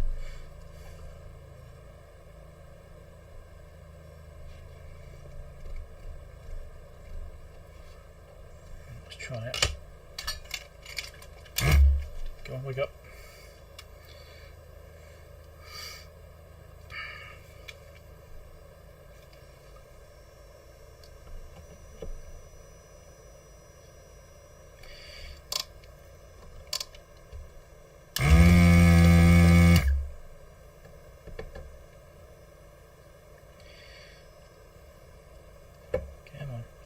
It's got a bit more thermal mass to this trace for some reason. I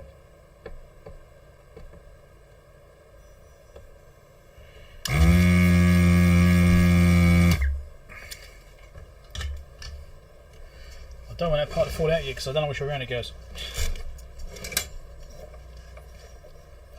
Even if I can reach it. Getting tangled up and stuff now. Getting too much junk lying around. Let's clear up.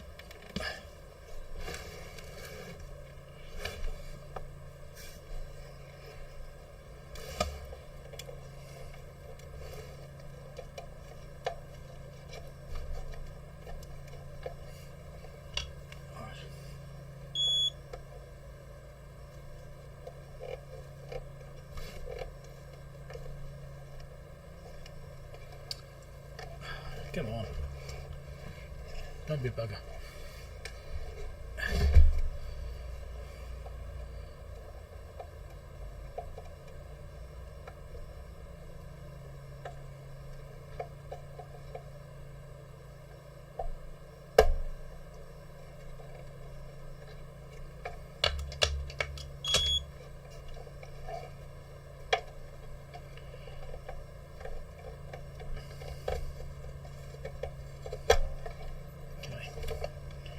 Out. Is that way around? Non-polarized. Oh crap.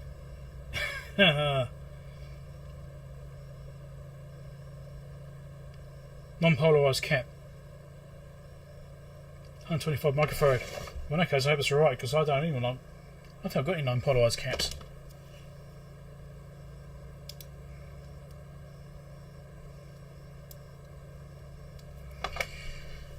Oh, let's see what this thinks of it.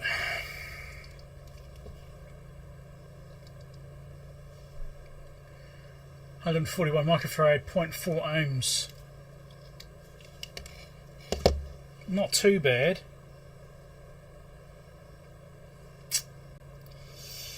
Don't like to leave it in there, but I don't have a spare. I don't have a replacement.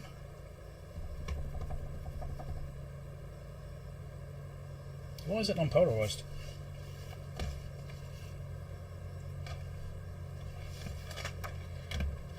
What's that called? That is called C118. on the PC 120 board.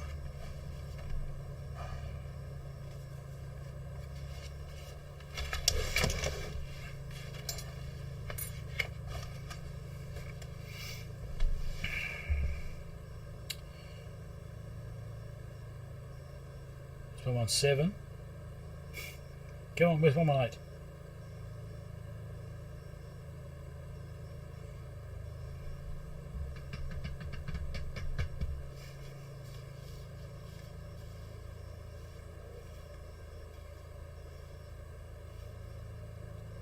One 16, 117.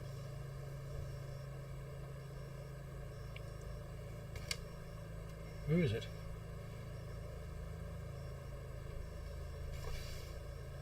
119.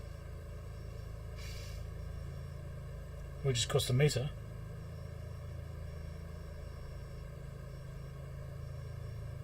Oh, come on, where is it?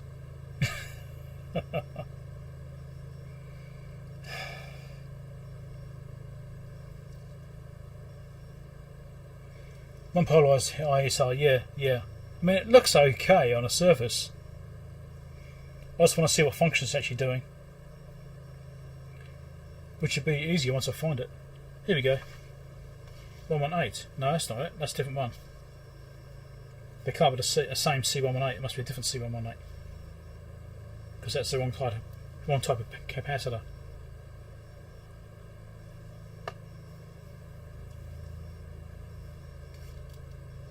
That's probably the wrong board.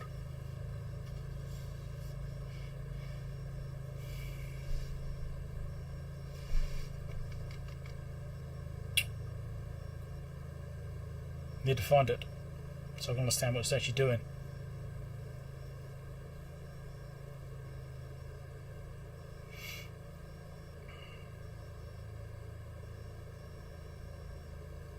Because if it turned out to be critical, then I could just replace it with two back-to-back as a temporary thing until I get the right part. Or I'll just put it back in, I suppose.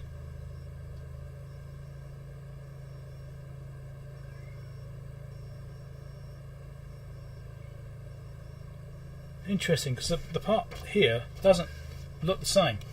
Put it back here. That's what I'm thinking. C118.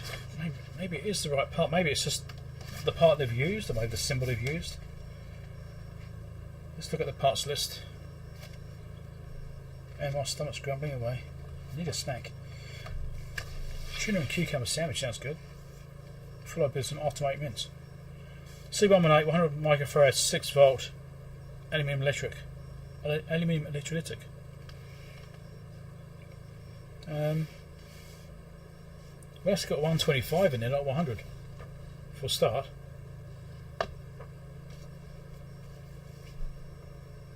Did I get the right part number? Am I looking at the wrong thing? Let me check. C118. Yep, definitely right.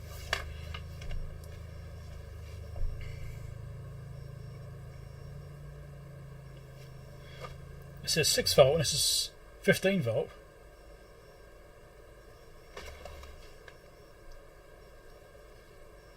So this is the higher value, higher voltage, non-polarized part. This doesn't mention being non-polarized.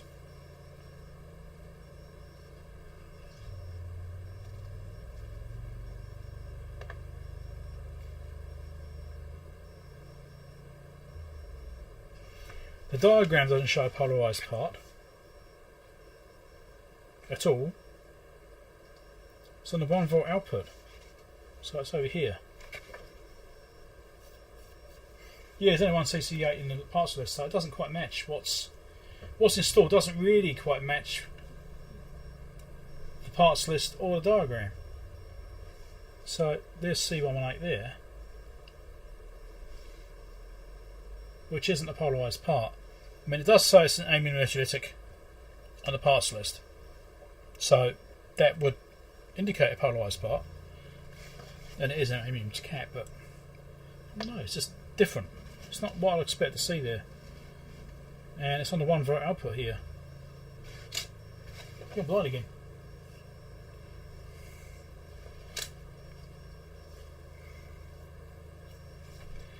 Yeah, I mean, it seems to measure okay, but I'd like to fully recap it. I'd like to. There's one more cap over here, which is going to be a problem to do.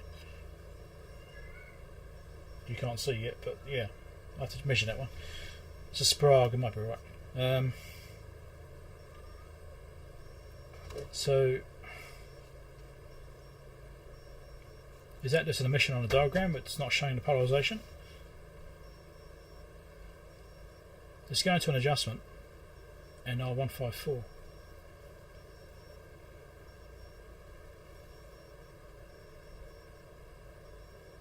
It's also going to pin 4 of this card here.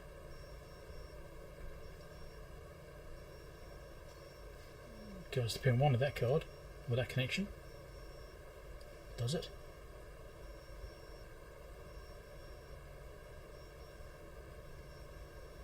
Goes to pin 2. No, it does go to pin 1 over there. Yes. So it does match the diagram.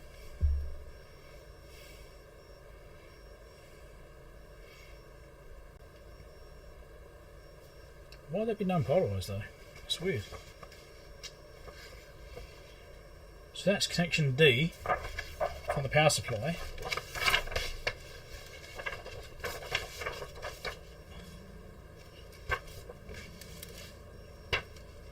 Connection D here is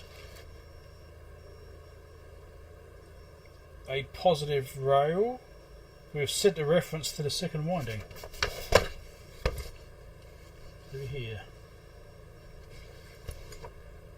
So connection D comes along here. It's got a positive reference, well, positive here from that transformer, but it's also the 0 volt reference from this transformer. So it's positive and negative at the same time. That could be why it's unpolarized. Okay. Yep, I'm going to put it back.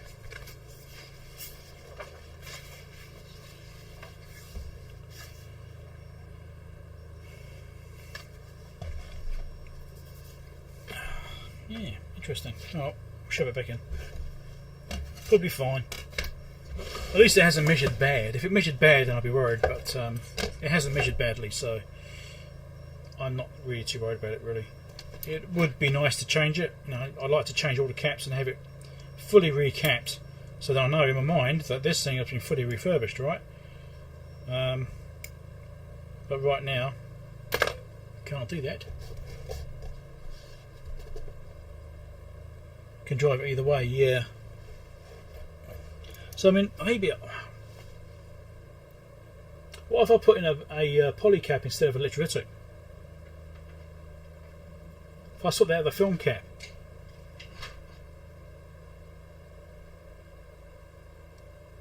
turn all the small caps. Yeah, I don't have enough apparently.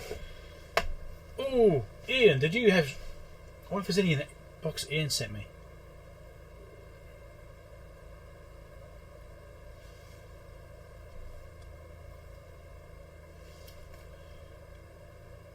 Most of those were film caps, weren't they? I think there were some electrolytics, but nothing this size. Ian, you still there? Or have you gone to bed by now? Probably gone to bed by now. Maybe he knows what's in there. Having to search through the box. But I'm thinking I could put a film cap in there. Replace this with a film. That would solve it because it's non-polarised.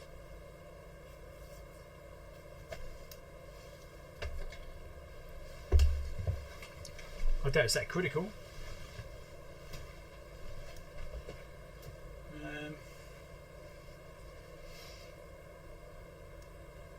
But then I'm looking at 100 microfarad.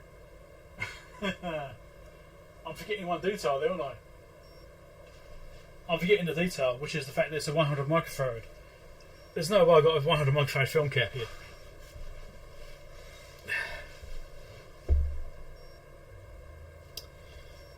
Let's forget that idea then.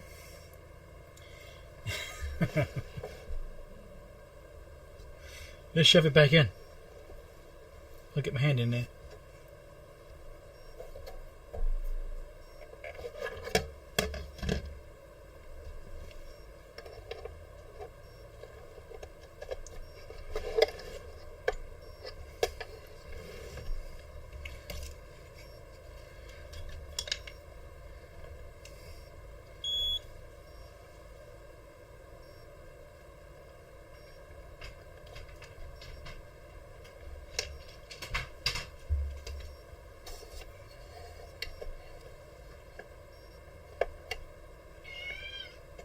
Hello, George.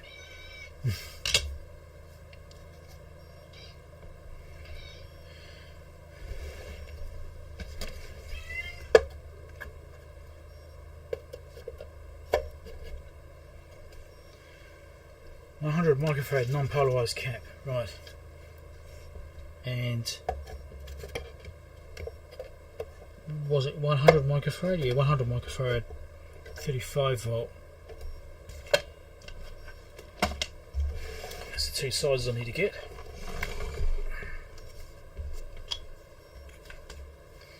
Let's adjust this camera, it's not the right place, is it? There we go.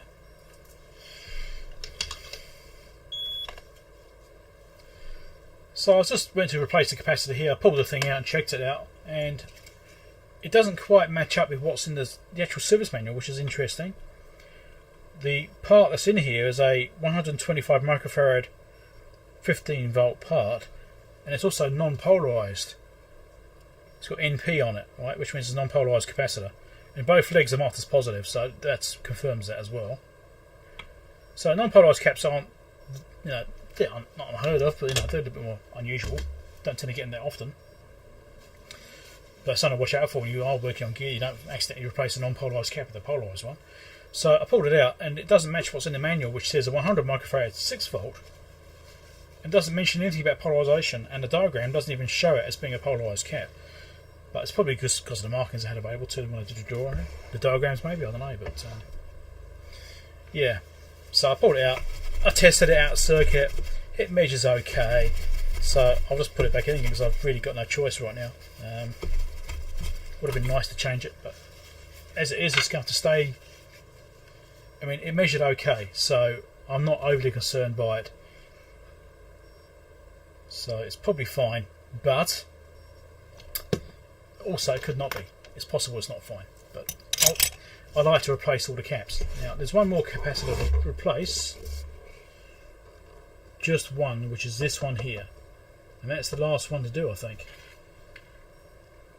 And that's a spiral cap. So what I'm going to do is just measure that one, because it means taking this board out otherwise. Which might be okay, but it's got this wide loom. It's all wrapped. So we've got this wrapped loom. It's like, no, I don't really want to disturb all that. Just to get this board lifted up, especially over here. We've got this interesting connection set up down there. I don't know what's going on there. So there's something going on there and there. I don't want to disturb all that either. And also this capacitor, this is the input board, so the input comes into here. So this is likely to be very sensitive, which is probably why it has that special solder sitting up here. So that solder is probably meant for that board, or maybe even these switches as possible. So I'm just going to measure it. If it measures okay, I'm going to leave it alone.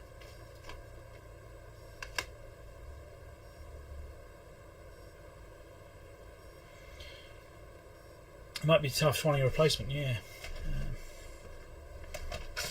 Could be.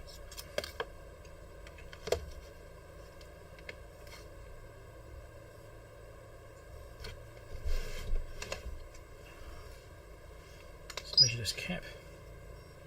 See what we get.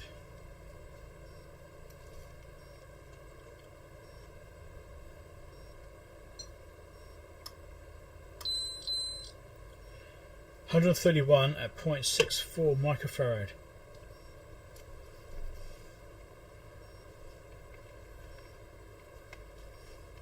So that's what that cap measured, 131 at 0.64 ohms. So what is that? What's it supposed to be? I can't actually see. I need to look it up and find out what that part's supposed to be.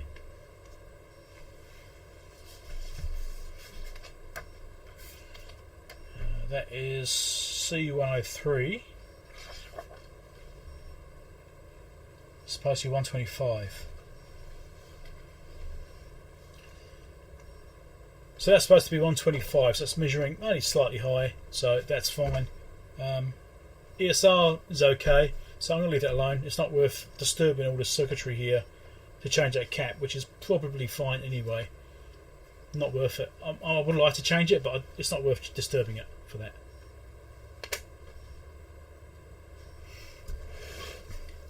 Indeed, it's close enough. So that's sort of capping done, I think. I don't think I've missed any.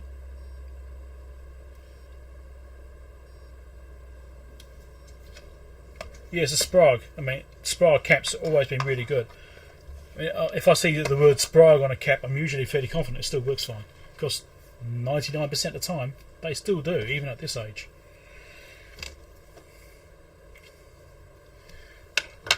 I mean, I still like to swap them anyway, just purely because of the age, but they are, like I say, a high quality cap. They always tend to be well performing, and they're still working well now. They're very well made.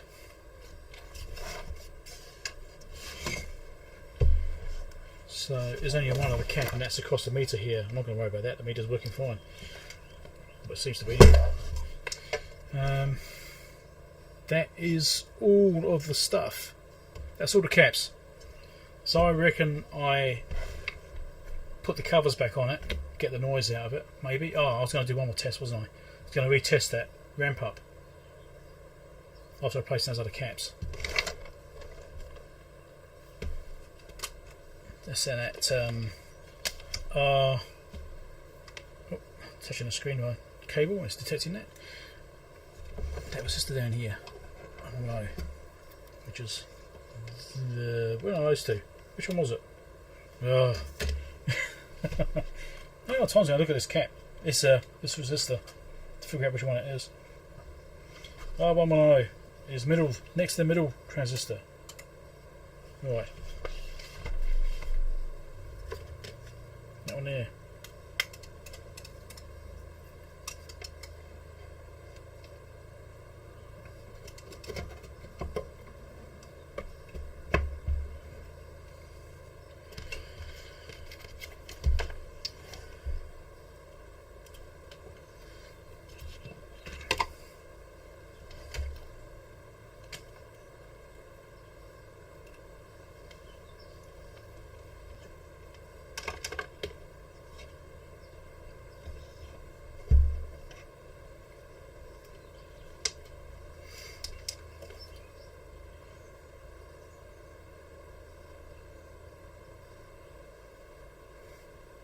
In circuit is the peak, yeah. It seems to be more reliable for in circuit.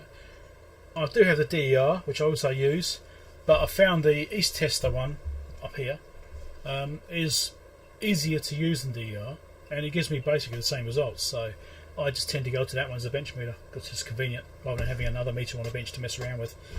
It just works out better for me. But the peak meter works fine for in circuit. Works quite well.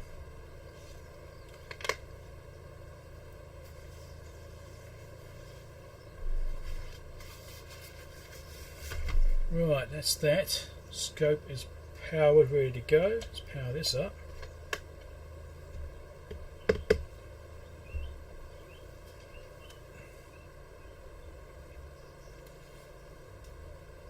I reckon it's definitely time for lunch. Don't be a cucumber. Got some ham. Have I? No, I haven't got ham. Got tuna though. I do have tuna.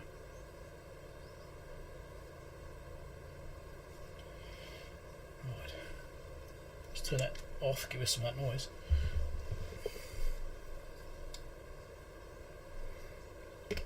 Right. I think I'm ready to go. 1 volt setting. Open circuit. Meters on, ready to go. Oh, ground clippers fell off.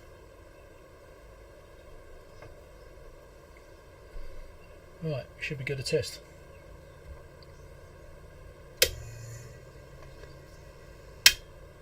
Actually, before I do that, what am I missing?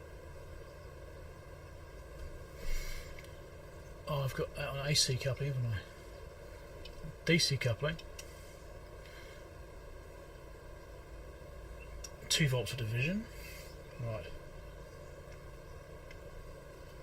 Right, let's power this up again and see what we get. So I've replaced all the caps now apart from 2, one on the input board and one on the main board, as I discussed just now. So that's 2 caps which haven't been done, but they're both tested okay, so I'm not overly worried about them. And one of them is a Sprague, which is high quality. So those caps are usually really good, even now, even 60 years later, or nearly 60 years later, usually still good. So let's turn the power on and see what happens. So still getting that slow ramp up.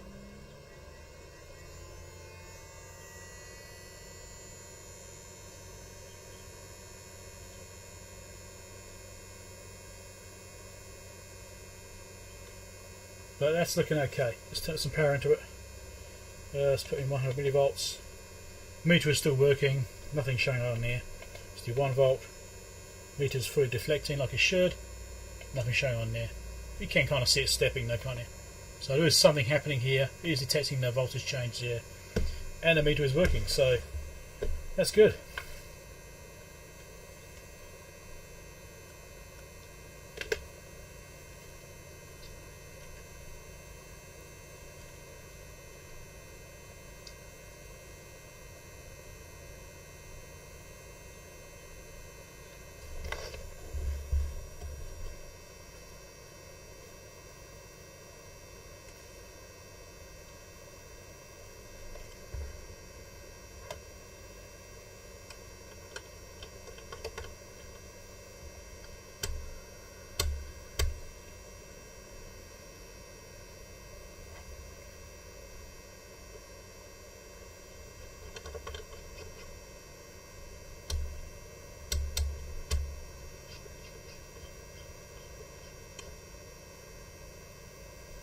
This is the angle I'm at.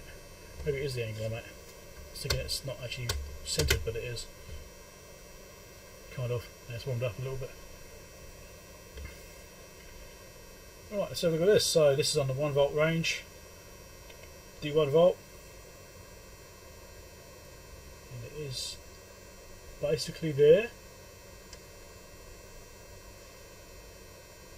I think I'm measuring the scope and that may be upsetting things. Just unhook the scope again. I don't need that on there now. It's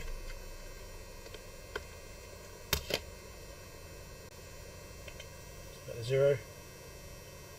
There you go, 0. Sitting slightly low there.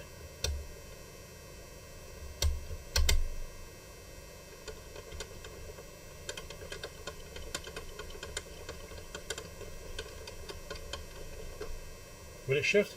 Or won't it shift? Yeah, got some noisy connections again, always. Yeah.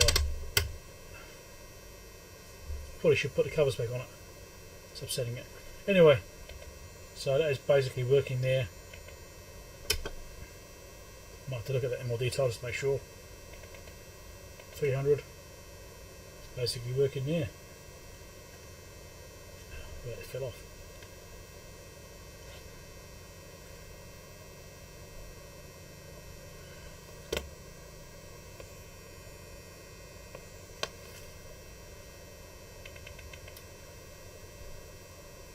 Sitting below. So I may have some other problems still with this yet. I'm not confident about resistors. I mean, I measured a bunch of resistors and they seemed fine, which is really surprising.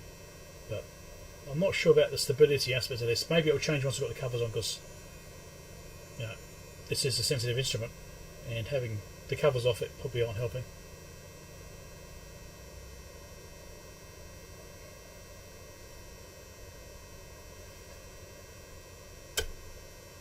So 10 millivolts.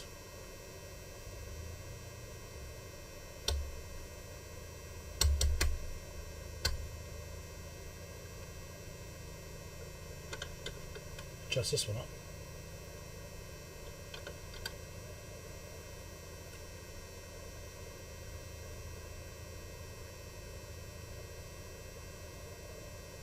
Okay, try and get it exactly 0. Try to. Says looking through the camera lens, it's a bit hard to tell. And it may not be perfectly in line either. Right. So on 10 millivolt range, let's do 10 millivolts. It's speeding a touch down. So I may need to give us a bit of a calibration, a bit of a tweak. Replacing those caps may have affected things slightly. It's entirely possible. So maybe I should just go through the calibration procedure. I'm not going to do it now. I'll do it later on. It could take me a while. I don't know. But it looks like it is at least working now. So that's the main thing. It does function.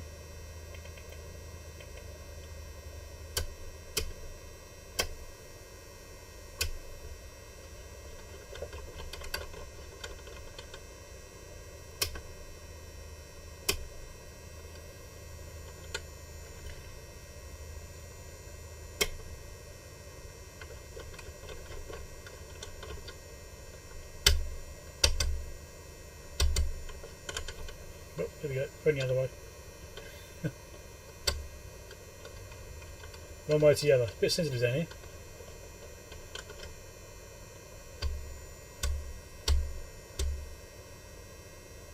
There we go. This is 30 microvolts setting.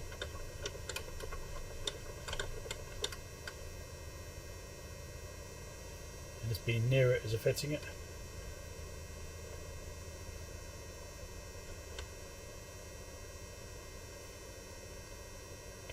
10, there it is.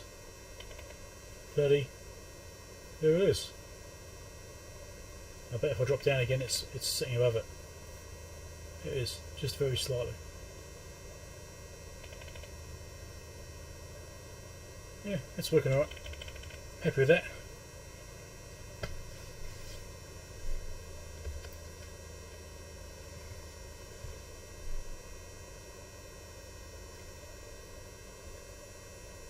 $100k input. Yes, true, that might settle it down.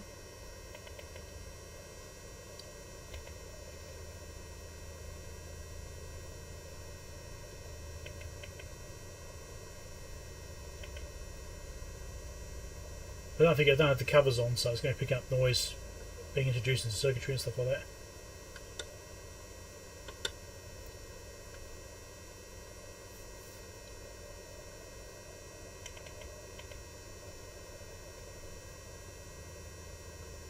Not bad.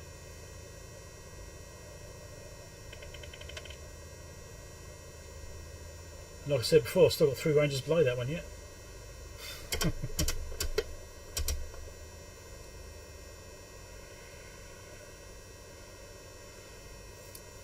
Cool.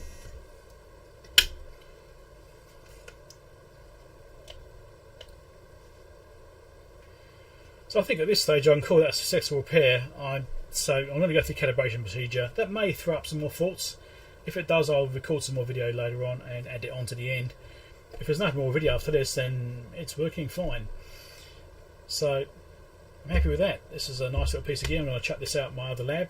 And it's the sort of thing you don't use very often, but it will come up from time to time. It'd be nice to have and actually be able to pull it out and use it. This is why I get these bits of gear. They may be old, but they have certain functions like really low input levels and great sensitivity. Even modern gear has trouble with this sometimes. So yeah, and the noise issues and the drifting will be purely because I've got no cases. I expect it could be leaky resistors. You know, these resistors could be a bit noisy, and that could be affecting the reader. It's possible. I haven't ruled it out yet, not completely. Like I said, the ones I tested looked okay. Could still be dodgy resistors. It's entirely possible, but you never know. So check out the links down below for other videos. Subscribe link over there. Patreon link over there. Help me to buy things like this to work on and repair and do videos about. So, right, that's good. That's hey Peter. Yeah, so that's working all right. Excellent. You got it just in time. Just finished fixing this thing. At least I think I have. It seems to be working okay now. And it's always a capacitor. There you go. I have to watch out for that. Look at this. I've got these little bits of wire going through the speaker. Watch out for that.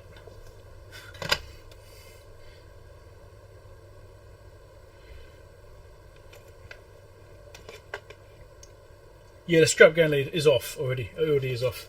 It's just floating around here. See? It wasn't actually connected up. I already taken that off. Just in case that was inducing noise as well.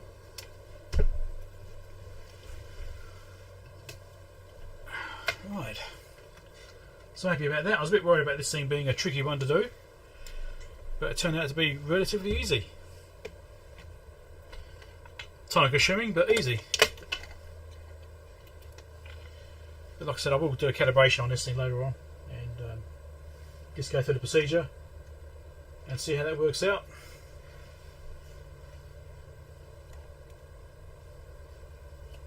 This thing's been really handy. I've been really appreciative that Ian sent this to me to do a review on and to use and stuff like that. Didn't charge you for it, you know, as he is very generous, and yeah, so it's been really useful. Portable reference, one of the best things you can ever have. If you haven't got one of these, I recommend you go and buy one.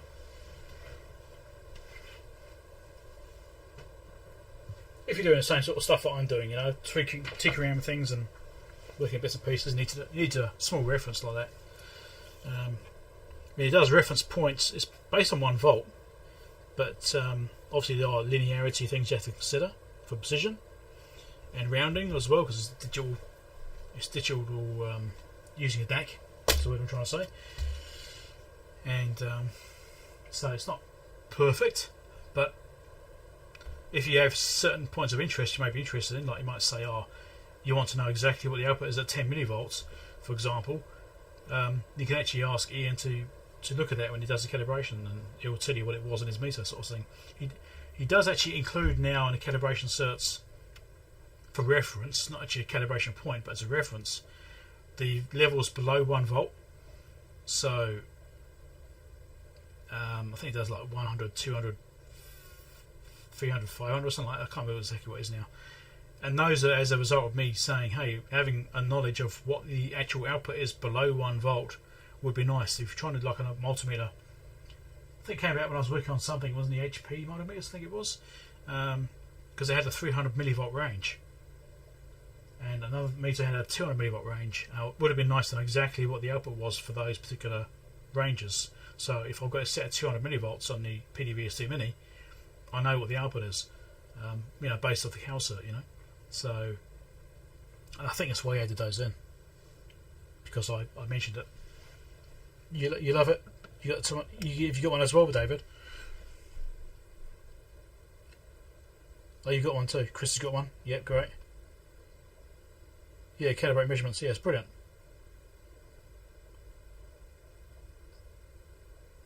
Yeah. You've checked it on 9.5 digit. Oh yeah, cool. Yeah, I mean, I know that Ian calibrates them against his 3458A. So I know he calibrates on a also a calibrated meter. I know the meter's calibrated. So I have no doubts or any concerns at all about the accuracy of those things. No, from all amount of, I try and string a sentence together, from all the testing I've done with it and comparisons and cross-checking with it against other things and what I've been working on, I've always found that I can trust that. It always makes sense, the output from that unit. It always is the thing I trust the most, actually, to be honest. Of all the things I've got, it's one of the things I actually trust the most for the accuracy. Works very well. Right.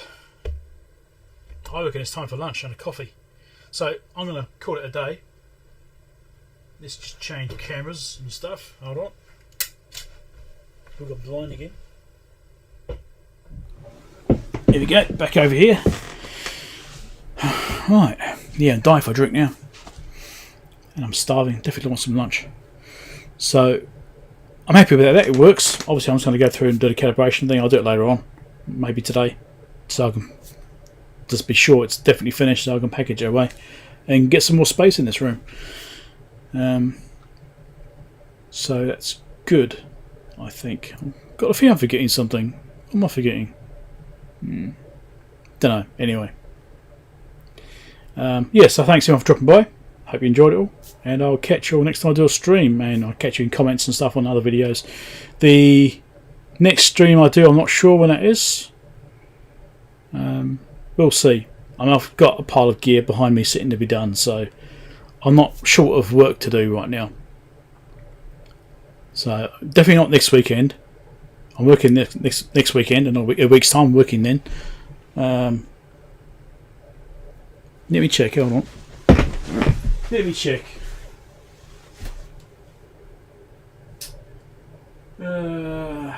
That's the weekend off. Oh look, I've got about a month off, that's good.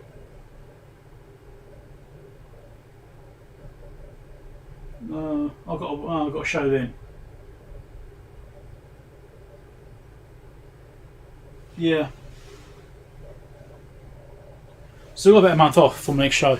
something like that. 3 weeks. So I'm working this weekend, well, in a week's time, and then I've got, I think, 3 weeks off. So there's likely I'll do a show. I'll do a live stream in a few weeks' time, maybe 3 or 4 weeks. I'll do another live stream. I expect. That's the next opportunity. Maybe 2 weeks' time. Maybe 2 weeks. I don't know. Something like that. There'll be another one soon enough. So thanks everyone for joining, and don't give us a thumbs up before you leave. And I'll catch you all later on.